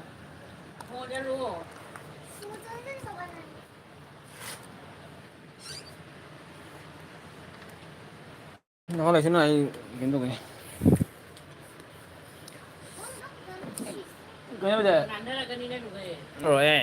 ꯑꯗꯨꯒꯤ ꯀꯣꯃꯦꯟꯁꯤ ꯂꯥꯛꯎꯅꯦ ꯀꯣꯃꯦꯟ ꯄꯥꯔꯣ ꯀꯣꯃꯦꯟꯁꯤ ꯏꯔꯧꯅꯦ ꯀꯣꯃꯦꯟ ꯄꯥꯔꯛꯀꯦꯅꯦ ꯑꯗꯨꯒꯤ ꯑꯥꯔꯖꯦ ꯆꯥꯛ ꯆꯥꯔꯕꯣ ꯑꯗꯨꯒꯤ ꯆꯥꯔꯦ ꯄꯦꯟꯖꯩꯁꯤꯅ ꯀꯔꯤ ꯑꯥꯔꯖꯦ ꯃꯤꯁꯤꯡꯁꯦ ꯀꯥꯏ ꯆꯠꯈꯤꯅꯣ ꯇꯨꯝꯕ ꯆꯠꯈ꯭ꯔꯦ ꯂꯣꯏ ꯀꯁꯥꯅꯟꯗꯤꯅ ꯀꯔꯤ ꯍꯥꯏꯔꯕ ꯑꯥꯔꯖꯦ ꯑꯩ ꯅꯨꯡꯉꯥꯏꯇꯦꯅꯦ ꯀꯔꯤꯒꯤ ꯅꯨꯡꯉꯥꯏꯇ꯭ꯔꯤꯅꯣꯅꯦ ꯑꯗꯨꯒ ꯑꯩꯒꯤ ꯃꯤꯂꯟꯅ ꯕꯥꯔꯗꯅ ꯀꯔꯤꯕ ꯃꯌꯥꯝ ꯂꯣꯏꯅ ꯑꯁꯥꯝꯗꯒꯤꯔꯣ ꯑꯁꯥꯝꯗꯒꯤꯅꯦ ꯃꯌꯥꯝ ꯂꯣꯏ ꯑꯗꯨꯒꯤ ꯑꯅꯨꯖꯦꯅ ꯀꯔꯤꯕ ꯋꯥꯔꯦ ꯑꯥꯔꯖꯦ ꯅꯆꯦ ꯍꯣꯏ ꯋꯥꯔꯦ ꯅꯆꯦ ꯍꯣꯏ ꯋꯥꯅꯤ ꯍꯣꯏꯃ ꯀꯁꯥꯅꯟꯗꯤ ꯑꯥꯔꯖꯦ ꯅꯟꯗꯤ ꯀꯁꯥ ꯍꯥꯏꯌꯨꯅꯨ ꯑꯥꯔꯖꯦ ꯅꯟꯗꯤ ꯀꯧ ꯀꯁꯥꯔ ꯅꯟꯗꯤ ꯀꯁꯥꯔ ꯍꯥꯏꯅꯨ ꯍꯥꯏ ꯑꯗꯨꯒ ꯆꯥꯗ ꯄꯦꯟꯖꯩꯅ ꯀꯔꯤ ꯑꯥꯔꯖꯦ ꯍꯥꯏꯔꯣ ꯈꯨꯝꯕꯒꯤ ꯏꯁꯩ ꯑꯃꯇꯪ ꯁꯛꯂꯛꯑꯣ ꯍꯥꯏ ꯀꯔꯤ ꯈꯨꯝꯕꯒꯤ ꯏꯁꯩ ꯑꯃꯇꯪ ꯁꯛꯂꯛꯑꯣ ꯍꯥꯏ ꯔꯣꯖꯤ ꯋꯦꯜꯀꯝ ꯃꯥꯏ ꯑꯦꯜꯕꯤꯌꯥ ꯍꯥꯏ ꯔꯣꯖꯤ ꯋꯦꯜꯀꯝ ꯔꯣꯖꯤ ꯆꯥꯛ ꯆꯥꯔꯕꯣ ꯔꯣꯖꯤ ꯀꯔꯤ ꯍꯤꯟꯖꯥꯡ ꯆꯥꯔꯒꯦ 23 ꯂꯥꯏꯛ ꯗꯟ ꯊꯦꯡꯛ ꯌꯨ ꯔꯣꯖꯤ ꯀꯔꯤ ꯍꯤꯟꯖꯥꯡ ꯆꯥꯔꯒꯦ ꯑꯥꯔꯖꯦ ꯅꯪꯒꯤꯗꯤ ꯃꯣꯔꯅꯤꯡꯅꯤꯀꯣ ꯍꯧꯖꯤꯛ ꯑꯩꯒꯤꯗꯤ ꯃꯣꯔꯅꯤꯡꯁꯨ ꯑꯌꯨꯛꯁꯨ ꯅꯨꯡꯗꯥꯡꯁꯨ ꯂꯣꯏ ꯑꯃꯠꯇꯅꯤ ꯑꯩꯒꯤꯗꯤ ꯃꯣꯔꯅꯤꯡ ꯅꯨꯡꯗꯥꯡ ꯀꯔꯤꯝ ꯂꯩꯇꯔꯦ ꯑꯥꯔꯖꯦꯁꯦ ꯑꯥꯔꯖꯦ ꯑꯗꯨꯒ ꯑꯩꯒꯤ ꯀꯔꯤ ꯍꯥꯏꯕ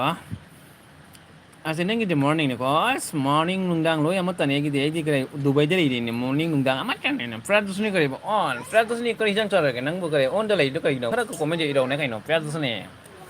ta ke rozu ne kare har ba chara ke sare nga chai da de sa dri ne da de elbi do ri ne mayam gi pau pa ri ne ro sa de bo sin na thoi bang no wo wai de bo sin ne kare okay nandi no kare ai on de lai ko kare da ma on de lai no comment ni ro ne nandi ai comment para ke ne nang comment ro ne ai comment sar para ke ne de ke person ne kare har ba ai ki net se fatte ne bro se sum lai ne kare da ma lai no mobile sim dun luga thuai ko ne sim dun no bo sim lo ro ne ro se de ke rozu ne kare har ba kai not cookie du mai na ngangi do da je cookie ni ne ngasi chara pa ne kare ar je hero kumbagi sei do saklo hai bani the Urvason on the guy Rosana Kare message delete over and Urvason as a bro like it.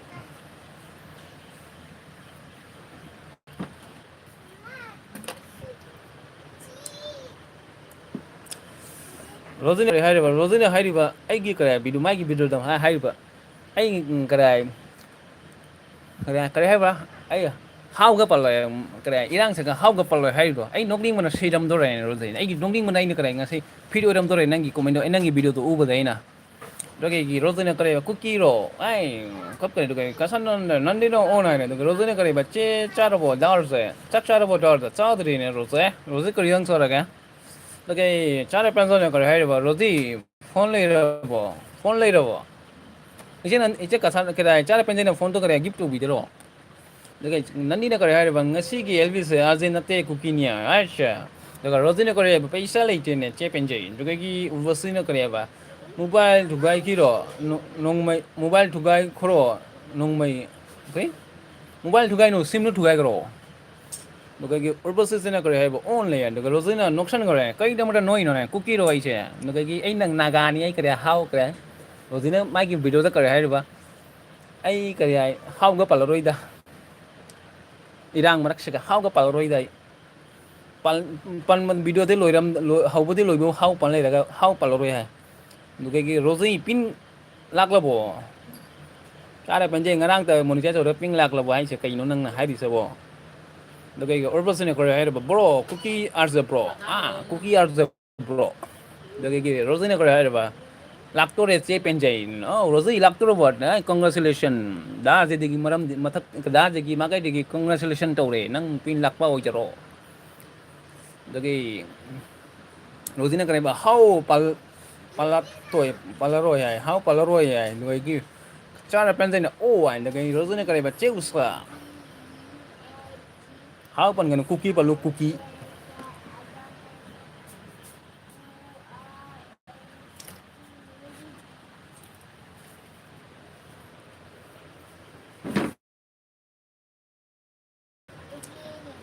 Rodigi Bengali day jam, Nungai. Kita tu paros ni dia. Waktu sudah beda tu paros ni dia beda. Rodina dan kerja ingat sih na, kita lalu deh. Tu dan partai paros ni dia, dan ubai tu paros ni. Ami shop pare, dan ubai tu pare, dan kattu pare. Dekat anu sana Rosie, dekat Rosie ni kerja apa? Keri hijang cahaya dah tu, cah diri ni Rosie, keri hijang sang cah diri. Keri hijang no khang diri, aje kuai kerja, pohom tu kerja, thangat pu diri pohom tu kali ni. Oh, kesi rong balik ya, wajah kesi rong ba, kesi zau tu dengan saja, jadi naik thara ke kesi je, ngan usah nak kerja apa? Nanti kuki se yam kali hanari ngang singna kari. Nanti kuki se yam kali hanari ingang singna. Jadi nanti nak kerja, egi komen pada. Kau itu nanti komen tu boleh, nanti komen tu kata orang mi di LBC, mi yam tu suka mi ani le so LBC thar le ke. Kau palro ya itu kajare komen kajare. Rojina moi di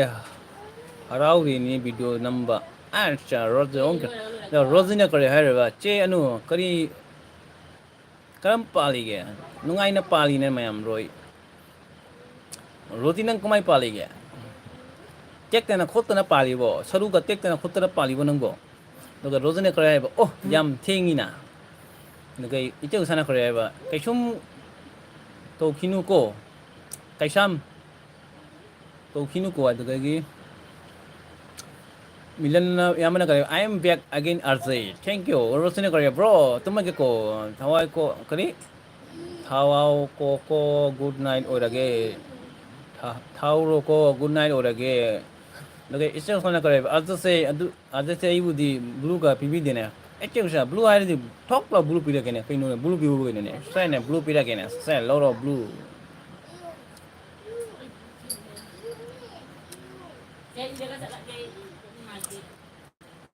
इसे उसा blue पीरा बने जंगो blue ला pro जंगो दुका रोजने करे बा इने मागा मचा थोबी गा दार जे मचा थोबी दार जे इने बागा मचा थोबी गा दा मचा थोबी दी याय मचा थोबी लारिक पारे लारिक जम हाइरे डॉक्टर ओइदुरे नि रोजने खंगद्रो नंदिना करे आज आशा दी याय आशा लाइक तक पीरी ngang दन दुका मिलन ब्रदर न करे मयाम लोइना चैनल हांगबा माले एदी कमाई खंगनी नोइगी अनौबा वीडियो थागतपदा दुगे इचे सना करे रोजी करी हिजंग सारागे आय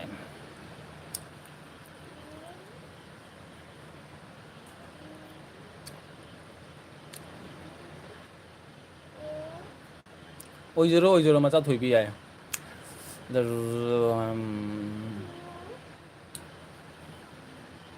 मचा थोइबी लारिक बारी पुंग बारो एक लारिक पाइमा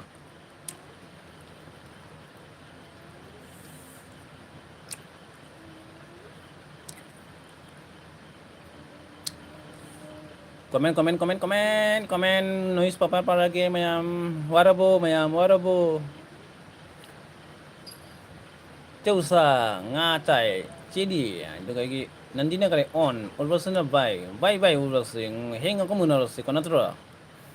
atu dinga sida makta na mayam ngan news paper se ulbasi da makta na loichalasi ulbasi goodbye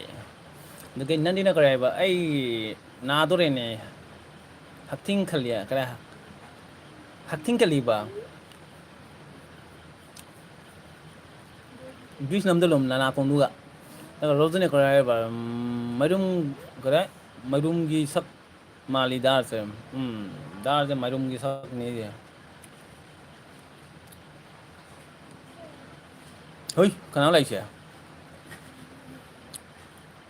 kana lai chi jong mayam usa chi ne kare ba hojikta like dan aibu ikai he karigi chi hojikta like dan to ne ngasai de kai chulu lage kaw grab like to sa okay asalota singa lai mo kasan nandi hai asa nungai bo nungai ai nungai de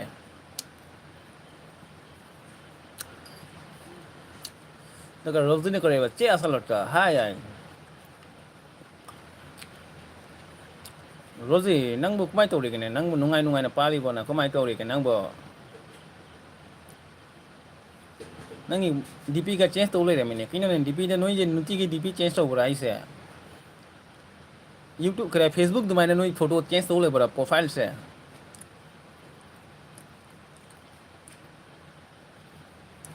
DP yam change तो गनो DP याम change तो फत्ते को YouTube ता DP change तो गनो जामना रोजने करे बन नुंगाई पान करी नुंगाई पान चारी दार जे करी नुंगाई पान चारी आर्जिना आसा सारागा लागे नुंगाई कोई बार नुंगाई पंचारी दार जे पंचारी दार जे पंचाओ आई पंचा दे ओह डीपी चेंज फत्ते हाइरो डीपी जाम चेंज तो करो रोजे डीपी चेंज तो बजे याम मीना सु करे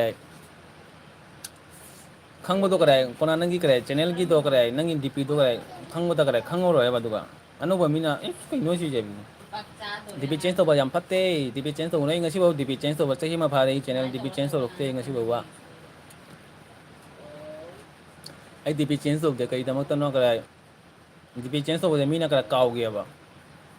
हाने की सक्तम दुगा हजी की सक्तम दुगा कनानो आइना कन्फ्यूज हो याबा अदु ए डीपी चेंज तो दे मिंग चेंज तो रिसीना खलीबा रोजे खमद्रम दी करे रोजे कई ओला गया नो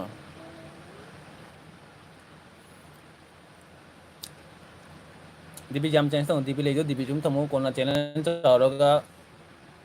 चैनल चेंज तो रो हजी जाम डीपी चेंज तो होते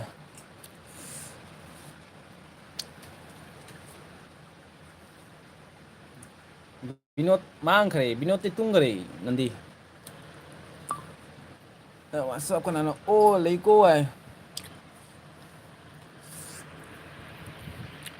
विनोद मांग खरे विनोद की करे नेट जातरे सैनिटाइजर पी रही ने कहीं तो इसी को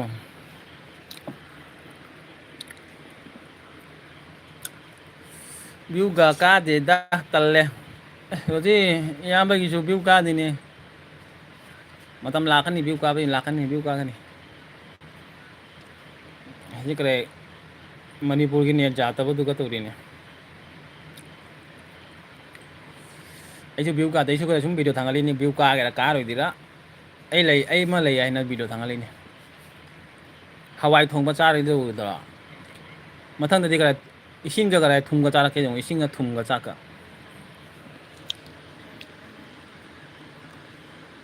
आज हंदक से साइलेंट रो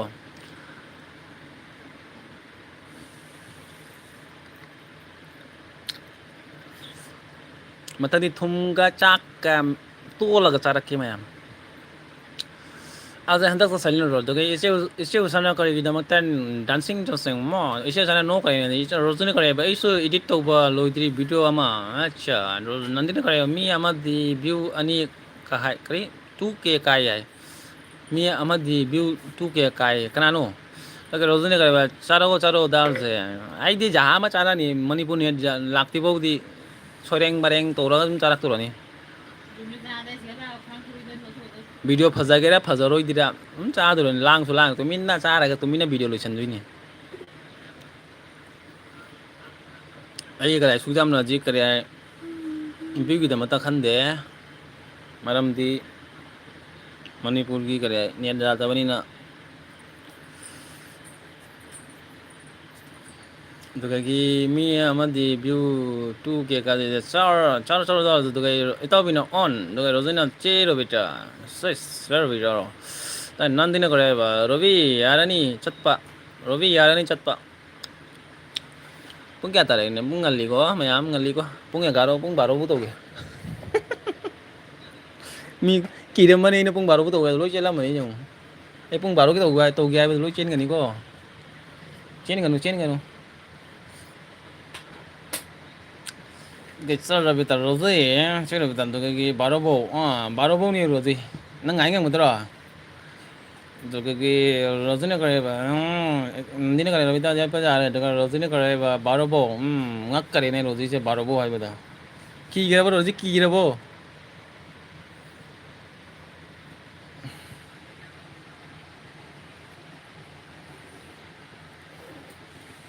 Robita asal lo tanah kerja, Robita hai, dan nanti mana nanti mana tuan ke fai kerja ni Robita na, tapi itu pun kerja rozi ni kerja apa kiri hai, kiri kan ni dah je kerja hinca apa man berna ni kiri doa, jadi ki rozi ni kerja apa cerobi kiri hijang nong.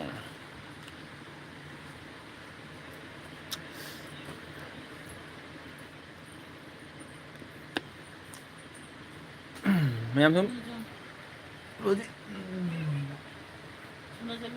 rozi mobile ni apa? Juga ki kerja apa short video ama thagat pa kanam komen lakte ay. Juga ki itu bina kerja rozi pan iron ba nang dia, juga ki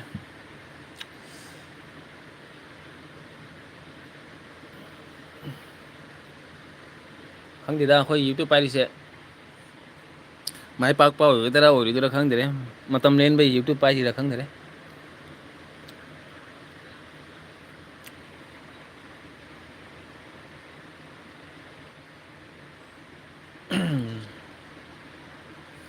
Hau ni cero bitai, tu kaki itu bina kerja rozi hau re, tu kaki nanti nak kerja rozi pani rom macam nuko. Live tu kaki kerana ni lagi dah je pai lega kok sai phone bangok talak itale. Kan ai phone tu jam lain ni nanggu, lai sai biru nanggu, lai sai biru, phone lai tu.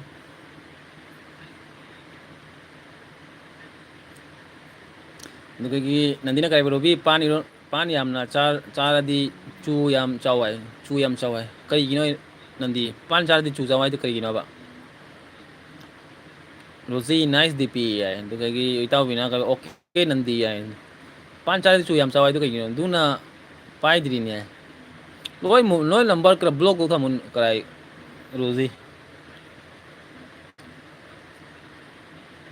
12 phone icheu sa 12 phone ni wo icheu sa ki ro mo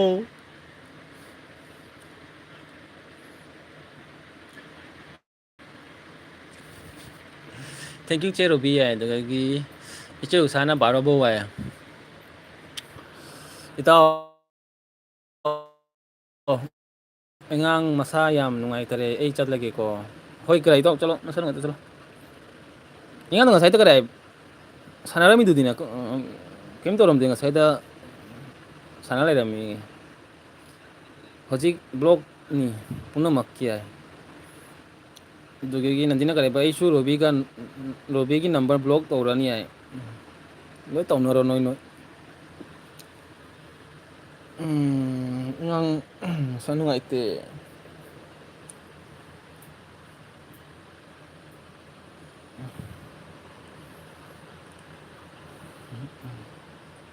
Otong video ra nungai ti taw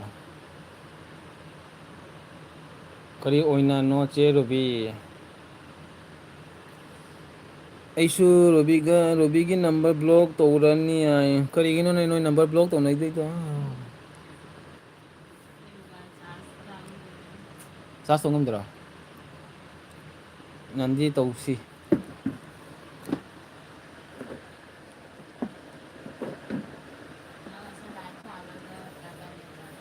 ha ngai che muthalo ro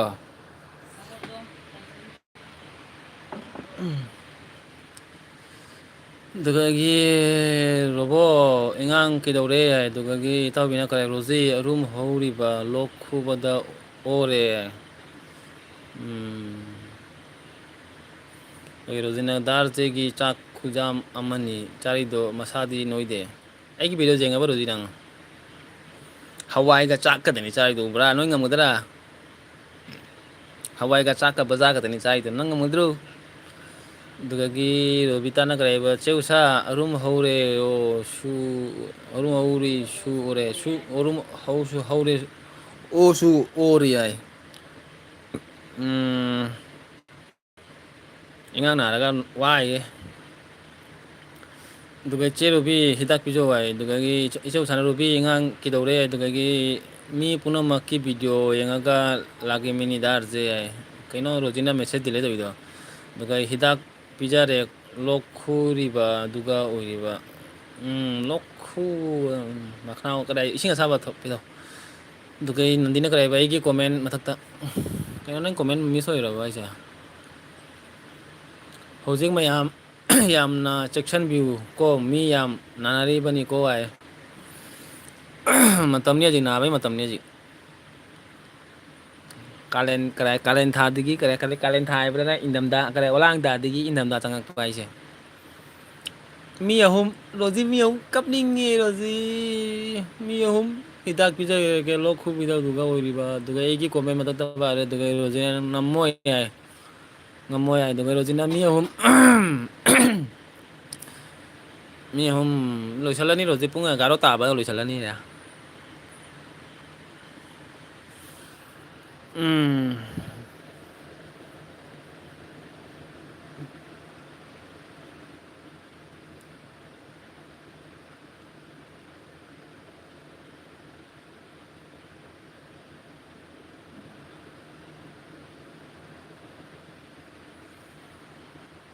오케이.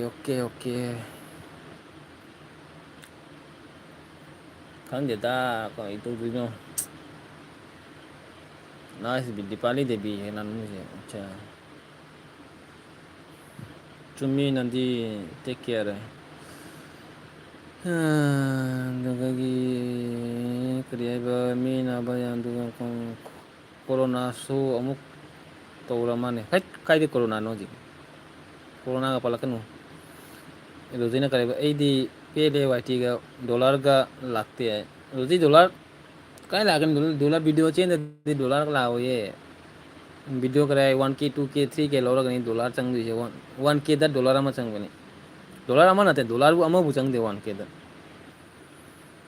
ꯑꯗꯨꯗꯒꯤ ꯆꯨꯝꯃꯤ ꯅꯟꯗꯤ take care ꯑꯗꯨꯗꯒꯤ Milan ꯌꯥꯝꯕꯅ ꯃꯌꯥꯝ ꯑꯩ ꯂꯥꯛꯂꯦ ꯑꯗꯨꯒ ꯏꯇꯥꯎꯕꯤꯅ ꯀꯔꯤ ꯑꯌꯨꯛꯇ ꯃꯁꯥ ꯁꯥꯔꯦ ꯅꯨꯡꯊꯤꯟꯗ ꯈꯔ ꯅꯨꯡꯉꯥꯏꯗꯧꯗꯧꯔꯒ ꯂꯣꯛ ꯈꯨꯕꯗ ꯑꯣꯔꯦ ꯌꯥꯏ ꯏꯇꯥꯎꯕꯤ ꯀꯔꯤ ꯑꯉꯥꯡꯗ ꯌꯦꯡꯉꯣ ꯌꯦꯡꯉꯣ ꯑꯗꯨ ꯊꯣꯛꯑꯣ ꯅꯪ ꯆꯠꯂꯣ ꯑꯗꯨꯗꯒꯤ ꯏꯇꯥꯎꯕꯤꯅ ꯀꯔꯤ ꯔꯣꯖꯤꯅ ꯀꯔꯤꯕ ꯃꯤꯂꯤꯌꯟ ꯁꯞꯄꯣꯔꯠ ꯇꯧꯕꯤꯔꯛꯑꯣ ꯑꯗꯨꯗꯒꯤ ꯏꯆꯦꯝꯆꯥꯅ ꯅꯟꯗꯤ ꯀꯅꯥꯅꯣ ꯑꯗꯨꯗꯒꯤ ꯏꯇꯥꯎꯕꯤꯅ ꯍꯥꯏꯕ ꯅꯟꯗꯤ ꯑꯁꯦꯡꯀꯤꯔꯣꯏ ꯑꯗꯨꯗꯒꯤ ꯔꯣꯖꯤꯅ 1 day ꯍꯦꯜꯂꯦ ꯑꯩꯗꯤ 1 day ꯍꯦꯜꯂꯦ ꯑꯩꯗꯤ 1 day ꯍꯦꯜꯂꯦ ꯑꯩꯗꯤ ꯀꯩꯅꯣ 1 day ꯍꯩꯁꯦ ꯀꯩꯅꯣ $1 ꯍꯦꯜꯂꯦ ꯑꯩꯗꯤ ꯑꯠꯆꯥ $1 ꯂꯥꯛꯑꯦꯕ ꯑꯠꯆꯥ ꯑꯗꯨꯒ ꯅꯟꯗꯤꯅ ꯀꯔꯤꯕ ꯑꯩꯒꯤ ꯚꯤꯗꯤꯑꯣ ꯍꯧꯖꯤꯛ ꯂꯥꯛꯀꯅꯤ ꯌꯦꯡꯕꯤꯌꯨꯀꯣ ꯄ꯭ꯂꯤꯖ ꯑꯩ ꯍꯦꯡ ꯍꯦꯛꯇ ꯌꯦꯡꯒꯅꯤ ꯍꯧꯖꯤꯛ ꯀꯥꯏ ꯌꯦꯡꯉꯣꯏ ꯅꯟꯗꯤꯅ ꯃꯅꯤ ꯔꯣꯕꯤ ꯌꯥꯏ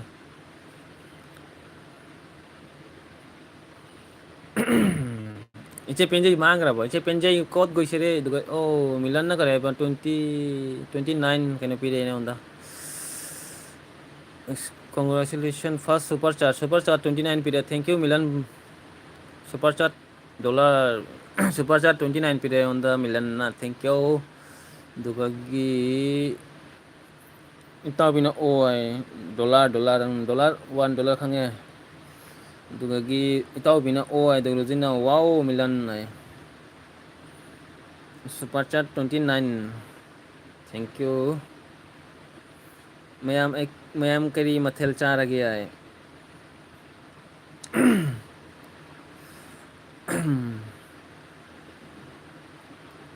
ꯅꯟꯗꯦꯉꯣꯟꯗ ꯁꯨꯄꯔ ꯆꯥꯠ ꯄꯤꯔꯛꯎ ꯅꯪꯁꯨ ꯃꯤꯂꯟ ꯋꯦꯜꯀꯝ ꯑꯗꯨꯒ ꯅꯟꯗꯦꯉꯣꯟꯗ ꯁꯨꯄꯔ ꯆꯥꯠ ꯊꯥꯔꯣ ꯅꯠꯇꯗꯤ ꯀꯩꯅꯣ ꯅꯀꯣꯛ ꯊꯨꯒꯥꯏꯅꯤ ꯑꯩꯅ ꯈꯪꯉꯦ ꯑꯗꯨꯗꯒꯤ ꯃꯤꯂꯟꯅ ꯃꯌꯥꯝ ꯀꯔꯤ ꯆꯪꯉꯦ ꯀꯟꯁꯔꯟꯅꯟꯗꯤꯅ ꯑꯣꯟ ꯑꯗꯨꯒ ꯏꯇꯥꯎꯕꯤꯅ ꯃꯤꯂꯟ ꯋꯦꯜꯀꯝ ꯔꯣꯖꯤꯅ ꯀꯔꯤ ꯑꯩꯗꯤ ꯉꯥ ꯍꯥꯏꯗꯨꯒ ꯃꯤꯂꯟ ꯔꯣꯖꯤ ꯀꯃꯥꯏꯅ ꯇꯧꯅꯤ ꯂꯤꯡ ꯁꯦꯟ ꯇꯧꯔꯛꯑꯣ ꯍꯥꯏ ꯀꯔꯥꯏ ꯃꯤꯂꯟꯉꯣꯟꯗ ꯀꯔꯥꯏ ꯀꯩꯅꯣ ꯄꯤꯒꯦ ꯕ꯭ꯂꯨ ꯄꯤꯔꯒ ꯗꯥꯏꯔꯦꯛ ꯔꯣꯖꯤꯒꯤ ꯀꯗꯥꯏ ꯃꯥꯒꯤ ꯆꯦꯅꯦꯜꯗ ꯆꯪꯉꯣ ꯑꯗꯨꯒ ꯑꯩꯒꯤ ꯌꯥꯅꯤ ꯍꯥꯏꯕ ꯃꯥꯗ ꯀꯔꯥꯏ ꯒꯤꯐ ꯇꯧꯕ ꯑꯩꯉꯣꯟꯗ ꯕ꯭ꯂꯨ ꯄꯤꯔꯛꯀꯦ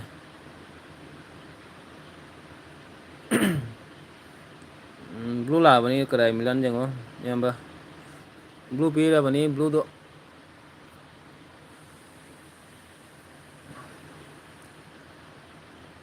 ꯑꯗꯨꯒ ꯔꯣꯖꯤꯒꯤꯗꯨꯒ ꯗꯥꯏꯔꯦꯛ ꯃꯥꯒꯤ ꯑꯦꯀꯥꯎꯟꯗ ꯆꯪꯉꯒ ꯃꯥꯒꯤ ꯚꯤꯗꯤꯑꯣ ꯌꯦꯡꯉꯒ ꯁꯞ ꯇꯧꯕ ꯑꯗꯨꯗꯒꯤ ꯏꯆꯦ ꯎꯁꯥꯅ ꯀꯔꯤ ꯍꯥꯏꯕ ꯔꯣꯕꯤ ꯑꯟꯊꯣꯛ ꯑꯦꯟꯇꯤꯕꯥꯏꯌꯣꯇꯤꯛ ꯄꯤꯖꯧ ꯌꯥꯡꯅ ꯐꯅꯕ ꯑꯦꯟꯇꯤꯕꯥꯏꯌꯣꯇꯤꯛ ꯄꯤꯖꯧ ꯌꯥꯡꯅ ꯐꯅꯕ ꯑꯗꯨꯒꯤ ꯔꯣꯖꯤꯅꯕ ꯑꯩꯗꯤ ꯐꯣꯟ ꯄꯦꯒ ꯄꯥꯏꯖꯗꯦ ꯀꯣ ꯍꯥꯏ ꯒꯨꯒꯜ ꯄꯦ ꯄꯥꯏꯕ꯭ꯔꯣ ꯑꯗꯨꯒ ꯔꯣꯖꯤꯅ ꯍꯣꯏ ꯃꯤꯂꯟ ꯍꯥꯏ ꯑꯗꯨꯒꯤ ꯃꯤꯂꯟ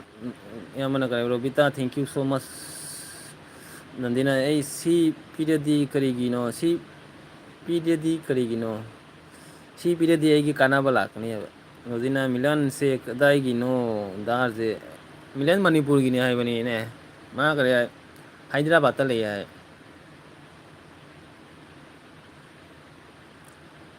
29 ꯔꯨꯄꯤꯁ ꯊꯥꯔꯛꯑꯦ ꯑꯩꯉꯣꯟꯗ ꯁꯤꯒ ꯎꯊꯣꯛꯂꯦ 29 ꯔꯨꯄꯤꯁ ꯂꯥꯛꯑꯦ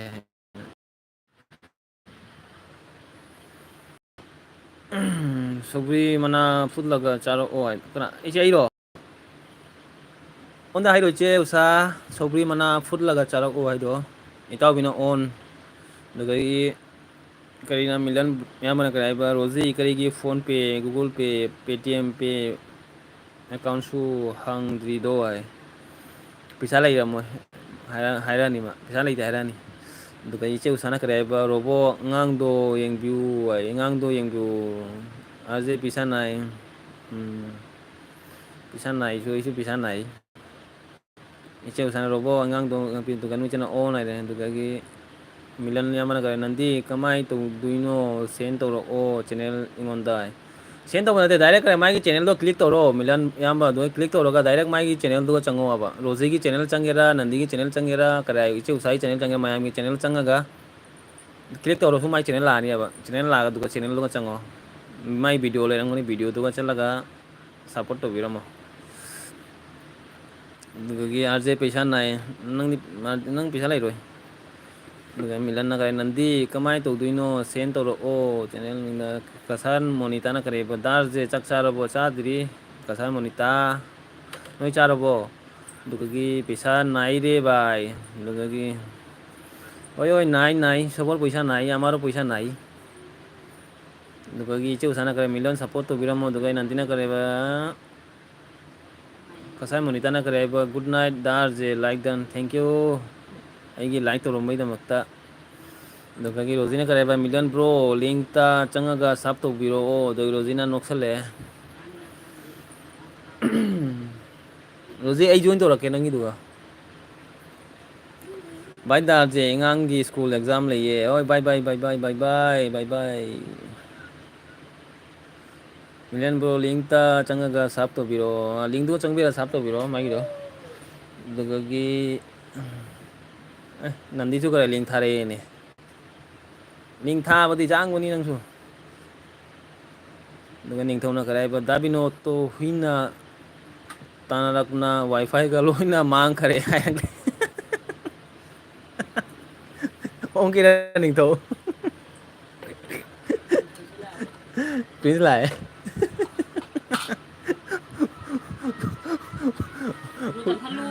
हुइना तानाना वाईफाई का मांग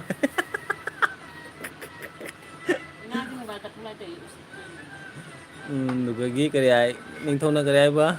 मैं की वीडियो वायरल चतले 2K जौरे आई ओय नहीं रे नंग दी नंग ngasi nang jogoy saroy ningto दुगई अनुजे करे बक नो करे दुगई रोजिना करे दार जे तोरा कनु दा पैसा तिंगनी आई कई दमक तो नहीं चन की दमक ता पैसा तिंगबई दमक ता कई दमक ता करे वारो वारी नुने दुगगी करे मिलन ना करे बा उसा कमाई तौनी हाइरो ओ फुल सपोर्ट एदी मयाम गी आई दुगगी निंगथौ ना करे एगी वीडियो ना 1.5K जौरे आई करे शॉर्ट वीडियो रा करे निंगथौ दुगई नंदिना दार जे दुमाइना हाइरो नु आई कमाई हाइयो आई नो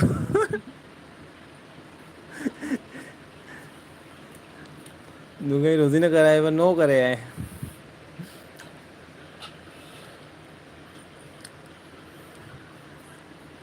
रोजिना कांग्रेचुलेशन दा प्रिंस आई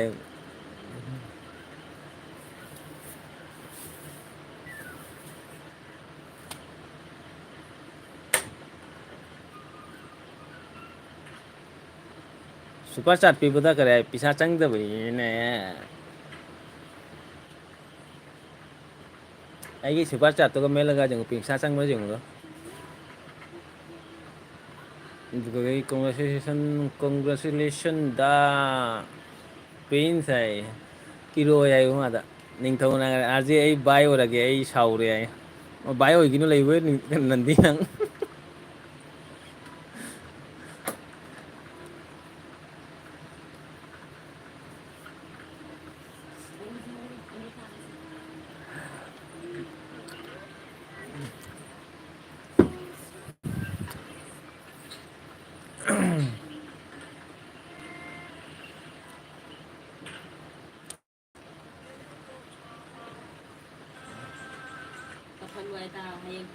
रोजी ओके आई कमेंट था की बनी नंगी चैनल दा रोजी नंगी चैनल दा कमेंट था की बनी आय मने कहीं निंगथौना हाय निंगथौ करम वीडियो दनो शॉर्ट वीडियो दरो शॉर्ट दरो नंग हंतक मरा जामना करे आय नहीं थारी ने नंग हंतक मरक नंग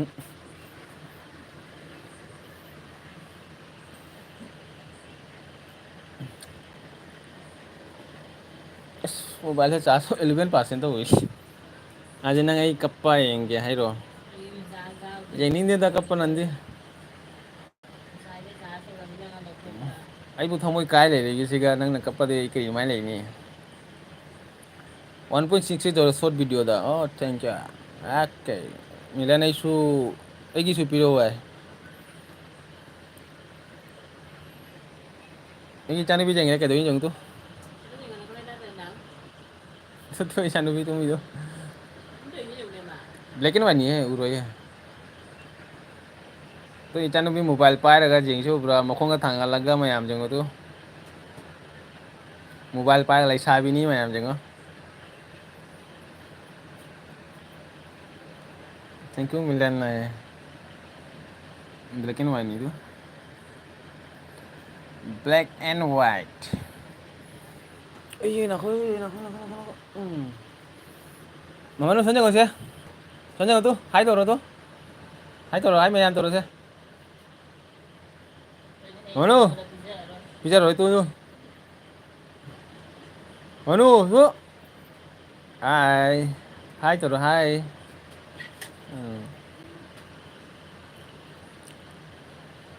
Gagi karimu de do ni thona kare ba dar jayegi short video do 1 hours ta 1.5 ke jo wine nai re nangi short to macha thobi udre ai udre ba macha thobi se jenga lo ro macha thobi se tu makha tu mi tu ede sonja go hei hei hai to ro hai to ro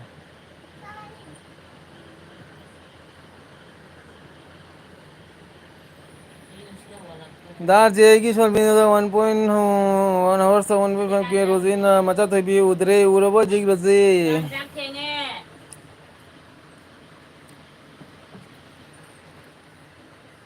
oi nangi mobile de pro jengai manu mobile de pro jengai bak kenapa to ke se pro jengai kenapa ja pro jengai se kok chakpi tumuroi दुगे निंग थोना करे million या मने करे Nandi comment था की बनी last video दा है मामलो से प्रो जंगे ने आता जंगे ने तो आते प्रो जंगे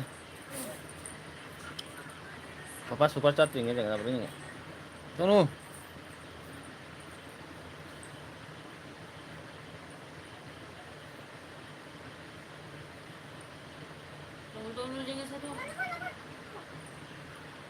यामना नुंसिने लेसाबी फारे लेसाई फारे रोजी सुपर चैट 29 टाइम 40 लेसिगा 29 कमे लाइन तीन चैट प्रोसेस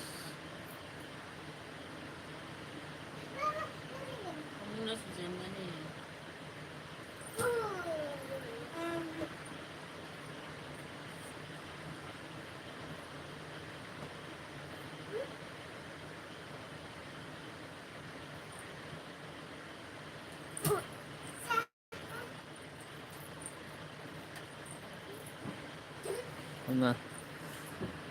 मिलन ना ओना 29 ने तो रेनी ने अच्छा थैंक यू ओमा ए 강이네. 아이고 강이네. दुगेगी करे नंदी कमेंट था कि बन लास्ट वीडियो दा रोजिना करे याम नुंसिने लेसाबी फारे दुगे नंदी ना करे ओके मिलन थैंक यू दुगेगी रोजिना करे बा तुम सोनो आए दुगेगी मिलन याम ना करे रोजी कमेंट था कि बनी लास्ट वीडियो दा दुगे रोजिना करे फोन पे गूगल पे याउ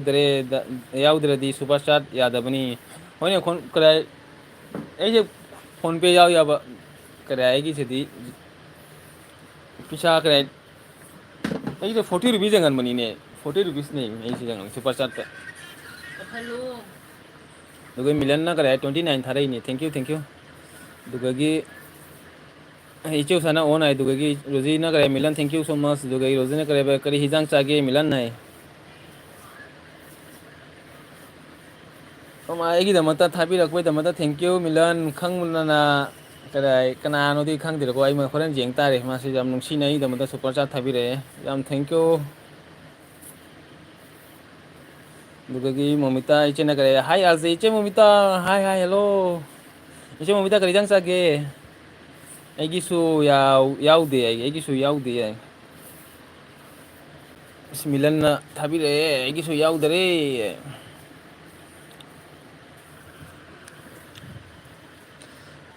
इचे मोमिता ना लाइक दान इचे मोमिता नुंगाइबो करी जांग सागे बुंग 11 तारे my mayam si pung mi ahum tala lei se oi ma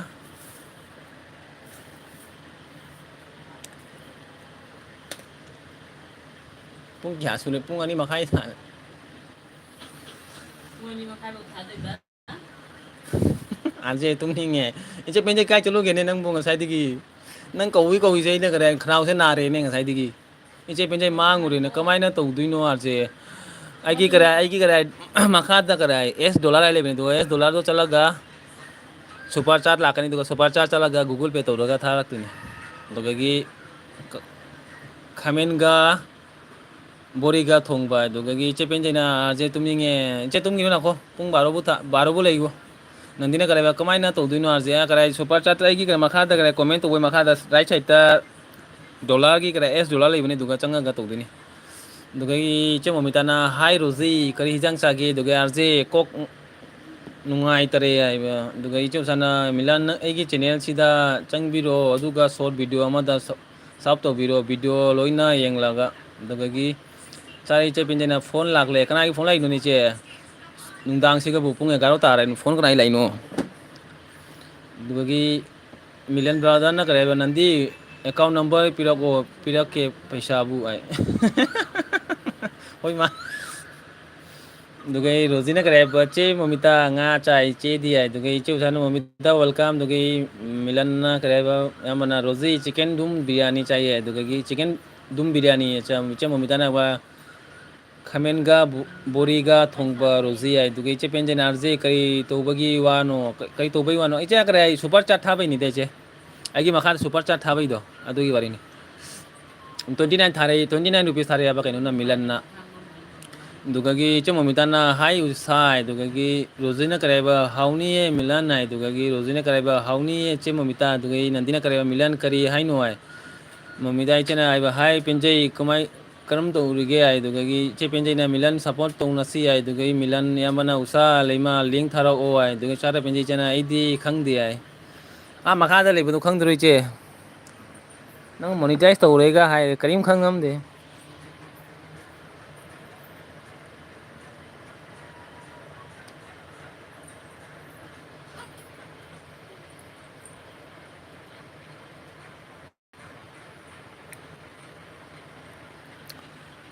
दुगगी करे आई मिलन यामना रोजी चक चाबा लाख ओ आई दुगगी चे ममिताना हावी यामना रोजी आई इचे ममिताना करी जंग साइबा करी खामेनगा बोरीगा थोंबा अच्छा खामेनगा बोरीगा थोंबा हावबनि ने मित्रा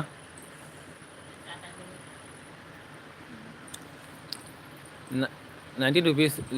लेबा सिरो लेबन 90 rupees लेबनि 40 rupees लेबना क्या लेबनि खंग दिने ए मोबाइल जेंगे दो हाय आरजे ब्रो इमा इचे रोमी वेलकम इचे रोमी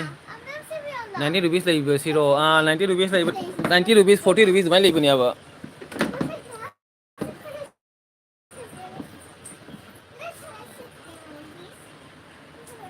दुगगी रोजी ना करेबा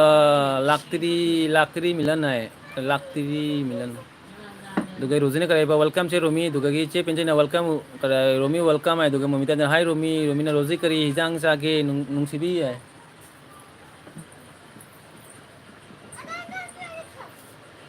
बेटा मोबाइल क्लोज है 40 का 100 पी दो इबा नते हे 40 दुगा 40 नी ने 40 दो लेबो 40 रुपीज 100 रुपीज होंग में 40 रुपीज जाए कम कहते दुगे इचे रोमी ना करे like done bro thank you इचे रोमी कई जंग सागे इचे रोमी दुगी इचे उसाना लिंक पे सी लिंक सेगा शॉर्ट लिंक सेगा मयाम कराय मिलन कराय सब तो बिगो कराय इचे उसादा दुगी रोदी ना करे बा चे रोमी ए nga chai che di ai dugi che usana करे मिलन लिंक ले जारे सीधा सुम तो बिरमो ai दुगी che usana सब हाई बनी आए साप नहीं मोबाइल बिलो ने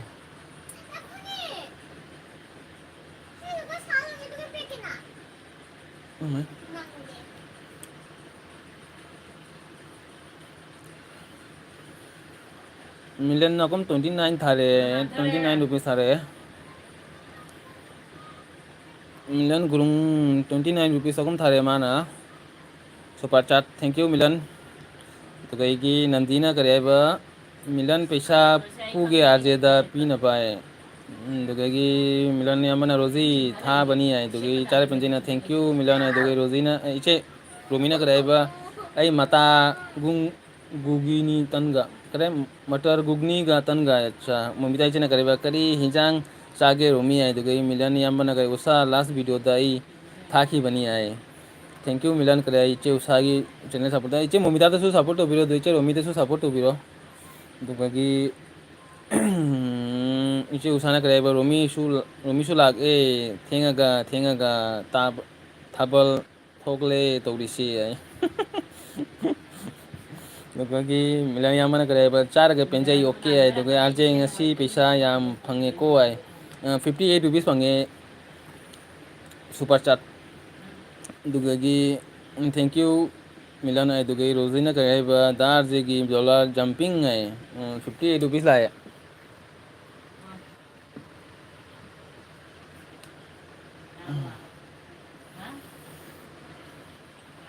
Yung jalan mo pala tala ni Kochi. Tala.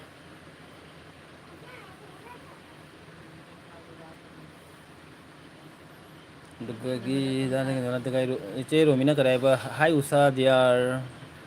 ichi usana kare o leige arje ai on leige arje acha o leige ai taru rei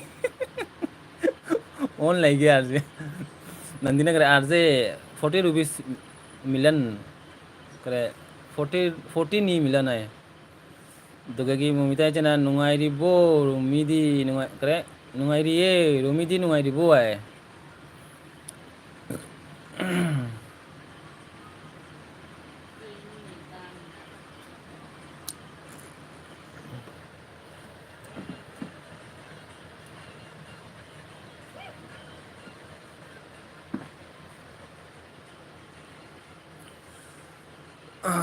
dugagi kare ba nungai ri rumi nungai ba dugagi milan ya mana account number tharak o nandini ai dugagi che usana kare rumi dia comment to o baro fo live to duri arje se ai dugagi che rumi na kare ba aisu ngai ri hai tare sister ai aisu nungai ri hai tare chaisu nungai ri hai tare sister ai daga rozina milan like dan ai daga milan na usa laiba it is my pleasure ai usa laima it is my pleasure ai daga romina usa ai na no kare Na oras mo na dito eh.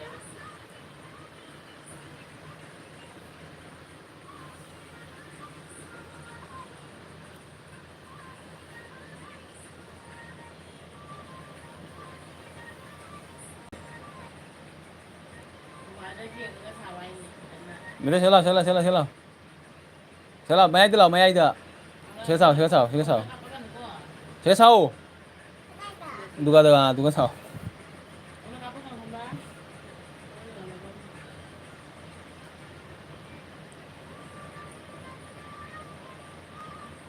ema prince elbi ho grabo as milan se pisai yenduri ko mayam dasu yelamo ai milan nang kadai gino ai dugagi rozina prince elbi ho gare rozina iche romina kare arje bro kari jang chage iche cha diri chak milan na kare ba nandini ikai radi yaroi ingonda di dong paisa gi karim khan ai lei ai dugai momita iche na kare ba macha thoi bi dance tauri ai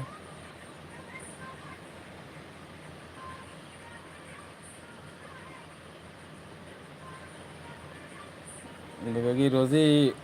urobo aigi comment ai dugagi nandina kare okay milan thank you dugagi rozina kare milan bro se kari job toge paisa yam paiba mali ai dugagi milan yamana nandini ai manipur dei ni hojikti andhra pradesh ta le ai dugagi rozina kare ba ure milan aigi ngasai ta uri hai dugagi okay milan but it is my formality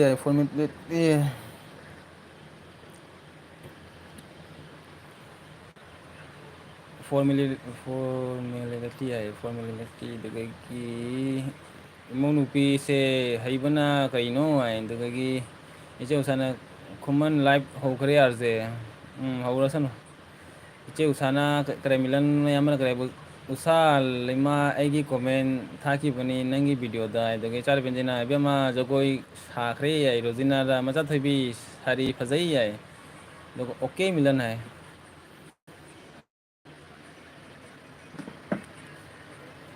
बादल बरसा सारो ला भी देंगे आई था के जंगल के से बादल बरसा सारो ला बादल बरसा बिजली में है ना ꯍꯥꯏꯅꯤꯡꯉꯥꯏ ꯂꯩꯇꯅ ꯊꯥꯒꯠꯆꯔꯤ ꯃꯤꯂꯟ ꯑꯗꯨꯒꯒꯤ ꯃꯤꯂꯟ ꯌꯥꯝꯅ ꯎꯁꯥ ꯂꯩꯃ ꯄꯩꯁꯥ ꯂꯣꯏꯅ ꯄꯤꯒꯦ ꯃꯌꯥꯝꯒꯤ ꯁꯦꯕꯥ ꯇꯧꯕ ꯆꯠꯄꯒꯤ ꯌꯥꯔꯗꯤ ꯑꯁꯝꯒꯤ ꯂꯩꯔꯤꯕ ꯏꯃꯨꯡꯗ ꯆꯠꯂꯒ ꯌꯨꯇꯨꯕ ꯃꯌꯥꯝ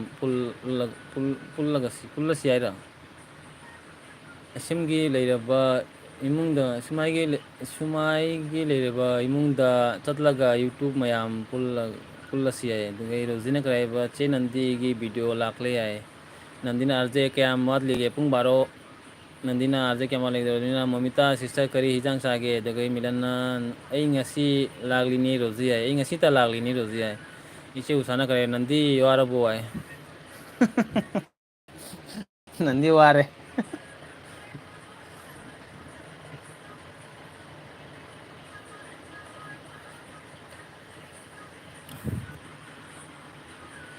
ꯀꯔꯥꯏ ꯃꯤꯂꯟ ꯕ꯭ꯔꯣ ꯃꯅꯤꯄꯨꯔꯒꯤ ꯔꯤꯂꯤꯐ ꯀꯦꯝꯗ ꯄꯤꯕꯤꯑꯣ ꯌꯥꯝ ꯅꯨꯡꯉꯥꯏꯇꯦ ꯃꯣꯏꯗꯣ ꯑꯗꯨꯒ ꯃꯤꯂꯟ ꯌꯥꯝꯕꯅ ꯎꯁꯥ ꯀꯔꯤꯝ ꯀꯩꯃꯥꯏ ꯀꯔꯦ ꯀꯩꯃꯥ ꯌꯨ ꯑꯥꯔ ꯔꯥꯏꯠ ꯉꯁꯥ ꯂꯩꯃ ꯌꯨ ꯑꯥꯔ ꯔꯥꯏꯠ ꯍꯥꯏ ꯑꯗꯨꯗꯒꯤ ꯅꯟꯗꯤꯅ ꯀꯔꯦ ꯍꯧꯖꯤꯛ ꯐꯨꯜ ꯋꯥꯁ ꯇꯧ ꯀꯣ ꯍꯥꯏ ꯑꯗꯨꯒ ꯆꯩ ꯆꯠꯄꯤꯟꯗ ꯃꯤꯂꯟ ꯁꯕꯁꯀ꯭ꯔꯥꯏꯞ ꯇꯨ ꯀꯦ ꯌꯧꯍꯜꯂꯛꯑꯣ ꯍꯥꯏ ꯅꯨꯡꯉꯥꯏ ꯍꯣꯏ ꯆꯦ ꯅꯟꯗꯤ ꯌꯥꯏ ꯔꯣꯖꯤꯅ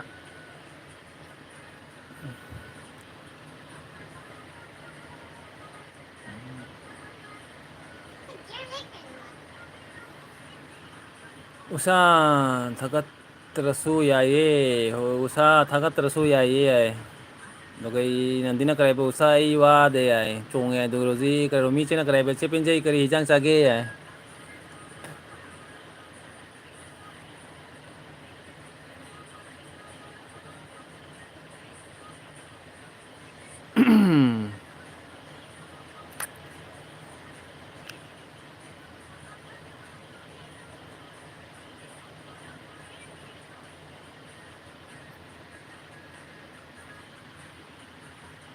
ꯔꯃꯦ ꯉꯥꯃꯨ ꯊꯣꯡꯕ ꯆꯥꯏꯌꯦ ꯌꯥꯏ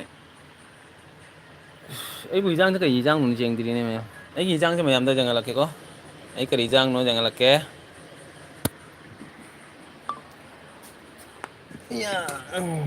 ꯏꯃꯥ ꯈꯦꯆ꯭ꯔꯤ ꯊꯣꯡꯕ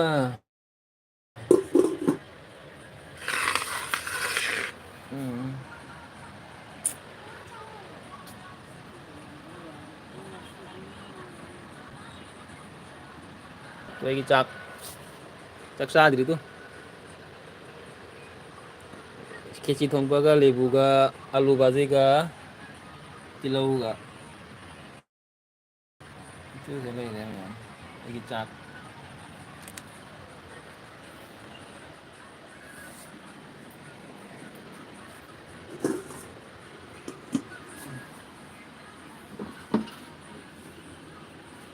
ꯗꯥꯔꯁꯦ ꯚꯤꯗꯤꯑꯣ ꯑꯃꯇꯪ ꯏꯗꯤꯠ ꯇꯧꯔꯒ ꯇꯨꯝꯃꯒꯦ ꯒꯨꯗ ꯅꯥꯏꯠ ꯗꯥꯔꯁꯦ ꯑꯦꯟ ꯃꯌꯥꯝ ꯔꯣꯖꯤ ꯇꯨꯝꯃꯣ ꯇꯨꯝꯃꯣ ꯑꯩ ꯃꯌꯥꯝ ꯂꯩꯕꯗꯨꯒ ꯂꯩꯔꯤꯅꯤꯗ ꯁꯨꯝ ꯂꯣꯏꯁꯤꯜꯂꯅꯤꯗ ꯉꯥꯛꯇꯪ ꯑꯗꯨꯗꯒꯤ Milan it is A rule ꯑꯗꯨꯗꯒꯤ ꯄ꯭ꯔꯤꯌꯥ ꯅꯍꯣꯅꯦ ꯃꯊꯛꯇ ꯀꯣꯃꯦꯟ ꯂꯩꯔ ꯃꯥꯅꯦꯅꯦ ꯔꯣꯃꯤ ꯅꯪ ꯄ꯭ꯔꯤꯌꯥ ꯑꯩꯅ ꯄꯤꯌꯦ ꯑꯩꯅ ꯑꯦꯝ ꯑꯦꯜ ꯑꯦꯗ ꯄꯩꯁꯥ ꯊꯥꯔꯒ ꯔꯤꯂꯤꯐ ꯀꯦꯝꯗ ꯑꯉꯝꯕ ꯊꯥꯈꯤꯕꯅꯤ ꯑꯩꯅ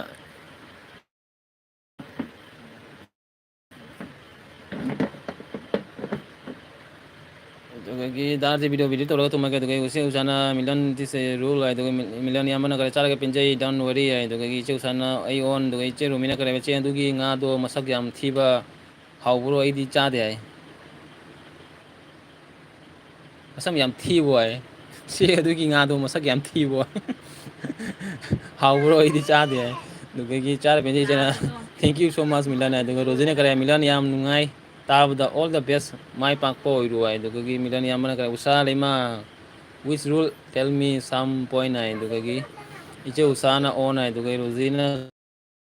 ꯍꯥꯎꯅꯤꯌꯦ ꯗꯥꯔꯁꯦ ꯌꯥꯏ ꯑꯗꯨꯗꯒꯤ ꯃꯤꯂꯟ ꯌꯥꯝꯅ ꯆꯥꯔꯒ ꯄꯦꯟꯖꯩ ꯑꯣꯀꯦ ꯅꯟꯗꯤꯅ ꯉꯁꯤ 32ꯅꯤ ꯁꯨꯕ ꯏꯃꯥ ꯂꯣꯟ ꯅꯨꯡꯁꯤꯕ ꯅꯨꯃꯤꯠꯅꯤꯀꯣ ꯍꯥꯏ ꯈꯨꯔꯨꯝꯖꯔꯤ ꯃꯣꯃꯤꯇ ꯏꯆꯦ ꯅꯥꯔꯁꯦ ꯀꯔꯤ ꯍꯤꯟꯖꯥꯡꯅꯣ ꯏꯆꯦ ꯔꯟꯖꯤꯇꯥ ꯖꯪꯒꯂꯤꯗꯨꯗꯤ ꯅꯥ ꯀꯔꯥꯏ ꯈꯦꯆꯤ ꯊꯣꯡꯕ ꯑꯗꯨꯗꯒꯤ ꯆꯥꯔ ꯄꯦꯟꯖꯩꯗꯅ ꯃꯤꯂꯟ ꯑꯦꯐ ꯕꯤ ꯂꯩꯕ꯭ꯔꯣ ꯍꯥꯏ ꯅꯟꯗꯤꯅ ꯀꯔꯤ ꯍꯥꯏꯕ ꯃꯌꯥꯝ ꯑꯩꯒꯤ ꯚꯤꯗꯤꯑꯣ ꯌꯦꯡꯕꯤꯌꯨꯀꯣ ꯑꯗꯨꯒ ꯃꯤꯂꯟꯅ ꯀꯔꯤ ꯍꯥꯏꯕ ꯔꯣꯖꯩ ꯑꯣꯀꯦ ꯅꯣꯏꯁꯨ ꯑꯁꯝꯒꯤ ꯌꯥꯝ ꯂꯩꯔꯤꯕ ꯃꯤꯗ ꯁꯤꯗ ꯌꯥꯎꯔꯤꯕ ꯌꯨꯇꯨꯕꯔꯁꯤꯡ ꯆꯠꯂꯒ ꯆꯦꯡ ꯍꯋꯥꯏ ꯄꯤꯕ ꯆꯠꯈꯤꯔꯣ ꯃꯌꯥꯝ ꯀꯔꯦ ꯆꯠꯁꯤꯔꯣ ꯃꯌꯥꯝ ꯍꯥꯏ ꯑꯩꯈꯣꯏꯗꯤ ꯀꯔꯤ ꯁꯤꯒꯩꯒꯤ ꯂꯣꯏ ꯃꯌꯥꯝꯅ ꯀꯔꯤ ꯆꯠꯄ ꯉꯝꯗꯁꯨ ꯃꯌꯥꯝ ꯁꯤꯒꯩꯒꯤ ꯑꯩꯈꯣꯏ ꯀꯁꯥꯔ ꯑꯁꯥꯝ ꯂꯣꯟꯗꯒꯤꯁꯨ ꯃꯌꯥꯝꯅ ꯀꯔꯤ ꯍꯥꯏ ꯔꯤꯂꯤꯐ ꯀꯦꯝꯒꯤꯗꯃꯛꯇ ꯁꯨꯝ ꯀꯔꯤ ꯍꯥꯏ ꯃꯌꯥꯝꯅ ꯑꯉꯝꯕ ꯊꯥꯈꯤꯕꯅꯤꯀꯣ ꯃꯤꯂꯟ ꯏꯌꯥꯝꯕ ꯑꯩꯈꯣꯏ ꯀꯁꯥꯔꯒꯤ ꯑꯉꯝꯕ ꯃꯌꯥꯝꯅꯁꯨ ꯀꯔꯤ ꯍꯥꯏ ꯃꯅꯤꯄꯨꯔꯒꯤꯗꯃꯛꯇ ꯑꯉꯝꯕ ꯃꯌꯥꯝꯅꯁꯨ ꯀꯔꯤ ꯍꯥꯏ ꯔꯤꯂꯤꯐ ꯀꯦꯝꯇ ꯀꯔꯤ ꯍꯥꯏ ꯄꯩꯁꯥ ꯗꯣꯅꯦꯠ ꯇꯧꯕ ꯈꯣꯠꯄ ꯁꯨꯝ ꯇꯧꯈꯤ ꯑꯗꯨꯗꯒꯤ ꯏꯆꯦ ꯅꯟꯗꯤꯅ ꯀꯔꯤ ꯃꯤꯂꯟ ꯑꯩꯒꯤ ꯚꯤꯗꯤꯑꯣ ꯉꯁꯤꯒꯤꯗꯣ ꯌꯦꯡꯕꯤꯌꯨꯀꯣ ꯐꯨꯜ ꯌꯦꯡꯕꯤꯌꯨ ꯍꯥꯏ ꯑꯗꯨꯒ ꯃꯤꯂꯟ ꯌꯥꯝꯕꯅ ꯀꯔꯤ ꯆꯥꯔ ꯄꯦꯟꯖꯩ ꯂꯩꯌꯦ ꯕꯤ ꯍꯥꯏ ꯑꯗꯨꯒꯤ ꯏꯆꯦ ꯄꯦꯟꯖꯩꯅ ꯀꯔꯤ ꯍꯥꯏꯔꯃꯣꯟ ꯃꯤꯂꯟ ꯍꯥꯏꯔꯝꯃꯣ ꯃꯤꯂꯟ ꯍꯥꯏ ꯑꯗꯨꯗꯒꯤ ꯅꯟꯗꯤꯅ ꯈꯔ ꯍꯧꯔꯦ ꯆꯥꯔꯒ ꯄꯦꯟꯖꯩꯒꯤ ꯌꯥꯔꯁꯦ ꯔꯣꯃꯤꯅ ꯏꯆꯦꯅ ꯀꯔꯤ ꯍꯥꯏꯕ ꯑꯥꯔꯖꯦ ꯕꯣꯔꯣ ꯅꯪꯒꯤ ꯈꯦꯆꯤꯗꯣ ꯑꯩꯗꯤ ꯌꯥꯝ ꯄꯥꯝꯃꯤ ꯌꯥꯏ ꯏꯆꯦ ꯆꯥꯁꯤ ꯂꯥꯛꯑꯣ ꯑꯗꯨꯒ ꯑꯩ ꯃꯤꯂꯟ ꯌꯥꯝꯕꯅ ꯀꯧꯋꯦ ꯅꯟꯗꯤꯅꯤ ꯗꯣꯟ ꯋꯦꯔꯤ ꯌꯥꯏ ꯑꯗꯨꯒ ꯆꯥꯔꯒ ꯄꯦꯟꯖꯩꯅ ꯃꯤꯂꯟ ꯑꯩꯒꯤ ꯕꯦꯝꯂꯩ ꯍꯥꯏꯅ ꯂꯩꯕꯅꯤ ꯌꯥꯏ ꯑꯠꯆꯥ ꯏꯁꯀ꯭ꯔꯤꯟ ꯁꯣꯠ ꯇꯧꯁꯜꯂꯣ ꯑꯩꯒꯤ ꯕꯦꯝꯂꯩ ꯍꯥꯏꯅ ꯂꯩꯕꯅꯤ ꯌꯥꯏ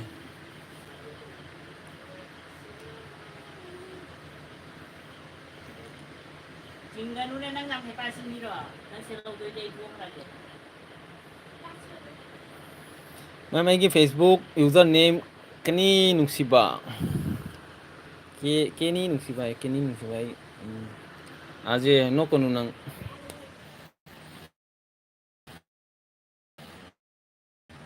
ꯔꯣꯖꯤꯅꯦ ꯀꯔꯤ ꯃꯤꯂꯟ ꯆꯠꯄ ꯉꯝꯗ꯭ꯔꯁꯨ ꯆꯠꯂꯒ ꯀꯩꯅꯣꯅꯦ ꯂꯥꯡꯉꯤꯗꯣ ꯑꯁꯥꯝꯒꯤ ꯈꯨꯟ ꯈꯨꯗꯤꯡꯗꯩ ꯆꯠꯂꯒ ꯄꯥꯡꯉꯤꯌꯦ ꯆꯠꯂꯣ ꯆꯠꯄ ꯉꯝꯗꯁꯨ ꯌꯨꯝ ꯈꯨꯗꯤꯡꯗꯒꯤ ꯑꯁꯥꯝꯒꯤ ꯈꯨꯟ ꯈꯨꯗꯤꯡꯗꯒꯤ ꯆꯠꯂꯒ ꯄꯥꯡꯉꯤꯌꯦ ꯅꯪ ꯂꯩꯁꯥꯕꯤ ꯌꯥꯝ ꯁꯥꯅꯤꯡꯉꯤꯔꯣ ꯕꯦꯗꯦ ꯄꯄꯥꯏ ꯃꯣꯕꯥꯏꯜꯗꯨ ꯄꯤꯔꯛꯎꯅꯦ ꯉꯥꯛꯇꯪ ꯄꯤꯔꯝꯃꯨꯆꯣ ꯑꯩ ꯂꯥꯛꯑ ꯁꯦꯝꯕꯤꯒꯦ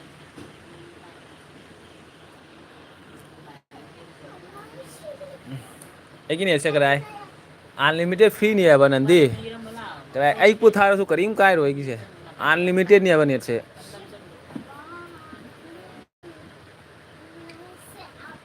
ꯅꯦꯠ ꯂꯣꯏꯕꯩ ꯅꯥꯏꯗꯦ ꯅꯦꯠ ꯍꯥꯏꯗꯤ ꯂꯣꯏꯕꯩ ꯅꯥꯏꯗ꯭ꯔꯦ ꯗꯨꯒꯥꯁꯦ ꯋꯥꯔꯤ ꯂꯩꯀꯣ ꯍꯥꯏ ꯑꯗꯨꯗꯒꯤ ꯑꯩꯃ ꯊꯣꯏꯕꯤ ꯃꯉꯥꯡ ꯑꯩꯃ ꯊꯣꯏꯕꯤ ꯂꯥꯛꯏꯅꯦ ꯊꯣꯏꯕꯤ ꯍꯥꯏꯁꯦ ꯀꯩꯅꯣ ꯅꯠꯇ꯭ꯔꯅꯦ ꯃꯥꯏ ꯃꯃꯤꯡꯗꯣ ꯀꯥꯎꯊꯣꯛꯈ꯭ꯔꯦꯅꯦ ꯊꯣꯏꯕꯤ ꯃꯉꯥꯡꯁꯦ ꯀꯔꯤ ꯃꯅꯤꯄꯨꯔꯒꯤꯅꯤꯅ ꯃꯥꯏ ꯃꯃꯤꯡꯗꯣ ꯀꯥꯎꯈ꯭ꯔꯦ ꯑꯗꯨꯗꯒꯤ ꯕꯣꯔꯣ ꯅꯨꯡꯉꯥꯏꯔꯤꯕꯣ ꯑꯩ ꯈꯪꯕ꯭ꯔꯣ ꯈꯪꯉꯤ ꯊꯣꯏꯕꯤ ꯅꯨꯡꯉꯥꯏꯔꯤꯕꯣ ꯅꯪꯗꯤ ꯀꯃꯥꯏꯅ ꯇꯧꯔꯤꯒꯦ ꯅꯪꯒꯤ ꯅꯤꯛ ꯅꯦꯝꯇꯣ ꯀꯩꯅꯣ ꯍꯥꯏꯔꯝꯕꯅꯤ ꯀꯥꯎꯊꯣꯛꯈ꯭ꯔꯦꯅꯦ ꯑꯩ ꯈꯪꯒ꯭ꯔꯥꯎꯁꯦ ꯗꯤꯖꯥꯏꯟ ꯑꯃ ꯅꯤꯁꯤꯒ ꯂꯥꯛꯑꯣ ꯃꯤꯅ ꯁꯦꯠꯅꯖꯕ ꯑꯗꯨꯗꯒꯤ ꯃꯤꯂꯟ ꯌꯥꯝꯕꯅ ꯀꯔꯤ ꯆꯠꯂꯒ ꯚꯤꯗꯤꯑꯣ ꯊꯥꯒꯠꯂꯛꯑꯣ ꯃꯣꯏꯒꯤ ꯔꯤꯌꯦꯛꯁꯟꯗꯨ ꯎꯅꯤꯡꯉꯤ ꯍꯥꯏ ꯆꯠꯄꯗꯤ ꯉꯝꯗꯔꯦꯗ ꯑꯩꯈꯣꯏꯁꯨ ꯑꯩꯈꯣꯏ ꯀꯔꯤ ꯒ꯭ꯔꯨꯞ ꯑꯣꯏꯅ ꯆꯠꯂꯗꯤ ꯆꯠꯄ ꯌꯥꯕ ꯒ꯭ꯔꯨꯞꯇꯒꯤ ꯁꯨꯝ ꯆꯠꯈ꯭ꯔꯦꯕ ꯑꯩꯈꯣꯏꯒꯤ ꯍꯣꯖꯥꯏꯗꯒꯤ ꯄꯥꯔꯤꯃꯨꯝ ꯃꯨꯛꯕꯥꯡ ꯃꯣꯏ ꯆꯠꯄꯅꯦꯕ ꯒ꯭ꯔꯨꯞꯇꯒꯤ ꯑꯗꯨꯒ ꯁꯤꯜꯆꯔꯒꯤꯁꯨ ꯃꯌꯥꯝ ꯆꯠꯈꯤꯕꯅꯤ ꯑꯣꯔꯒꯅꯥꯏꯖꯦꯁꯟ ꯃꯌꯥꯝ ꯆꯠꯄꯅꯦꯕ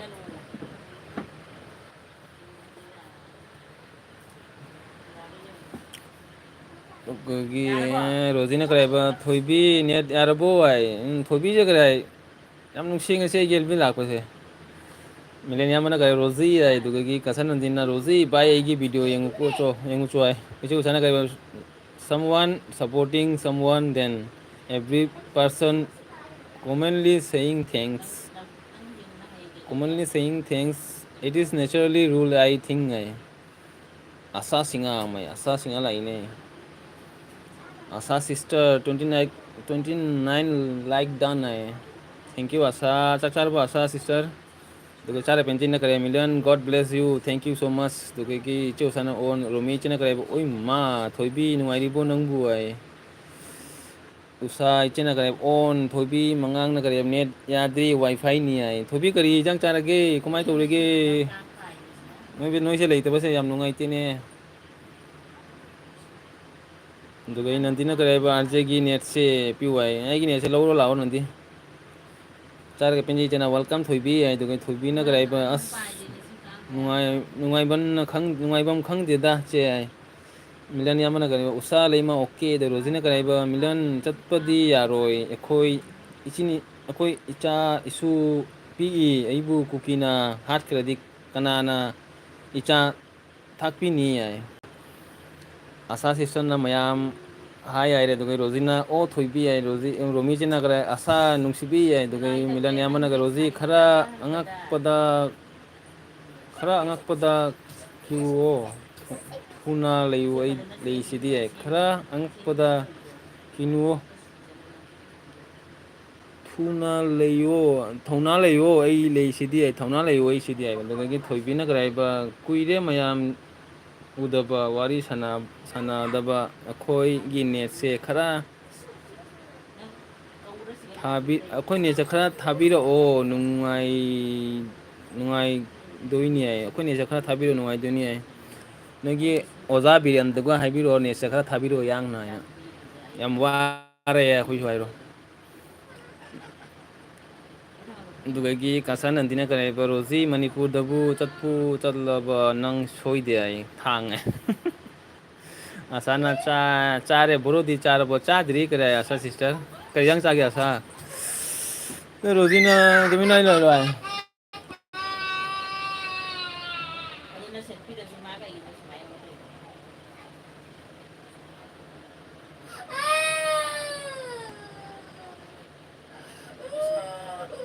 ꯁꯤꯗ ꯂꯥꯎ ꯁꯤꯗ ꯂꯥꯎ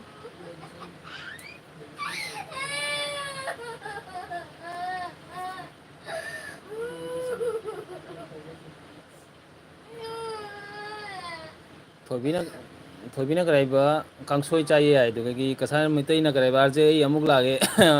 ꯀꯁꯥꯔ ꯃꯩꯇꯩ ꯋꯦꯜꯀꯝ ꯋꯦꯜꯀꯝ ꯅꯈꯣꯠꯇꯣ ꯅꯈꯣꯠ ꯅꯈꯣꯠ ꯑꯁꯥ ꯁꯤꯁꯇꯔꯅ ꯀꯔꯤ ꯆꯦ ꯔꯣꯃꯤ ꯍꯥꯏ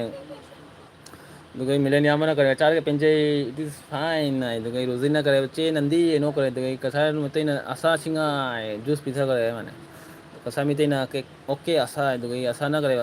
ꯀꯁꯥꯔ ꯑꯣꯀꯦ ꯅꯟꯗꯤꯅ ꯀꯔꯤ ꯍꯥꯏꯕ ꯏꯃꯧ ꯅꯨꯄꯤ ꯐꯃꯨꯁꯦ ꯃꯣꯏꯅ ꯄꯤꯗꯦ ꯃꯣꯏ ꯄꯤꯗꯦ ꯃꯣꯏꯅ ꯄꯤꯗꯦ ꯀꯩꯅꯣ ꯏꯃꯧꯅꯨꯄꯤ ꯆꯤꯌꯔꯁꯦ ꯐꯝꯃꯣꯏꯅ ꯄꯤꯗꯦ ꯌꯥꯏ ꯑꯗꯨꯒ ꯑꯁꯥꯅ ꯔꯣꯖꯤ ꯌꯥꯏ ꯑꯗꯨꯒ ꯆꯥꯔ ꯄꯦꯟꯖꯩ ꯆꯅ ꯑꯥꯔꯖꯦ ꯀꯁꯥꯔ ꯑꯃꯨꯛ ꯂꯥꯛꯂꯦꯕꯣ ꯅꯪꯒꯤ ꯚꯤꯗꯤꯑꯣ ꯌꯦꯡꯗ꯭ꯔꯤꯌꯦ ꯂꯣꯏꯗ꯭ꯔꯤꯕꯅꯤꯅ ꯑꯥꯔꯖꯦ ꯀꯁꯥꯔ ꯑꯃꯨꯛ ꯂꯥꯛꯂꯦꯕꯣ ꯅꯪꯒꯤ ꯚꯤꯗꯤꯑꯣ ꯌꯦꯡꯗ꯭ꯔꯤ ꯑꯦꯜ ꯕꯤ ꯂꯣꯏꯗ꯭ꯔꯤꯕꯅꯤꯅ ꯄꯨꯡ ꯕꯥꯔꯣ ꯄꯨꯡ ꯑꯅꯤꯗ ꯌꯦꯡꯉꯨ ꯏꯆꯦ ꯄꯦꯟꯖꯩ ꯀꯁꯥꯔꯤ ꯑꯁꯥꯅ ꯀꯔꯤ ꯍꯥꯏꯕ ꯅꯟꯗꯤ ꯅꯦꯅꯦ ꯅꯟꯗꯤ ꯉꯥꯁꯦꯗ ꯐꯖꯅ ꯑꯗꯨꯒ ꯔꯣꯖꯤꯅ ꯄꯨꯖꯕꯤꯔꯤ ꯆꯦ ꯑꯁꯥ ꯍꯥꯏꯅ ꯖꯨꯁ ꯄꯤꯔꯛꯑꯦ ꯀꯞꯀꯅꯨꯅꯦ ꯑꯁꯦ ꯐꯖꯅ ꯁꯦꯠꯄꯤꯔꯤꯁꯦ ꯃꯥ ꯇꯧꯔꯤꯁꯦ ꯌꯦꯡꯉꯨ ꯅꯤꯡꯉꯥꯏꯅꯤꯉꯥꯏ ꯇꯧꯔꯤꯅꯦ ꯔꯘꯨꯔꯥꯖ ꯕꯘꯦꯜ ꯔꯘꯨꯔꯥꯖ ꯂꯥꯏꯅꯦ ꯔꯘꯨꯔꯥꯖ ꯕꯘꯦꯜ ꯍꯦꯜꯂꯣ ꯐ꯭ꯔꯦꯟ ꯑꯗꯨꯒ ꯏꯆꯥꯔ ꯄꯦꯟꯖꯩꯅ ꯋꯦꯜꯀꯝ ꯑꯁꯥ ꯑꯗꯨꯒ ꯔꯘꯨꯔꯥꯖꯅ ꯀꯔꯤ ꯍꯥꯏꯕ ꯀꯍꯥ ꯁꯦ ꯍꯣ ꯑꯥꯞ ꯍꯥꯏ ꯑꯗꯨꯒ ꯃꯌꯥ ꯑꯁꯥꯝ ꯁꯦ ꯍꯨ ꯚꯥꯏ ꯑꯥꯞ ꯀꯍꯥ ꯁꯦ ꯍꯣ ꯑꯗꯨꯒ ꯔꯣꯃꯤ ꯏꯆꯦꯅ ꯀꯔꯤ ꯍꯥꯏꯕ ꯃꯆꯥ ꯊꯣꯏꯕꯤ ꯀꯔꯤ ꯇꯧꯔꯒꯦ ꯀꯞꯄꯤꯗꯣ ꯃꯆꯥ ꯊꯣꯏꯕꯤꯁꯦ ꯀꯔꯤ ꯍꯥꯏ ꯏꯆꯦ ꯀꯔꯤ ꯃꯥ ꯐꯅꯦꯛ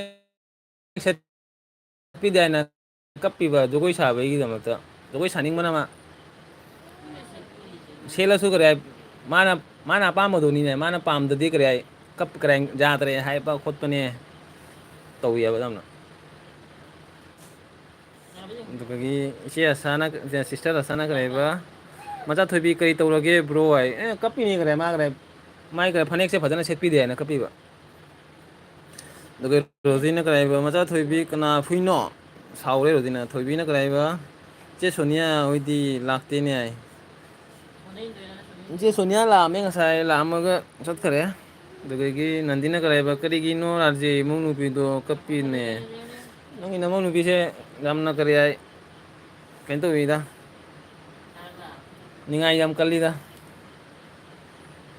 ꯌꯥꯔꯕ ꯌꯦꯡꯉꯨ ꯀꯁꯥꯔ ꯃꯤꯇꯩꯅ ꯀꯔꯤ ꯑꯁꯥ ꯑꯦꯜꯕꯤ ꯀꯩꯗꯧꯔꯦ ꯑꯁꯥꯒꯤ ꯑꯦꯜꯕꯤ ꯀꯩꯗꯧꯔꯦ ꯑꯗꯨꯒ ꯔꯣꯖꯤꯅ ꯀꯔꯤ ꯏꯅꯦꯝꯃ ꯊꯥꯡ ꯄꯥꯏꯌꯨ ꯍꯥꯏ ꯀꯅꯥꯗꯅꯣ ꯑꯣꯟꯊꯔꯣꯔꯗꯤ ꯌꯥꯔꯦ ꯑꯁꯥꯅ ꯀꯔꯤ ꯍꯥꯏꯕ ꯁꯤꯁꯇꯔꯅ ꯀꯁꯥꯔ ꯑꯣꯀꯦ ꯀꯅꯥꯝ ꯂꯥꯛꯄꯤꯗꯦ ꯀꯞꯀꯔꯦ ꯌꯦꯡꯉꯨ ꯕꯤꯠ ꯌꯥꯝ ꯀꯩꯅꯣꯅꯦ ꯀꯟꯕꯅꯤ ꯀꯔꯤ ꯑꯁꯥ ꯁꯤꯁꯇꯔ ꯅꯪꯒꯤ ꯑꯦꯜꯕꯤꯗ ꯃꯌꯥꯝ ꯂꯥꯛꯏꯗꯨꯅꯤ ꯀꯩꯅꯣꯅꯦ ꯔꯣꯃꯤꯁꯤꯅ ꯕ꯭ꯔꯣ ꯑꯩ ꯚꯥꯏ ꯑꯣꯏꯔꯒꯦꯀꯣ ꯑꯉꯥꯡ ꯁ꯭ꯀꯨꯜ ꯂꯩꯀꯣ ꯊꯦꯡꯀ꯭ꯌꯨ ꯏꯆꯦ ꯊꯦꯡꯀ꯭ꯌꯨ ꯕꯥꯏ ꯕꯥꯏ ꯏꯆꯦ ꯑꯩ ꯄꯨꯡ ꯀꯌꯥꯗ ꯑꯩꯁꯨ ꯂꯣꯏꯁꯤꯜꯂꯒꯦ ꯉꯥꯛꯇꯪ ꯂꯩꯔꯒ ꯃꯌꯥꯝꯁꯦ ꯂꯩ ꯄꯨꯡ ꯃꯤ 11 ꯂꯩꯔꯤꯅꯦ ꯃꯌꯥꯝ ꯑꯩ ꯕꯥꯔꯣ क्लॉकता मीटिंग अमा लेये लोइसलुखिगेको मयाम अꯩगी फेसबुक अकाउंट सिदा पाव फाउबिरको अइगा वारी साननिंगलदी मयाम केनी नुसिबा आइना दुगगी रोजिना कराइबा बाय मिलन नाइ दुगगी चे पेंजना आजे तुम दिरिबो एदी कोक नुंगाइतरे चे नुंगाइतरबो लोइद्रे दे चे लोइद्रे तु इचानु बिलाइ तु मयाम तु जंगु मागी फनेक जंगु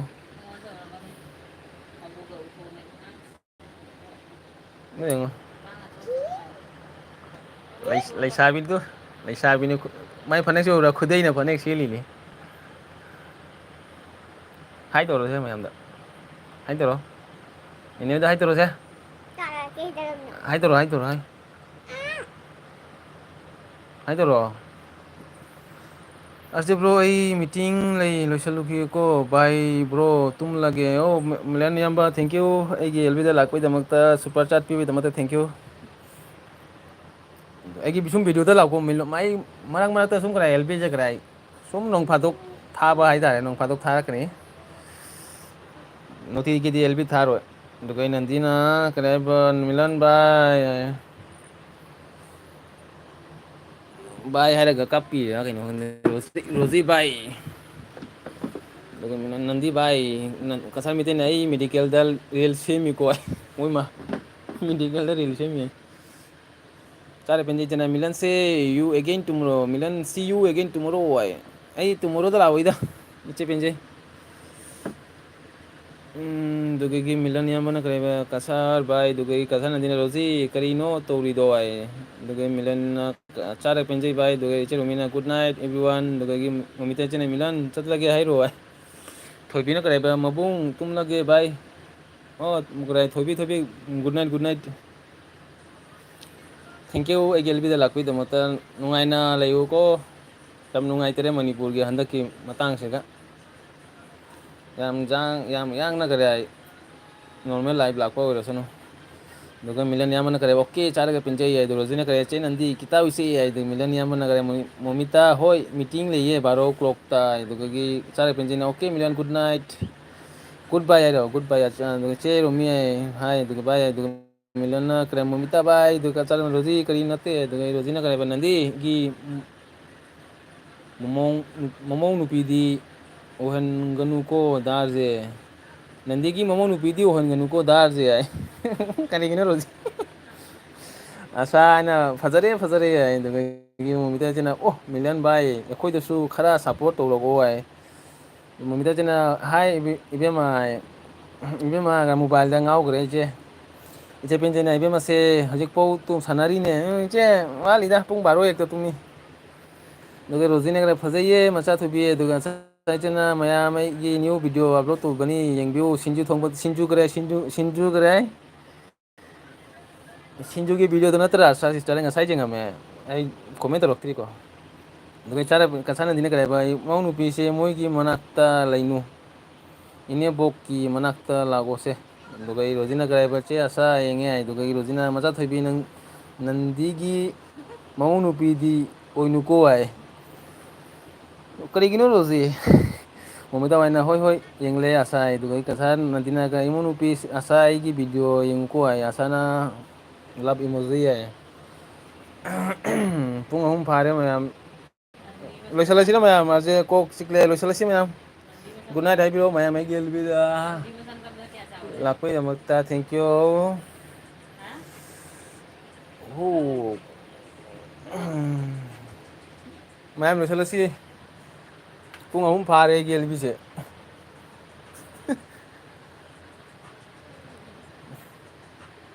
maya mai elvi lai pen lamu thank you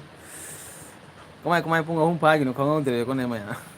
aje rozi kari hai no rozi khang de kari hai no rozi kan nang wai sana ro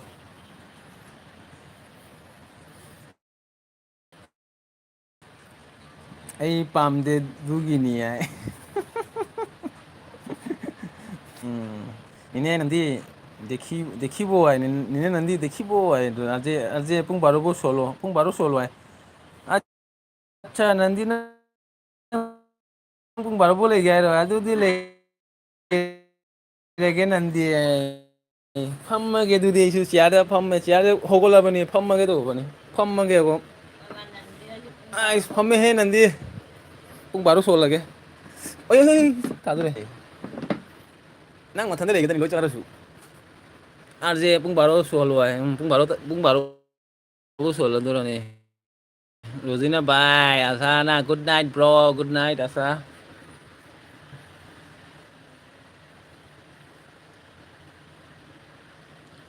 আজি আমি আছি থাকো তুমি আমিও আছি বারো বলে গিয়ে যদি আজি আমি আছি গুড আর যে नंदी कराय की कराय सुपर चाट थारो न तो दिनां सिजे जानी को सुपर चाट yang थारो नुबा नुबी एलबीदा ngau nuai hanuba hanubi elbida ngau nuai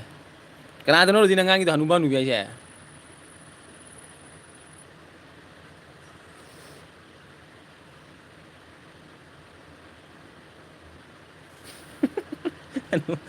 hanuba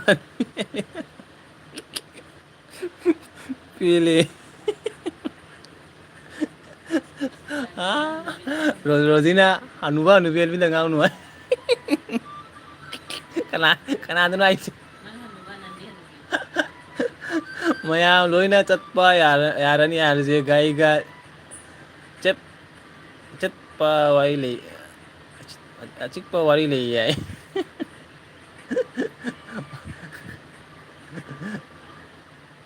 hanuba hanubi elbida ngau nuai ทราบเหรอได้รับการโอ้ย Bere, nanti cak cara wali sana sih. Cak cara wali sana sih. ชา Ôi ชู mà thế nghĩ của mấy tàu đấy là gì?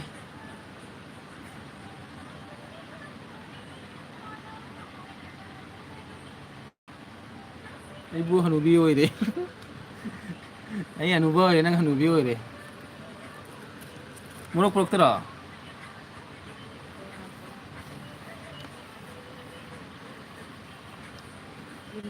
mulai dari tu mana dah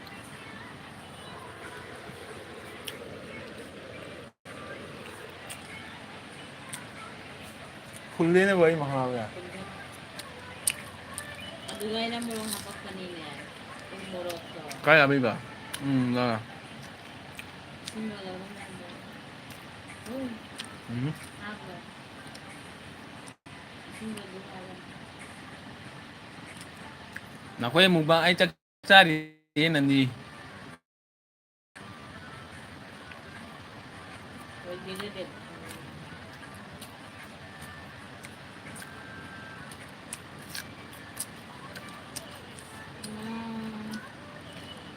Sumunod umuhay sila po yun ay di Icha mo bita pung kada pung nipan makai di kita mapan di thari ni thari do. Pung nipan makai di thari ni. Che.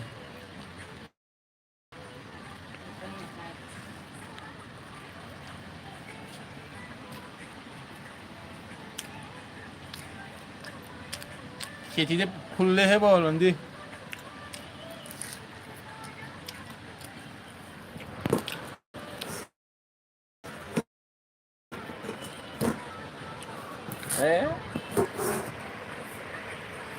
nanti masuk lo nanti cagi ba pukse ya dari kuru hai dia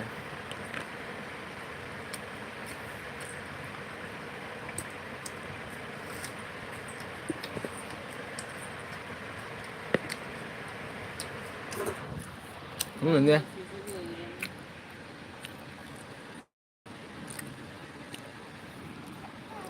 berapa tuh Ay kasi minyam ko mo to isa yung asiga boy kanihai ko boy bu.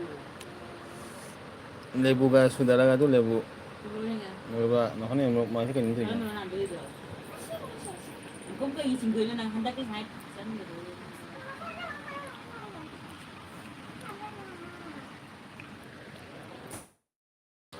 Kung kayo ginando mo do.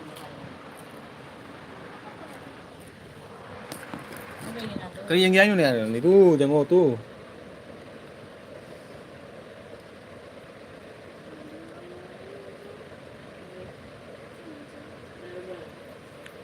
또 짜리도 이 짝짜리도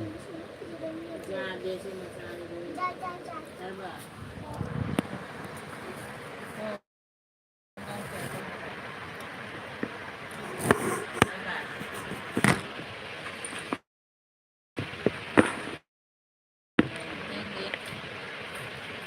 đây sinh viên nhưng mà là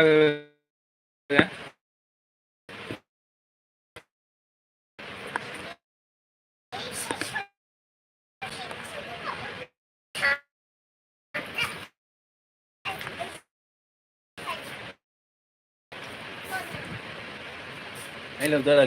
hai dân rồi đi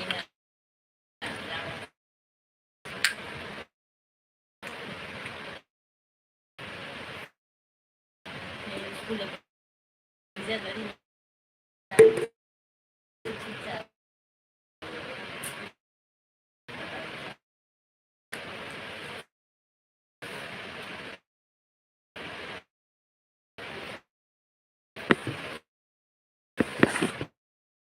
ừ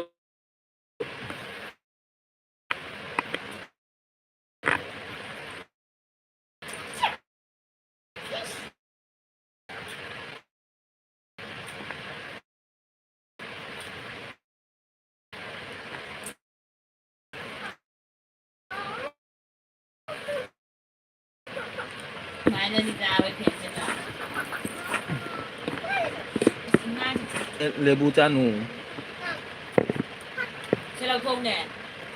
ta có tập cô ba ta cái gì mà thầy lebu jauh dia hau te ndi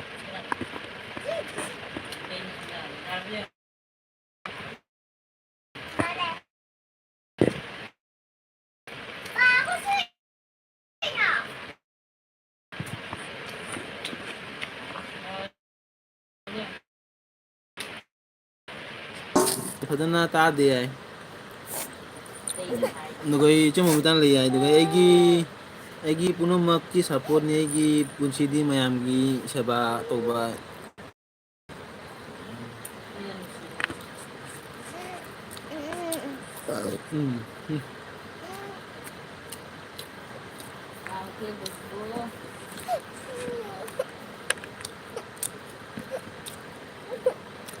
thế nào cô ta nghe rồi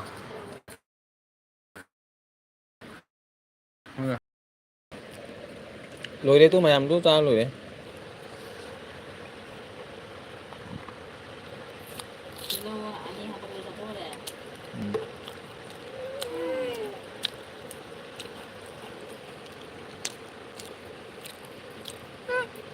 rồi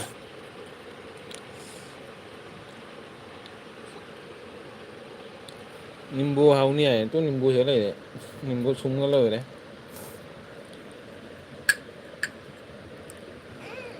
आज फदना ताजे तादरू ने thế nào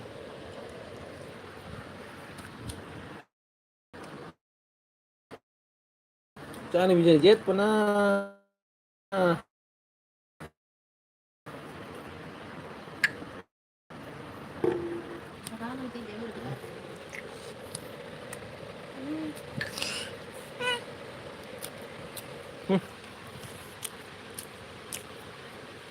mình là tuần nó khuấy chả đấy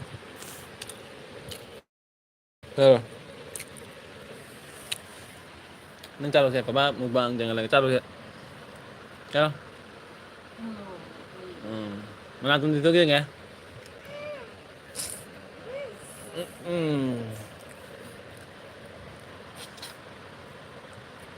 sao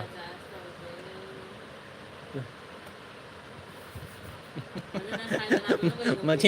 chi như thế không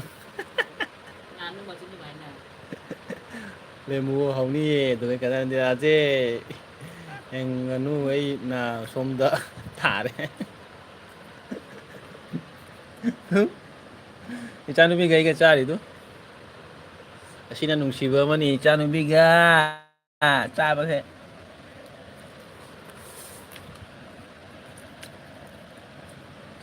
lúc là cha gì đúng không ạ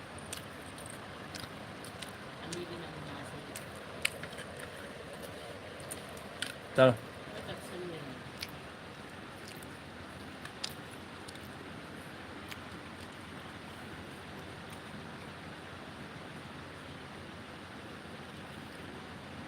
먼저 단단우.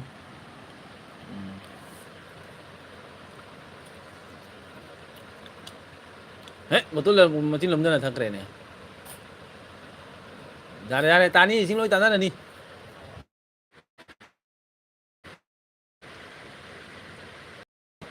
cái chút đấy dùng đi Sao? Satu sih. Cak lo cái tuh.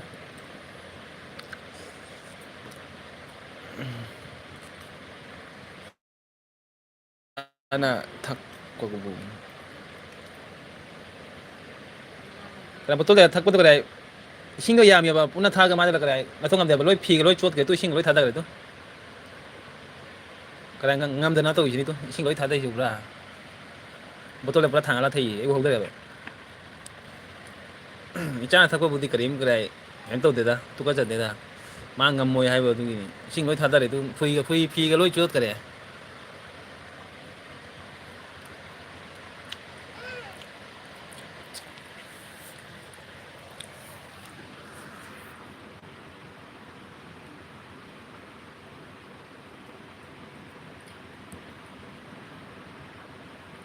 cái cá cây nó phải rồi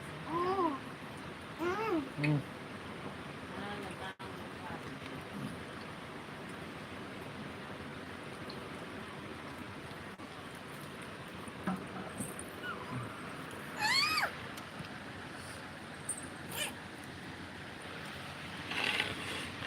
Mayam kan tu ko ignore to bino laira ba jum si ignore to bino.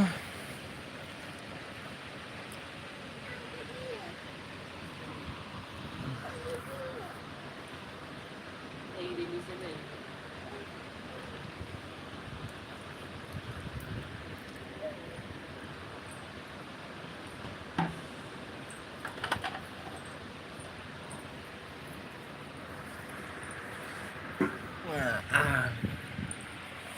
Nanti lori tu.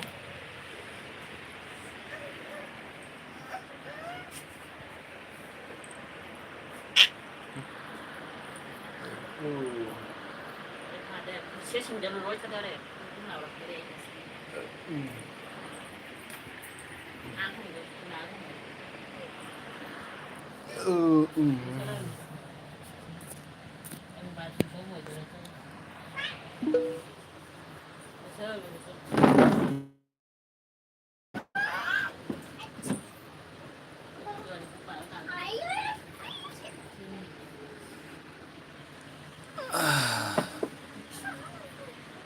Aje nang pan nang laga pan ani lo laga family ba. không đã tạt đôi đi Pan ani lo laga family ni nanti. Mobile charge so mobile charge lite ba. lên bà trả sâu thì Untuk pan ani lo laga family. nếu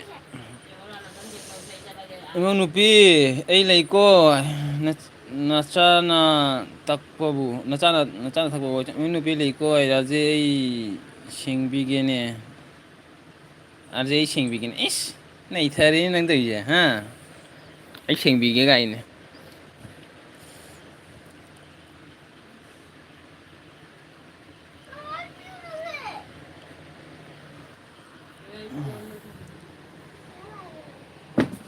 Era, siya tu.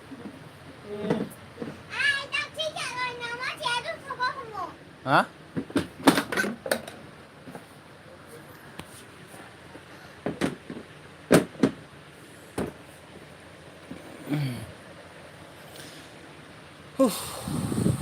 Hatta bani ko fanani phamba. Iche fanani te chani chana. Tu cha da phami ba cha se grai. Hebro tu le bro. Asi cha se phami ba cha se niam ya ba niam ga grai. Phamba nu ai te. Ai yare na.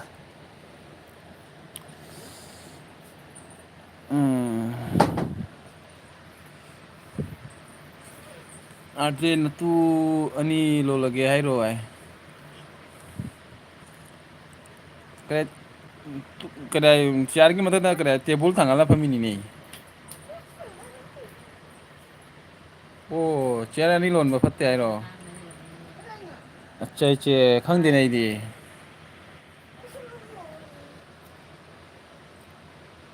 ꯑꯣ ꯍꯌꯦꯡꯗꯤ ꯐꯝꯃꯔꯣꯏ ꯍꯦ chair ꯑꯅꯤ ꯂꯣꯟꯕꯅꯦ ꯑꯗꯨꯗꯤ ꯈꯪꯗꯅ ꯇꯧꯕꯤꯕ ꯑꯩꯅ ꯑꯩꯗꯤ ꯀꯔꯥꯏ ꯁꯨꯝ ꯐꯝꯃꯦ ꯐꯝꯃꯤꯅꯦ ꯆꯠꯍꯜꯂꯣ ꯑꯝꯇ ꯎꯔꯝꯃꯤꯅꯤ ꯂꯩ ꯆꯠꯍꯜꯂꯨ ꯐꯠꯇꯦꯅꯦ ꯑꯄꯪ ꯈꯪꯗꯦ ꯈꯪꯗꯅ ꯇꯧꯔꯤꯅꯤꯗ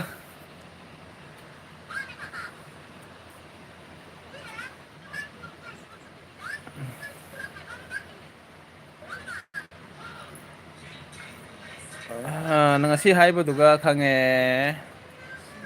ꯍꯥꯏꯕꯤꯔꯛꯄꯩꯗꯕ ꯑꯩ ꯈꯪꯗꯕ ꯑꯩꯗꯤ ꯁꯨꯝ ꯀꯔꯥꯏ ꯐꯥꯟꯗꯣ ꯀꯔꯥꯏ ꯇꯨꯜꯗ ꯊꯥꯡꯒꯠꯂꯒ ꯐꯝꯃꯤꯕ ꯑꯩꯅꯣ ꯀꯔꯤ ꯃꯣꯕꯥꯏꯜꯁꯦ ꯀꯔꯥꯏ ꯆꯥꯔꯖ ꯇꯧꯔꯒ ꯐꯝꯃꯒ ꯀꯔꯥꯏ ꯁꯨꯝ ꯑꯦꯜꯕꯤ ꯄꯥꯔꯒꯦ ꯍꯥꯏꯅ ꯐꯝꯕꯗꯣ ꯅꯍꯥꯟꯁꯨ ꯑꯗꯨꯃꯥꯏꯅ ꯐꯝꯃꯤꯟꯅ ꯀꯨꯏꯔꯤꯅꯦ ꯍꯥꯟꯅꯁꯨ ꯑꯗꯨꯃꯥꯏꯅ ꯐꯝꯃꯝꯃꯤꯅꯦ ꯑꯩꯗꯤ ꯃꯣꯕꯥꯏꯜ ꯀꯛꯍꯜꯂꯣ ꯑꯣ ꯐꯔꯦ ꯑꯇꯩ ꯐꯝꯒꯅꯨꯀꯣ ꯑꯩ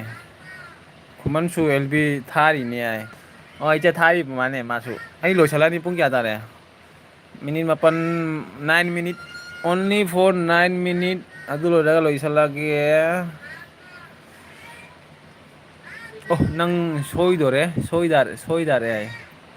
ꯑꯩ ꯈꯪꯗꯦ ꯈꯪꯗꯕꯗꯣ ꯀꯔꯤꯝ ꯅꯠꯇꯦꯗ ꯅꯟꯗꯤ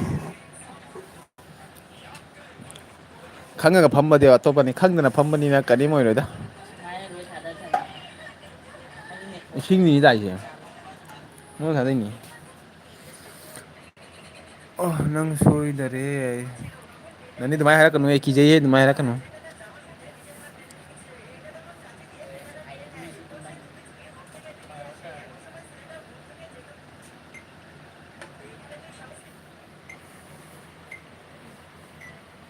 ꯑꯩ ꯐꯛ ꯄꯥꯏꯕ ꯍꯧꯔꯒꯦꯀꯣ ꯑꯩ ꯅꯣꯏ ꯏꯆꯦ ꯃꯣꯃꯤꯇꯥꯒ ꯅꯪꯒꯛꯇꯅꯤꯗ ꯑꯦ ꯂꯩꯔꯤꯁꯦ ꯌꯦꯡꯉꯣ ꯑꯇꯩ ꯀꯅꯥꯝꯕꯨꯗꯤ ꯂꯩꯇꯦ ꯃꯤ 5 ꯂꯩ ꯃꯤ 3 ꯍꯥꯞꯄꯨ ꯀꯔꯦ ꯃꯉꯣꯟꯗ ꯑꯣꯟꯗ ꯂꯩꯌꯦ ꯀꯔꯥꯝ ꯇꯥꯛꯇꯦ ꯅꯪ ꯍꯌꯦꯡ ꯁ꯭ꯀꯨꯜ ꯆꯠꯄꯗ ꯀꯩꯗꯧꯕꯩ ꯀꯤꯒꯅꯨꯍꯦ ꯏꯆꯦ ꯃꯣꯃꯤꯇꯥ ꯀꯤꯒꯅꯨ ꯍꯣꯏ ꯏꯆꯦ ꯃꯣꯃꯤꯇꯥ ꯀꯤꯔꯣꯏꯗ ꯑꯩ ꯈꯪꯉꯦꯅ ꯇꯧꯏꯕ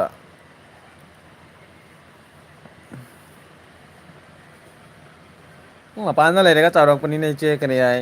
ꯌꯥꯝꯅ ꯈꯪꯗꯔꯦ ꯑꯗꯨ ꯃꯅꯨꯡ ꯆꯪꯁꯤꯟꯗꯔꯦꯕ ꯀꯔꯤ ꯐꯠꯇꯕ ꯑꯗꯨꯗꯣ ꯈꯪꯗꯔꯦ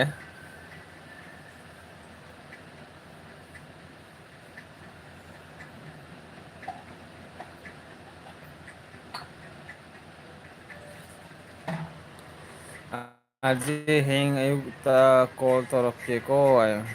ꯍꯌꯦꯡ ꯑꯌꯨꯛꯇ ꯄꯨꯡ ꯀꯔꯤ ꯍꯥꯏ 10 ꯃꯇꯨꯡꯗ ꯇꯧꯔꯣ ꯅꯪꯗꯤ ꯑꯩ ꯍꯌꯦꯡ ꯑꯌꯨꯛꯇ ꯊꯕꯛ ꯌꯥꯝ ꯀꯜꯂꯤ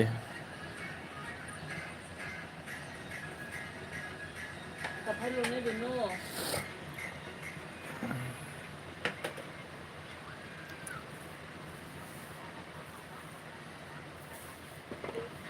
ꯍꯩꯗꯣꯛꯈ꯭ꯔꯦ ꯁꯤꯗꯤ ꯑꯣꯀꯦ ꯌꯥꯔꯦ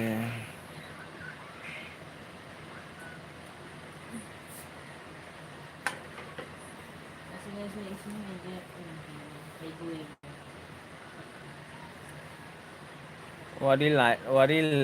ꯋꯥꯔꯤ ꯂꯩꯌꯦ ꯀꯔꯤ ꯋꯥꯔꯤꯅꯣ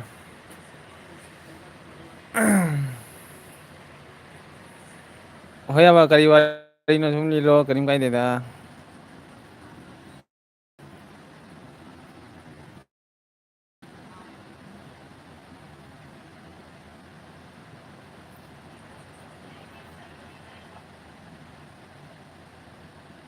ꯃꯣꯕꯥꯏꯜꯗ ꯆꯥꯔꯖ ꯇꯧꯗ꯭ꯔꯤꯕ ꯇꯨꯝꯃꯣ ꯊꯦꯡꯉꯦ ꯅꯌꯨꯝꯁꯨ ꯆꯥꯎꯈꯠꯅꯤꯡꯗꯦꯕ ꯑꯩꯗꯤ ꯍꯧꯗꯣꯔꯛꯇꯣꯏꯅꯦꯕ ꯇꯨꯝꯃꯁꯨ ꯊꯦꯡꯉꯔꯣꯏ ꯎꯝ ꯏꯆꯦ ꯃꯣꯃꯤꯇꯥ ꯉꯁꯤ ꯚꯤꯗꯤꯑꯣ ꯊꯥꯒꯠꯇꯦꯀꯣ ꯏꯆꯦ ꯃꯣꯃꯤꯇꯥ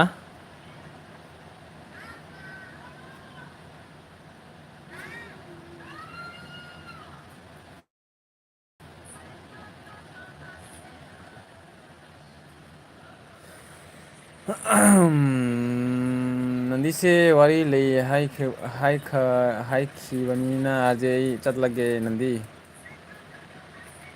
ꯅꯠꯇꯦ ꯍꯌꯦꯡꯅꯤꯗ ꯏꯆꯦ ꯀꯔꯤ ꯏꯆꯦ ꯃꯣꯃꯤꯇꯥ ꯍꯌꯦꯡ ꯁꯨꯝ ꯀꯔꯤ ꯐꯣꯟꯗ ꯋꯥꯔꯤ ꯁꯥꯟꯅꯒꯦ ꯍꯥꯏꯕꯅꯤꯗ ꯏꯆꯦ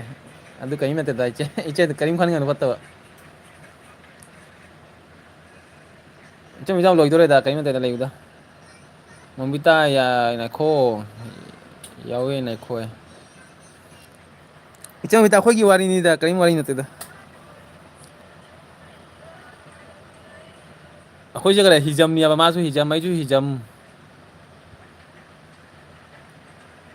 ꯑꯩꯈꯣꯏꯁꯦ ꯏꯆꯤꯜ ꯏꯅꯥꯎꯅꯦꯕ ꯁꯥꯒꯩ ꯑꯃꯠꯇꯅꯤ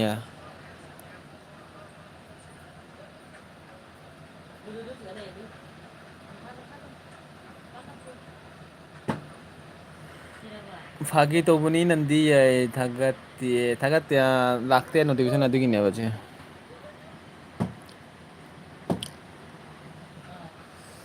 ꯃꯃꯤꯇꯥ ꯃꯁꯤꯗꯤ ꯑꯥꯔꯖꯦꯒꯥꯏꯒ ꯐꯥꯒꯤꯅꯤ ꯍꯩꯅꯕꯤ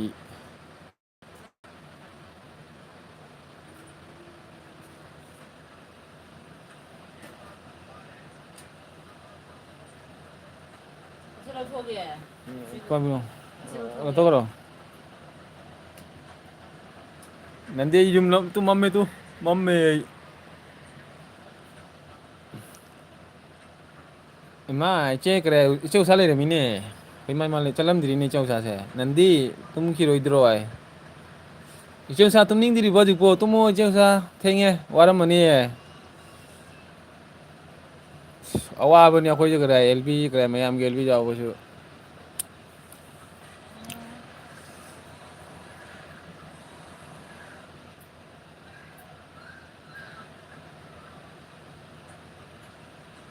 ꯑꯩꯗꯤ ꯍꯌꯦꯡ ꯈꯔ ꯕꯤꯖꯤ ꯑꯣꯏꯔꯅꯤ ꯍꯌꯦꯡ ꯈꯪꯗꯦꯅꯦ ꯑꯦꯜꯕꯤ ꯌꯥꯎꯕ ꯉꯝꯒꯗ꯭ꯔꯥ ꯉꯝꯃꯣꯏꯗ꯭ꯔꯣ ꯑꯥꯔꯖꯦ ꯕꯥꯔꯣꯐꯥꯎ ꯂꯩꯕꯤꯔꯤꯅꯤꯀꯣ ꯑꯥꯔꯖꯦ ꯕꯥꯔꯣꯐꯥꯎ ꯂꯩꯕꯤꯔꯤ ꯅꯪꯅ ꯂꯩꯌꯨ ꯍꯥꯏꯕꯗꯨ ꯂꯩꯔꯤꯅꯦ ꯑꯩꯁꯨ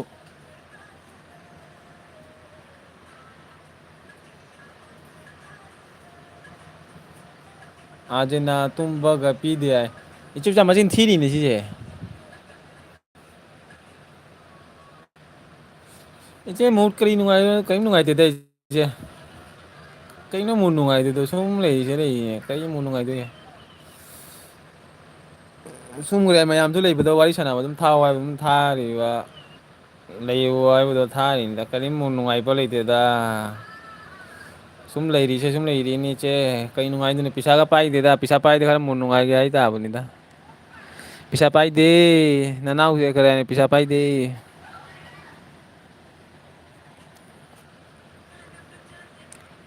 ꯑꯩ ꯉꯁꯤ ꯇꯨꯝꯕ ꯌꯥꯗꯦ ꯀꯔꯤꯒꯤꯅꯣ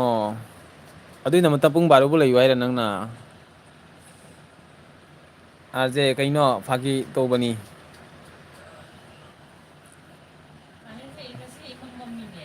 ꯃꯝꯕ ꯃꯥꯟꯗ꯭ꯔꯥ ꯃꯣꯃꯤꯇꯥ ꯒꯨꯗ ꯃꯣꯔꯅꯤꯡ ꯑꯣꯏꯗꯣꯔꯦ ꯍꯥꯏ ꯃꯣꯃꯤꯇꯥ ꯒꯨꯗ ꯃꯣꯔꯅꯤꯡ ꯑꯣꯏꯗꯣꯔꯦ ꯑꯥꯔꯖꯦ ꯀꯔꯤꯅꯣ ꯐꯥꯒꯤ ꯇꯧꯕꯅꯤ ꯏꯆꯦ ꯎꯁꯥ ꯀꯔꯤ ꯍꯥꯏ ꯈꯨꯃꯟꯒꯤꯗ ꯆꯠꯂꯨꯏꯔꯣ ꯈꯨꯃꯟꯗꯣ ꯀꯔꯤ ꯀꯅꯥ ꯀꯅꯥ ꯂꯩꯍꯧꯒꯦ ꯑꯗ ꯑꯩꯁꯨ ꯌꯥꯎ ꯉꯝꯗꯔꯦꯅꯦ ꯁꯣꯝꯗ ꯑꯦꯜꯕꯤ ꯊꯥꯗꯟꯅ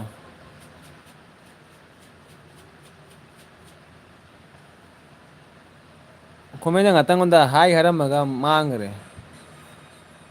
ꯗꯥ ꯕꯤꯅꯣꯗ ꯑꯥꯔꯖꯦꯟꯅ ꯑꯩ ꯍꯥꯠꯇꯣꯔꯦ ꯂꯥꯛꯑꯣ ꯍꯥꯏ ꯗꯥ ꯕꯤꯅꯣꯠ ꯑꯥꯔꯖꯦꯟꯅ ꯑꯩ ꯍꯥꯠꯇꯣꯔꯦ ꯍꯥꯏ ꯗꯥ ꯕꯤꯅꯣꯠ ꯑꯥꯔꯖꯦꯟꯅ ꯑꯩ ꯍꯥꯠꯇꯣꯔꯦ ꯂꯥꯛꯑꯣ ꯍꯥꯏ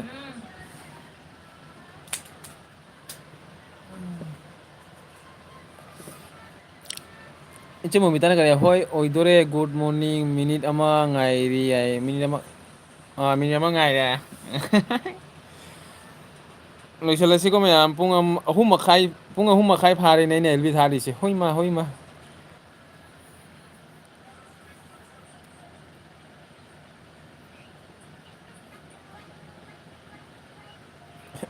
ꯃꯌꯥꯝ ꯈꯤꯔꯝꯃꯅꯤ ꯑꯩꯅ ꯉꯁꯤ ꯑꯦꯜꯕꯤ ꯊꯥꯔꯤꯁꯦ ꯑꯥꯔꯖꯦꯁꯨ ꯖꯥꯏꯌꯦ ꯍꯥꯏꯔꯝꯒꯅꯤ ꯑꯥꯔꯖꯦ ꯀꯥꯟꯅꯗꯦ ꯐꯠ ꯊꯨꯞꯆꯜꯂꯒꯦꯀꯣ ꯊꯨꯞꯆꯜꯂꯣ ꯂꯣꯏꯁꯤꯜꯂꯁꯤ ꯄꯨꯡ ꯕꯥꯔꯣ ꯇꯥꯔꯦ ꯂꯣꯏꯁꯤꯜꯂꯁꯤ ꯊꯦꯡꯉꯦ ꯅꯪꯅ ꯉꯥꯛꯇꯪ ꯉꯥꯏꯌꯨ ꯍꯥꯏꯕꯗꯣ ꯉꯥꯏꯕꯤꯖꯔꯤꯕ ꯃꯃꯤꯇꯥ ꯃꯃꯤꯇꯥ ꯀꯔꯤ ꯃꯃꯤꯇꯥ ꯋꯥꯏꯈꯨꯝ ꯍꯥꯏꯔ ꯑꯥꯔꯖꯦ ꯅꯪꯒꯤ ꯗꯕ꯭ꯂꯤꯌꯨꯇꯤꯗꯣ ꯑꯩꯉꯣꯟꯗ ꯄꯤꯔꯛꯑꯣ ꯍꯥꯏ ꯅꯪꯗꯤ ꯄꯨꯡ ꯑꯍꯨꯝ ꯁꯨꯃꯥꯏꯅ ꯄꯨꯡ ꯑꯍꯨꯝ ꯊꯥ ꯉꯝꯒꯗ꯭ꯔꯥ ꯑꯩ ꯑꯗꯨꯃꯥꯏꯅ ꯄꯨꯡ ꯑꯍꯨꯝ ꯃꯈꯥꯏꯅꯤꯅ ꯊꯥꯔꯤꯁꯦ ꯉꯝꯒꯗ꯭ꯔꯥ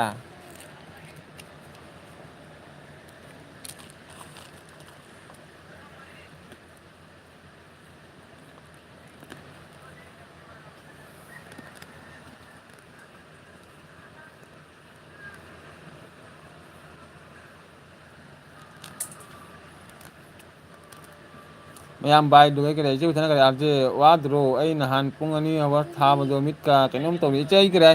ꯐꯝꯃꯒ ꯉꯥꯡꯉꯗꯤ ꯐꯠꯇꯦ ꯐꯝꯃꯒ ꯁꯣꯝꯗ ꯑꯃꯨꯛ ꯆꯠꯂꯒ ꯑꯃꯨꯛ ꯂꯥꯛꯑꯒ ꯑꯃꯨꯛ ꯀꯔꯤ ꯊꯥꯕꯅꯤ ꯀꯔꯤ ꯀꯩꯅꯣ ꯇꯧꯗꯦꯅ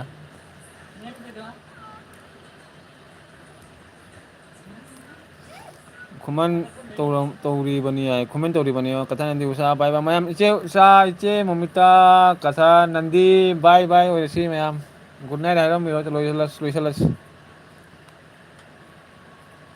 ꯑꯥꯔꯖꯦ ꯕꯥꯏ ꯅꯟꯗꯤ ꯅꯣ ꯀꯞꯀꯔꯦ ꯑꯗꯨꯗꯒꯤ ꯏꯆꯦ ꯎꯁꯥ ꯏꯆꯦ ꯃꯣꯃꯤꯇꯥ ꯕꯥꯏ ꯑꯣꯏꯔꯁꯤ ꯅꯪ ꯀꯔꯤ ꯅꯤꯡꯊꯧꯒꯤꯗꯨꯒ ꯈꯔ ꯌꯥꯎꯕꯤꯔꯨꯒꯦ ꯎꯁꯥ ꯑꯥꯔꯖꯦ ꯕꯥꯏ ꯕꯥꯏ ꯏꯆꯦ ꯕꯥꯏ ꯕꯥꯏ ꯑꯥꯔꯖꯦ ꯕꯥꯏ ꯏꯆꯦ ꯎꯁꯥ ꯕꯥꯏ ꯍꯥꯏꯔꯛꯎꯅꯦ ꯅꯅꯥꯎ ꯂꯣꯏꯁꯜꯂꯒꯦꯅꯦ ꯃꯣꯃꯤꯇꯥ ꯅꯟꯗꯤ ꯒꯨꯗ ꯃꯣꯔꯅꯤꯡ ꯍꯥꯏꯔꯝꯃꯣꯀꯣ ꯏꯆꯦ ꯎꯁꯥ ꯅꯪꯒꯤ ꯑꯦꯜꯕꯤꯗꯣ ꯌꯥꯝ ꯅꯨꯡꯉꯥꯏꯇꯦꯗ ꯏꯆꯦ ꯎꯁꯥ ꯀꯔꯦ ꯅꯪꯅ ꯑꯦꯜꯕꯤ ꯊꯥꯔꯒ ꯅꯦꯠ ꯅꯨꯡꯉꯥꯏꯇꯕꯗꯣ ꯅꯨꯡꯉꯥꯏꯇꯕꯅ ꯀꯩ ꯍꯥꯏꯅꯤ ꯅꯍꯥꯟ ꯑꯩꯅ ꯂꯥꯛꯑꯒ ꯀꯗꯥꯏ ꯆꯪꯉꯒ ꯀꯗꯥꯏ ꯏꯆꯦ ꯎꯁꯥꯒꯤ ꯅꯦꯠ ꯌꯥꯇꯕ ꯅꯨꯡꯉꯥꯏꯇꯕꯅ ꯏꯆꯦ ꯎꯁꯥ ꯅꯦꯠꯇꯨ ꯀꯗꯥꯏ ꯅꯦꯠ ꯅꯨꯡꯉꯥꯏꯇ꯭ꯔꯤꯔꯥ ꯀꯩ ꯅꯨꯡꯉꯥꯏꯇ꯭ꯔꯤꯔꯥ ꯈꯔ ꯁꯦꯝꯃꯣ ꯑꯗꯨꯒ ꯑꯩ ꯂꯥꯛꯀꯦ ꯑꯩꯈꯣꯏꯁꯨ ꯀꯗꯥꯏ ꯌꯥꯎꯒꯦ ꯅꯪꯅ ꯀꯗꯥꯏ ꯋꯥꯔꯒ ꯑꯦꯜꯕꯤ ꯇꯧꯔꯒ ꯅꯦꯠ ꯅꯨꯡꯉꯥꯏꯇꯕꯗꯨ ꯇꯜꯂꯦꯗ ꯅꯨꯡꯉꯥꯏꯕꯤꯗꯦꯕ ꯌꯥꯎꯕꯤꯕ ꯉꯝꯗꯔꯦ ꯈꯪꯗꯦ ꯑꯩ ꯆꯠꯂꯨꯗꯦ ꯏꯆꯦ ꯎꯁꯥ ꯍꯌꯦꯡ ꯃꯣꯔꯅꯤꯡꯗꯗꯤ ꯀꯔꯤꯒꯤ ꯁꯨꯖꯤꯇꯥ ꯏꯆꯦꯒꯤ ꯑꯦꯜꯕꯤ ꯂꯩꯕꯅꯤꯅꯦ ꯅꯟꯗꯨ ꯒꯨꯗ ꯃꯣꯔꯅꯤꯡ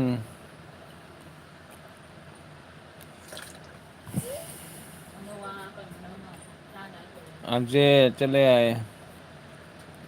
ꯏꯆꯦ ꯎꯁꯥ ꯕꯥꯏ ꯕꯥꯏ ꯒꯨꯗ ꯅꯥꯏꯠ ꯏꯆꯦ ꯎꯁꯥꯒꯤ ꯅꯦꯠꯇꯨ ꯐꯖꯅ ꯄꯨꯔꯒ ꯂꯥꯛꯑꯣ ꯑꯦꯜꯕꯤꯗ ꯅꯅꯥꯎ ꯌꯥꯎꯕꯤꯒꯦ ꯑꯦꯜꯕꯤ ꯑꯥꯔꯖꯦ ꯑꯦꯜꯕꯤ ꯑꯣꯐ ꯇꯧꯔꯣ ꯍꯥꯏ ꯇꯧꯔꯛꯑꯒꯦ ꯑꯥꯔꯖꯦ ꯏꯅꯔꯖꯤ ꯌꯥꯝ ꯂꯩ ꯅꯪ ꯈꯪꯗꯦ ꯏꯆꯦ ꯑꯩ ꯈꯪꯗꯦ ꯑꯩꯗꯤ ꯁꯨꯝ ꯇꯨꯝꯕ ꯕꯥꯔꯣ 1 ꯇꯥꯏ ꯏꯆꯦ ꯇꯨꯝꯕꯗ ꯅꯨꯡꯇꯤꯒꯤ ꯁꯨꯝ ꯕꯥꯔꯣ 1 ꯇꯥꯏ ꯇꯨꯝꯕꯗ ꯑꯦꯅꯔꯖꯤ ꯂꯩꯕꯗ ꯄꯥꯏꯁꯨ ꯎꯗꯔ ꯏꯆꯦ ꯑꯩꯅ ꯆꯥꯔꯁꯨ ꯅꯣꯏꯗꯤꯁꯨ ꯎꯗꯔꯣ ꯏꯆꯦ ꯑꯦꯅꯔꯖꯤ ꯂꯣꯏ ꯁꯣꯝꯗ ꯃꯥꯡꯈꯤꯑꯕ ꯑꯩꯅ ꯀꯗꯥꯏ ꯆꯥꯔꯤꯗꯣ ꯂꯣꯏ ꯑꯦꯅꯔꯖꯤ ꯁꯣꯝꯗ ꯃꯥꯡꯈ꯭ꯔꯦ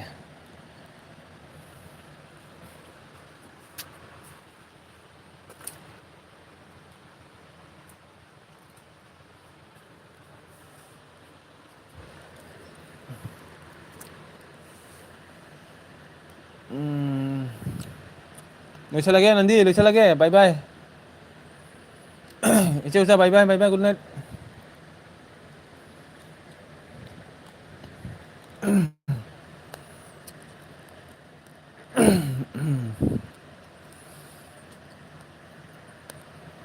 ꯕꯥꯏ ꯕꯥꯏ